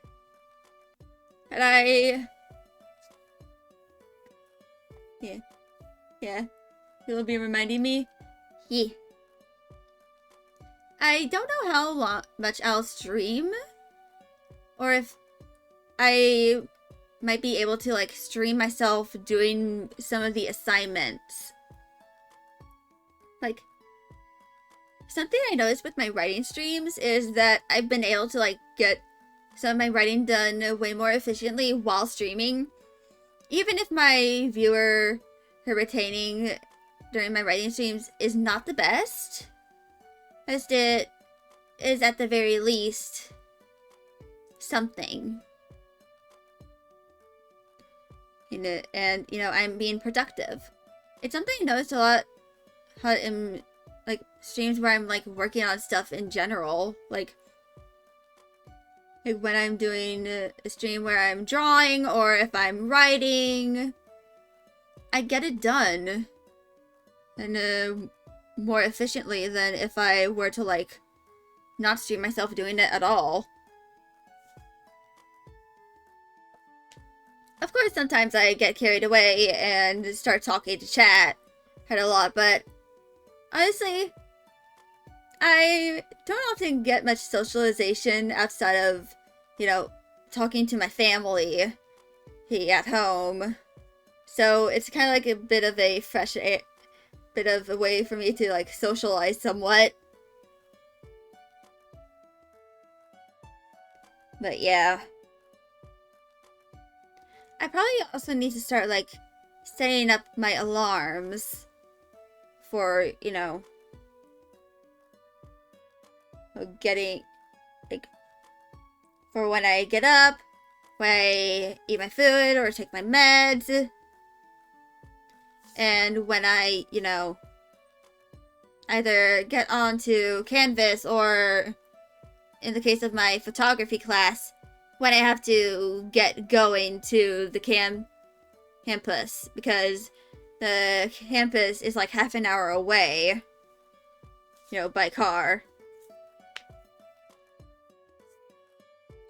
Luckily, my parents are willing to drive me there. Most likely my mom, because she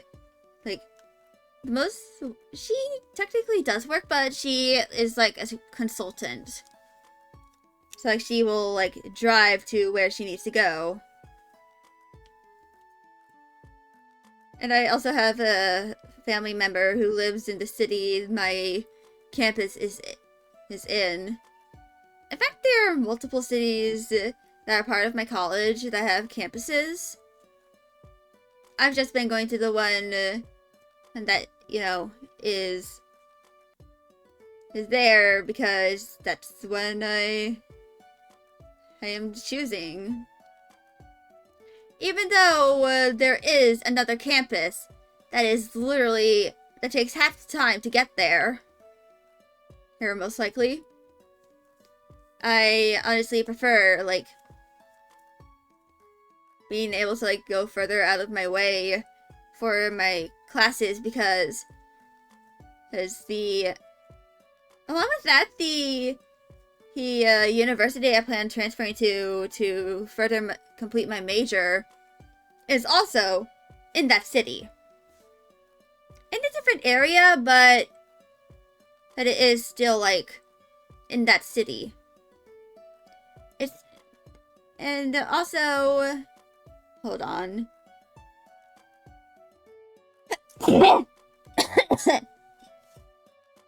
Had to sneeze once again. But I actually kind of like the scenery of where my current in-person classes are in, because like it's like in the historic part of the city. Some of the structures there have been there since, you know, the colonial era. Bless my soul. Yes, Gesundheit. And now I can add to the sneeze counter.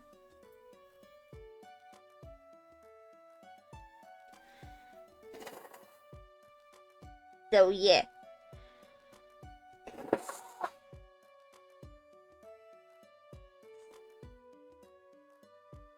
Funnily enough,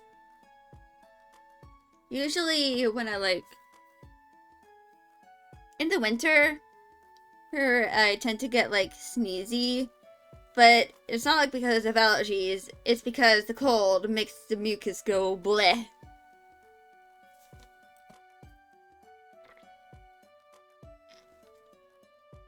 But yeah. And something I also plan on doing over that semester when I have the time is I'm going to slowly start adding all of the new assets that I made to like everywhere. Like once I make my new profile picture to reflect my 2.0, I'm going to implement that, head on all of my social medias. And of course, once I, you know, finish all of my assets for my streams, I'm going to be adding those too. I plan on some of them being animated too, but I'm probably going to make those animations very simple, as I'm not all that familiar with animating in Clip Studio Paint. I'm kind of like having to learn all of it over again. Which kind of sucks, but meh. I have to learn. I've been using the Clip Studio Paint to draw for the past like 2 years. Because I can definitely figure out how to animate in it one of these days.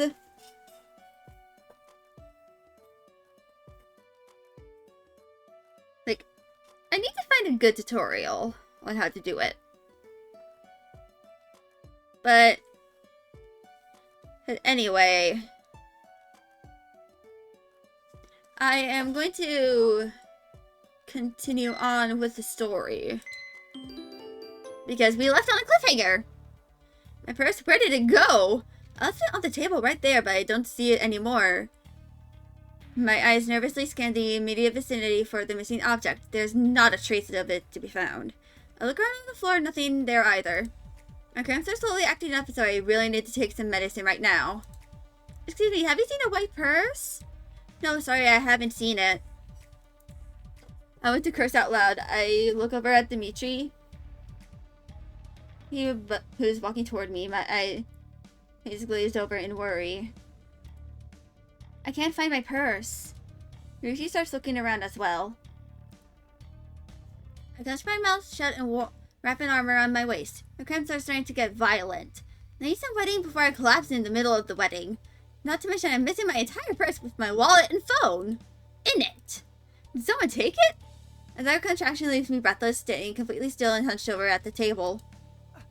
Hands reach out for me, and suddenly Dimitri's arms are hooked around my body, keeping me upright. He leans into me, whispering in my ear. Come on, let's get you somewhere you can rest. Did you find my purse? No, we can look for it later. Not being in the mindset to argue, I surrender myself to Dimitri, who leads me out of the garden and back into the building.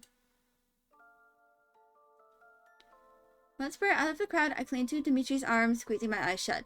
The pain is really awful. My fingers dig into his flesh and I grind my teeth. Dimitri bends down, then swoops me up into his arms, carrying me like a princess against his chest. I don't have any time to react at all. As the pain immobilizes me, I let myself get carried until Dimitri brings us to a room forbidden for guests. It's an antique living room with a view of the garden beneath it. There is no one here, in part because it's off limits to guests. Dimitri settles me down onto one of the chaise lounges. Stay there. I'll be back as soon as possible with some medicine. My mind is spinning and I can't think much of anything besides getting myself through this hell. A few minutes later, I hear footsteps approaching the room and Dimitri returns. He's carrying a glass of water. Here, I managed to find some paracetamol. It was dissolved in the water, so please drink it. Eagerly, I take it off his hands and gulp it down. When finished, he takes the glass and sets it aside. Dimitri stands in front of me, fretting over my health. He eventually speaks up. I tried looking for your purse one more time, but I couldn't find anything. I'm sorry.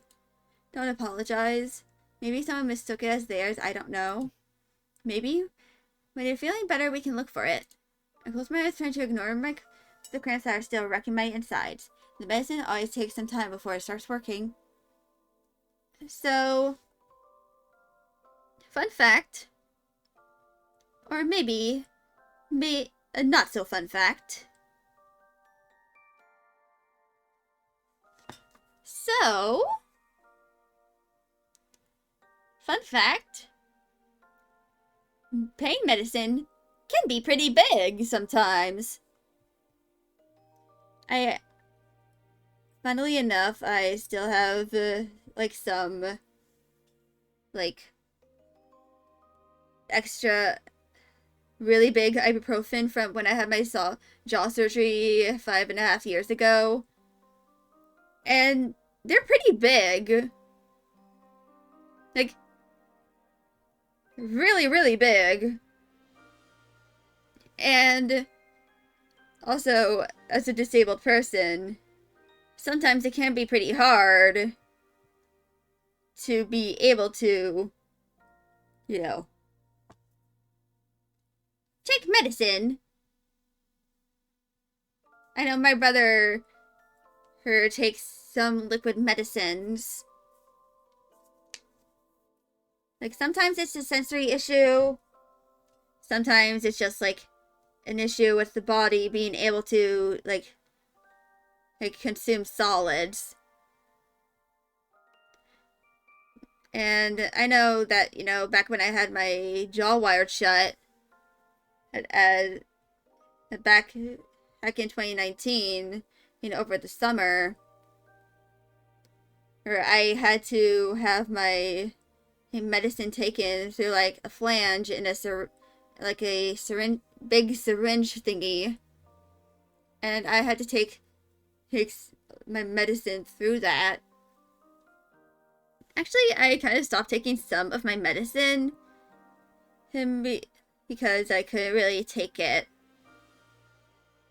My jaw was wired too shut.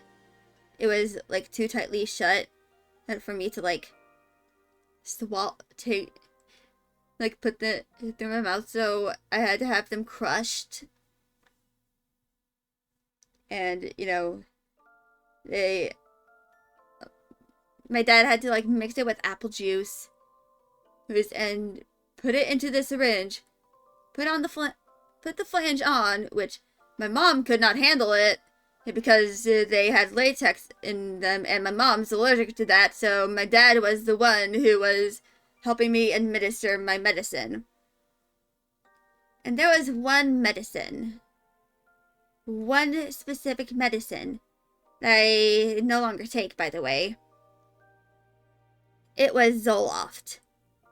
It tasted horrible. I could only take just a small amount before I just needed to take a break from it and drink something that tastes better. Like a milkshake or something. So, yeah. That is kind of something I experienced.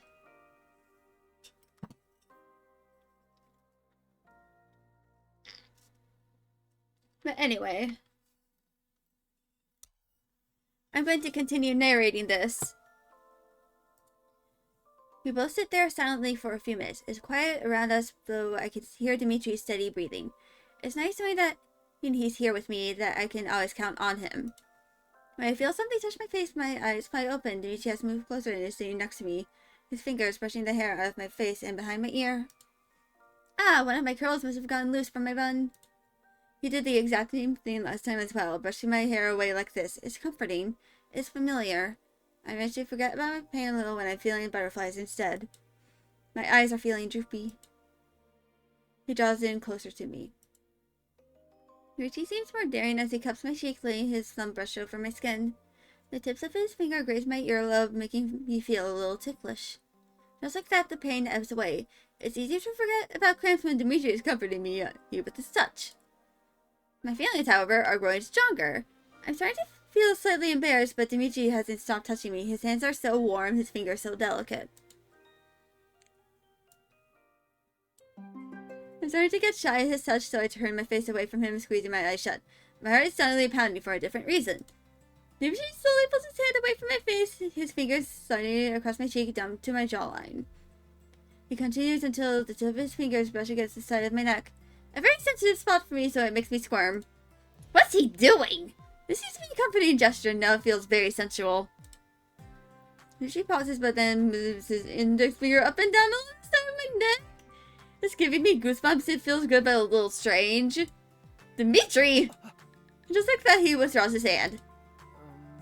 Sorry, there was this much of makeup smeared on your neck. When I flicker away from his, I can see through his thinly veiled lie. Dimitri places both of his hands in his lap as if he's suddenly very conscious of his actions. But it's not as if I disliked it. It felt rather nice. It's okay, I don't mind. Keeps me distracted from the pain. One of the best things to do if you're in pain, if you are able to, is distract yourself. Sometimes your pets will do it for you. Dimitri locks his blue eyes on mine, slightly widened. It seems like he's contemplating something as he doesn't move for a while. But then his lips curl into a small smile and he lifts his hand to reach for my cheek. I'm filled with this warm glow as soon his hand is on my face, enveloping me in his gentle touch. My cramps are slowly but surely being forgotten. I close my eyes shut and slightly lean into Dimitri's hand. It's so big and feels rather soft. Dimitri's hand is very comforting. It smells like chocolate too. I don't want him to stop. It feels so very sensual and rather exciting. Dimitri curls his index so that the back brushes up and down along my cheek. His thumb is moving along with his index near the corner of my mouth. In fact, it's rather dangerously near my lips. My eyes crack open when the tip of his thumb lightly flutters across my bottom lip. I'm staring right into Dimitri's eyes. When did he move so close to me? He's not looking at me though, he's staring at my lips. And he does it again, his thumb grazing my bottom lip, and I can't help but let out a small gasp in response. I can feel my lips throb on the spot where he touched me. Like this. It feels like we're going to... Next second, a pair of footsteps are approaching us, echoing in the hallways. Dimitri immediately pulls his hand away from my face, suddenly highly alert. You ruined the moment! People, we're not supposed to be in here! I'm still rather in a daze, but stood up straight. Dimitri is the one who pulls me from the chase with him, holding my hand and dragging me toward one of the large windows. He wraps the curtain around the cloak to hide us. I'm squished up against his body, not making a sound. No sooner have we stopped moving, the doors of the room open up and a couple of people enter. My heart is pounding so fast for two different reasons. One, I don't want to be found out, and two, weren't we about to kiss? It certainly felt like it. Now I can't stop thinking about the missed opportunity. Neither is my heart calming down, pumping blood through me fast. It's so loud in my ears. That's when I realize I'm not hearing my own heartbeat. It's Dimitri's! I press my ear against his chest, it's thumping wildly, going faster than mine is. The revelation that I'm not the only one who's experiencing this heart-pounding moment, but Dimitri as well fills me with butterflies. My period cramps are the last thing on my mind! Dimitri is nervous and excited as I am. He smells so nice too. I bring my face into his chest! A few seconds later, and the people in the room finally leave. He's going no kisses! Teeth will fall out! But it's in the game! Dimitri breathes a sigh of relief, though his heart isn't calming down. Neither is he letting go of me, his arms still wrapped around my back. That was close. Oh, he suddenly lets go of me and jumps backwards. I look at him in surprise as the curtain moves around us. The sunlight it streams into my eyes now that Dimitri isn't blocking the sun from me anymore. Dimitri stuffs his hand into his pocket and pulls out a small wrapped piece of candy. He unwraps it, showing that it is, in fact, a piece of chocolate instead.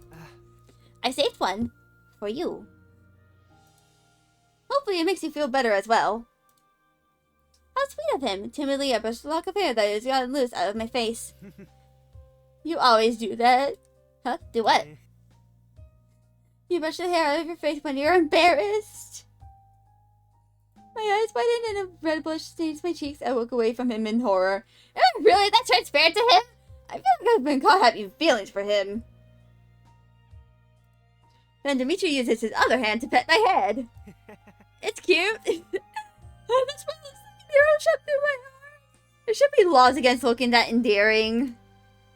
Dimitri stops petting my head his eyes suddenly narrowing as he looks at me. His hand slipped from my head to my other shoulder. To my shoulder, gripping it slightly. Then he places his other hand up to my face, offering me the piece of chocolate. Really, he intends to feed me. I'm already embarrassed and now he wants to do this. Close your eyes, it really makes you appreciate the taste. And just as I'm told to impatiently close my eyes, I'm automatically slightly open my mouth waiting for him. My lips come into contact with the chocolate as Dimitri presses it against my mouth. I take it all the way inside, the chocolate melting fast on my tongue. I can taste the strawberry filling leaking through. I open my eyes to tell him it tastes good. But then something else touches my lips!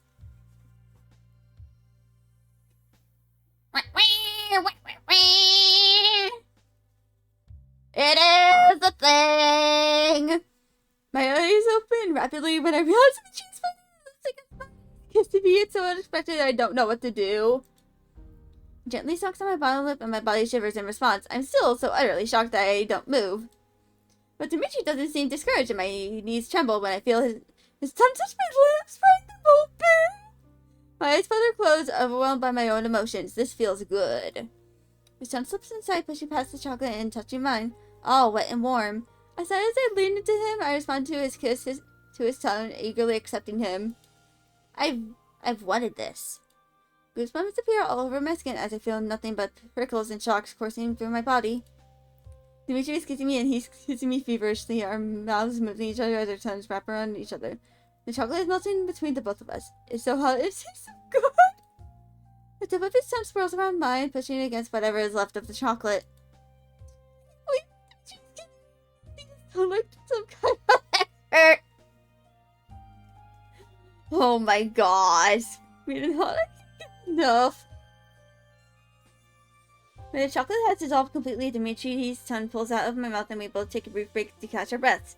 He lets his forehead against mine, staring into my eyes. I don't even recognize him anymore. Who is this man capable of kissing me like this? I want to do it again. I want more. Oh god. It's like all this dancing with Dimitri before was foreplay, and this is the real deal.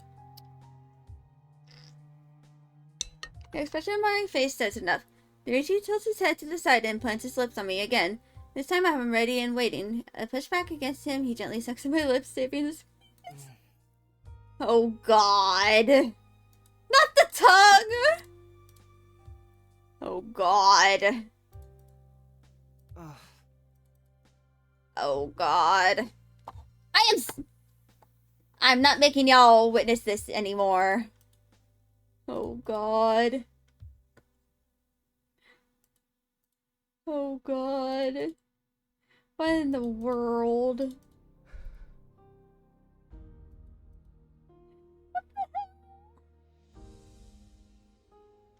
What is going on?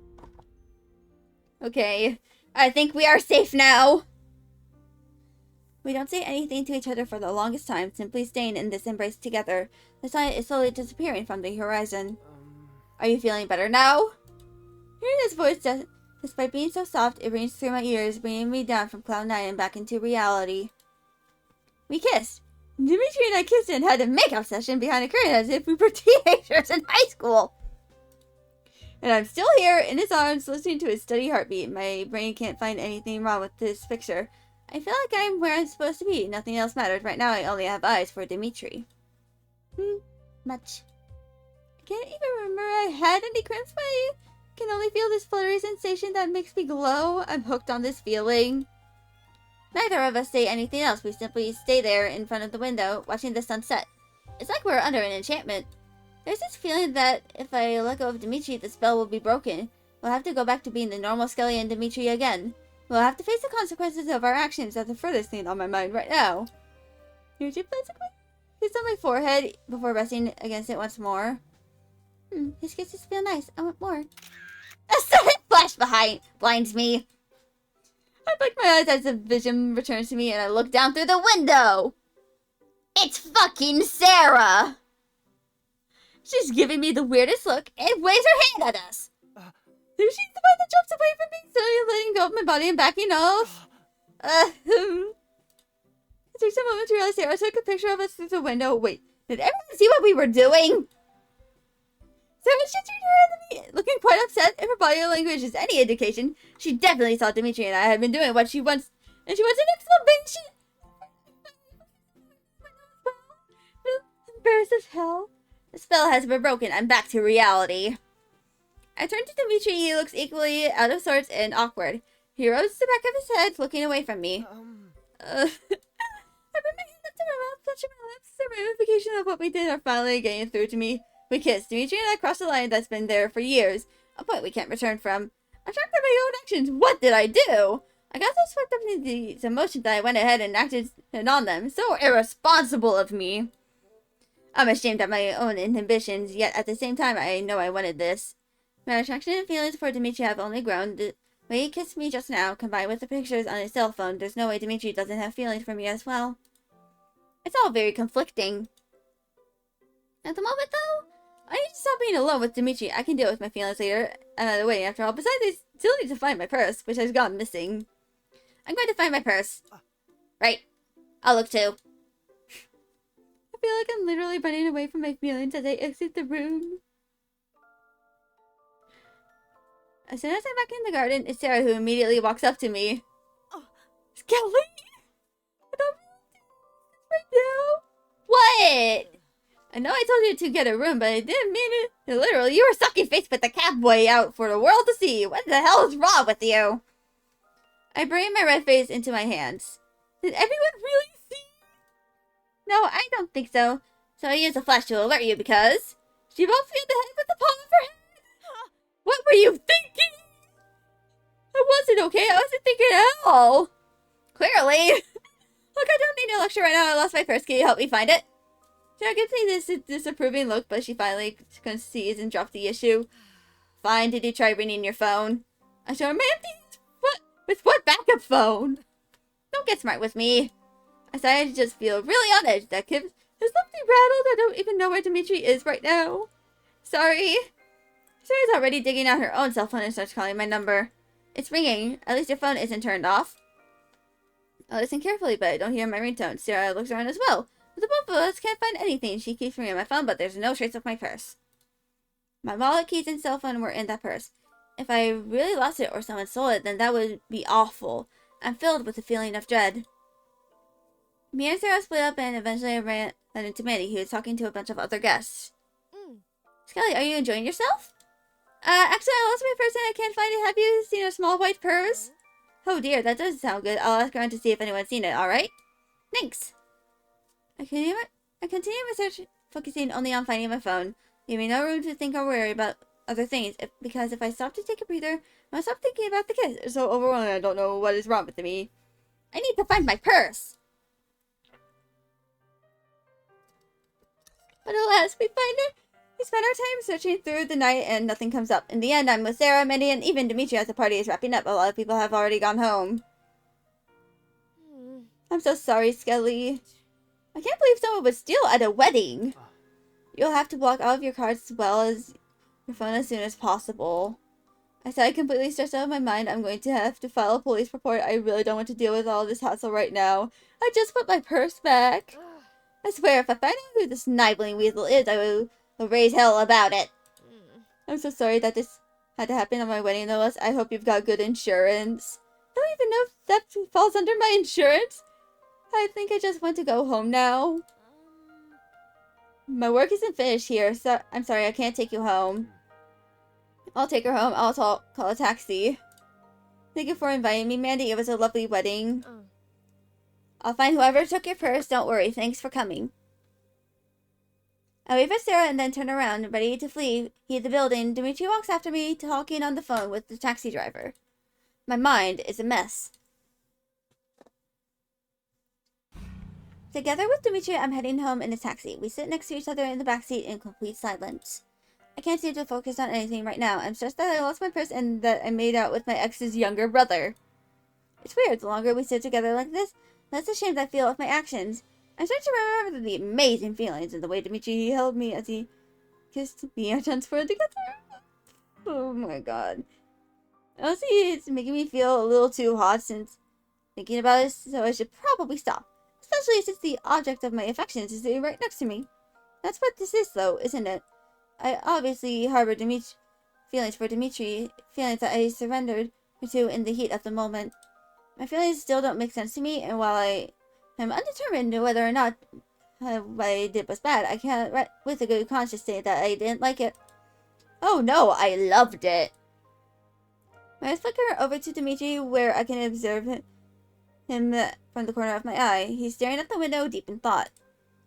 The Dimitri I've known for years is now a man I have feelings for. A man I have danced with and kissed.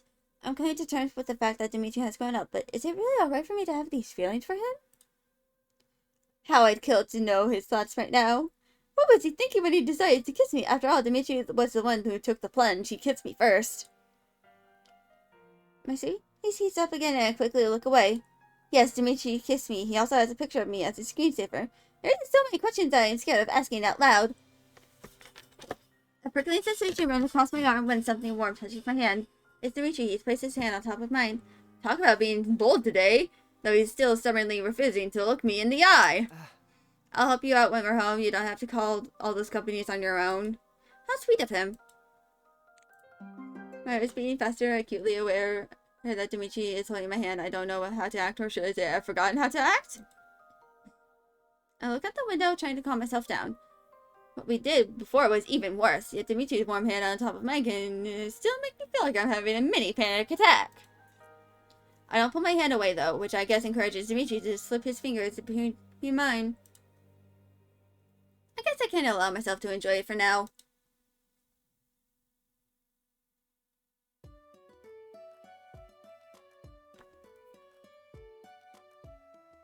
Well then. So I think I'm going to finish this next week.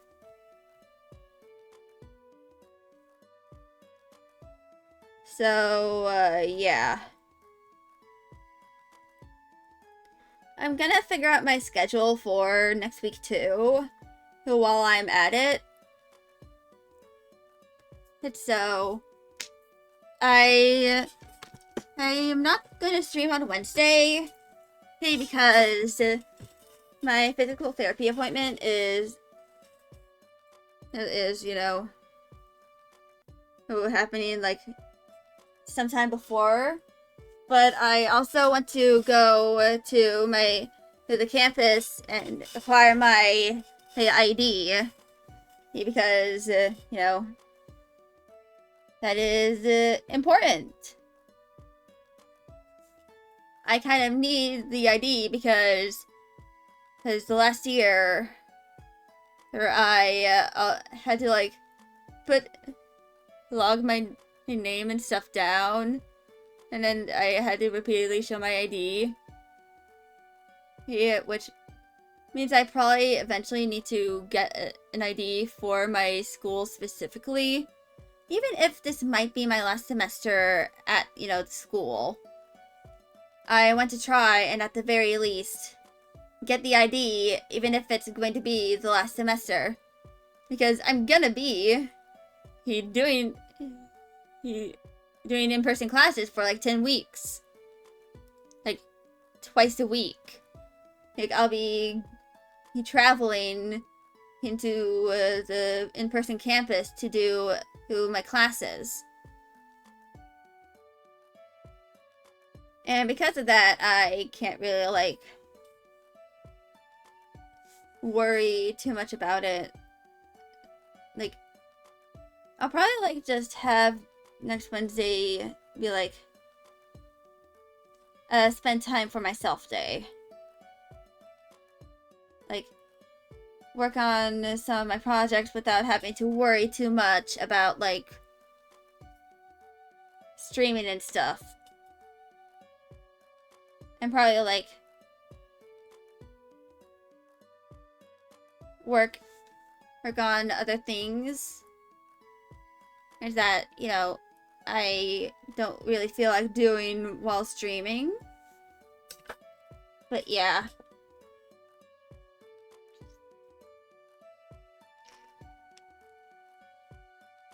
That is going to be it for me for this stream. So, as we are rapidly encroaching on, you know, my...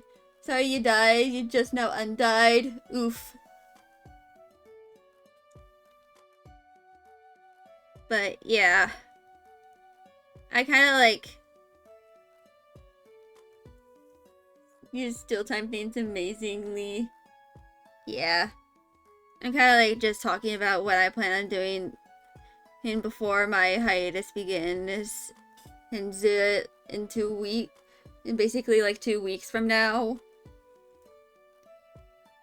So I'm one of the things I plan on doing is to like make a little image to like announce the fact that I'm going to be on hiatus. And, you know, the time is in between that I'll be on hiatus. Like, the date the hiatus begins and the date that it ends. Of course, if I do finish all my stuff early, yeah, I can probably end the hiatus early. However, the earliest it will be is like May 7th or 8th. Like May 8th is like possibly the earliest that I'll return to streaming and on my regular schedule. And that is because of my in-person class being on Monday and Wednesday. And my in-person class goes from 3 to 6. Pretty much, so... Oh, I won't be able to, like, stream. Unless I decide to, like, get up early to make content. And stuff. So, yeah. I'm going to figure out my schedule for next week. Over the weekend, I'll make sure to post it on Blue Sky and Discord. Feel free to just go and just remind me if I post it on Blue Sky and forget to post it on the Discord. But yeah, I am going to be ending stream now. I'm going to be working on stuff over the weekend. I think that starting student screen, like the new one, is pretty much done. So I can probably work on the ending screen in, you know, over the next few weeks. Like, probably work on it little by little. If I am not done with it when my semester begins. Is on the 24th. So, yeah, I am going to be here sometime. I'll be here on Monday at 1 p.m. EST.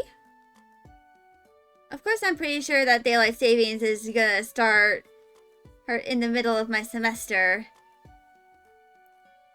Luckily, because I'm using the Twitch stream scheduling thing, y'all can know what time I'm going to be going live. I've localized to your time zone. But, yeah. I am going to end stream and probably make myself some food. And just do things. I shall be seeing y'all on Monday. Bye, y'all!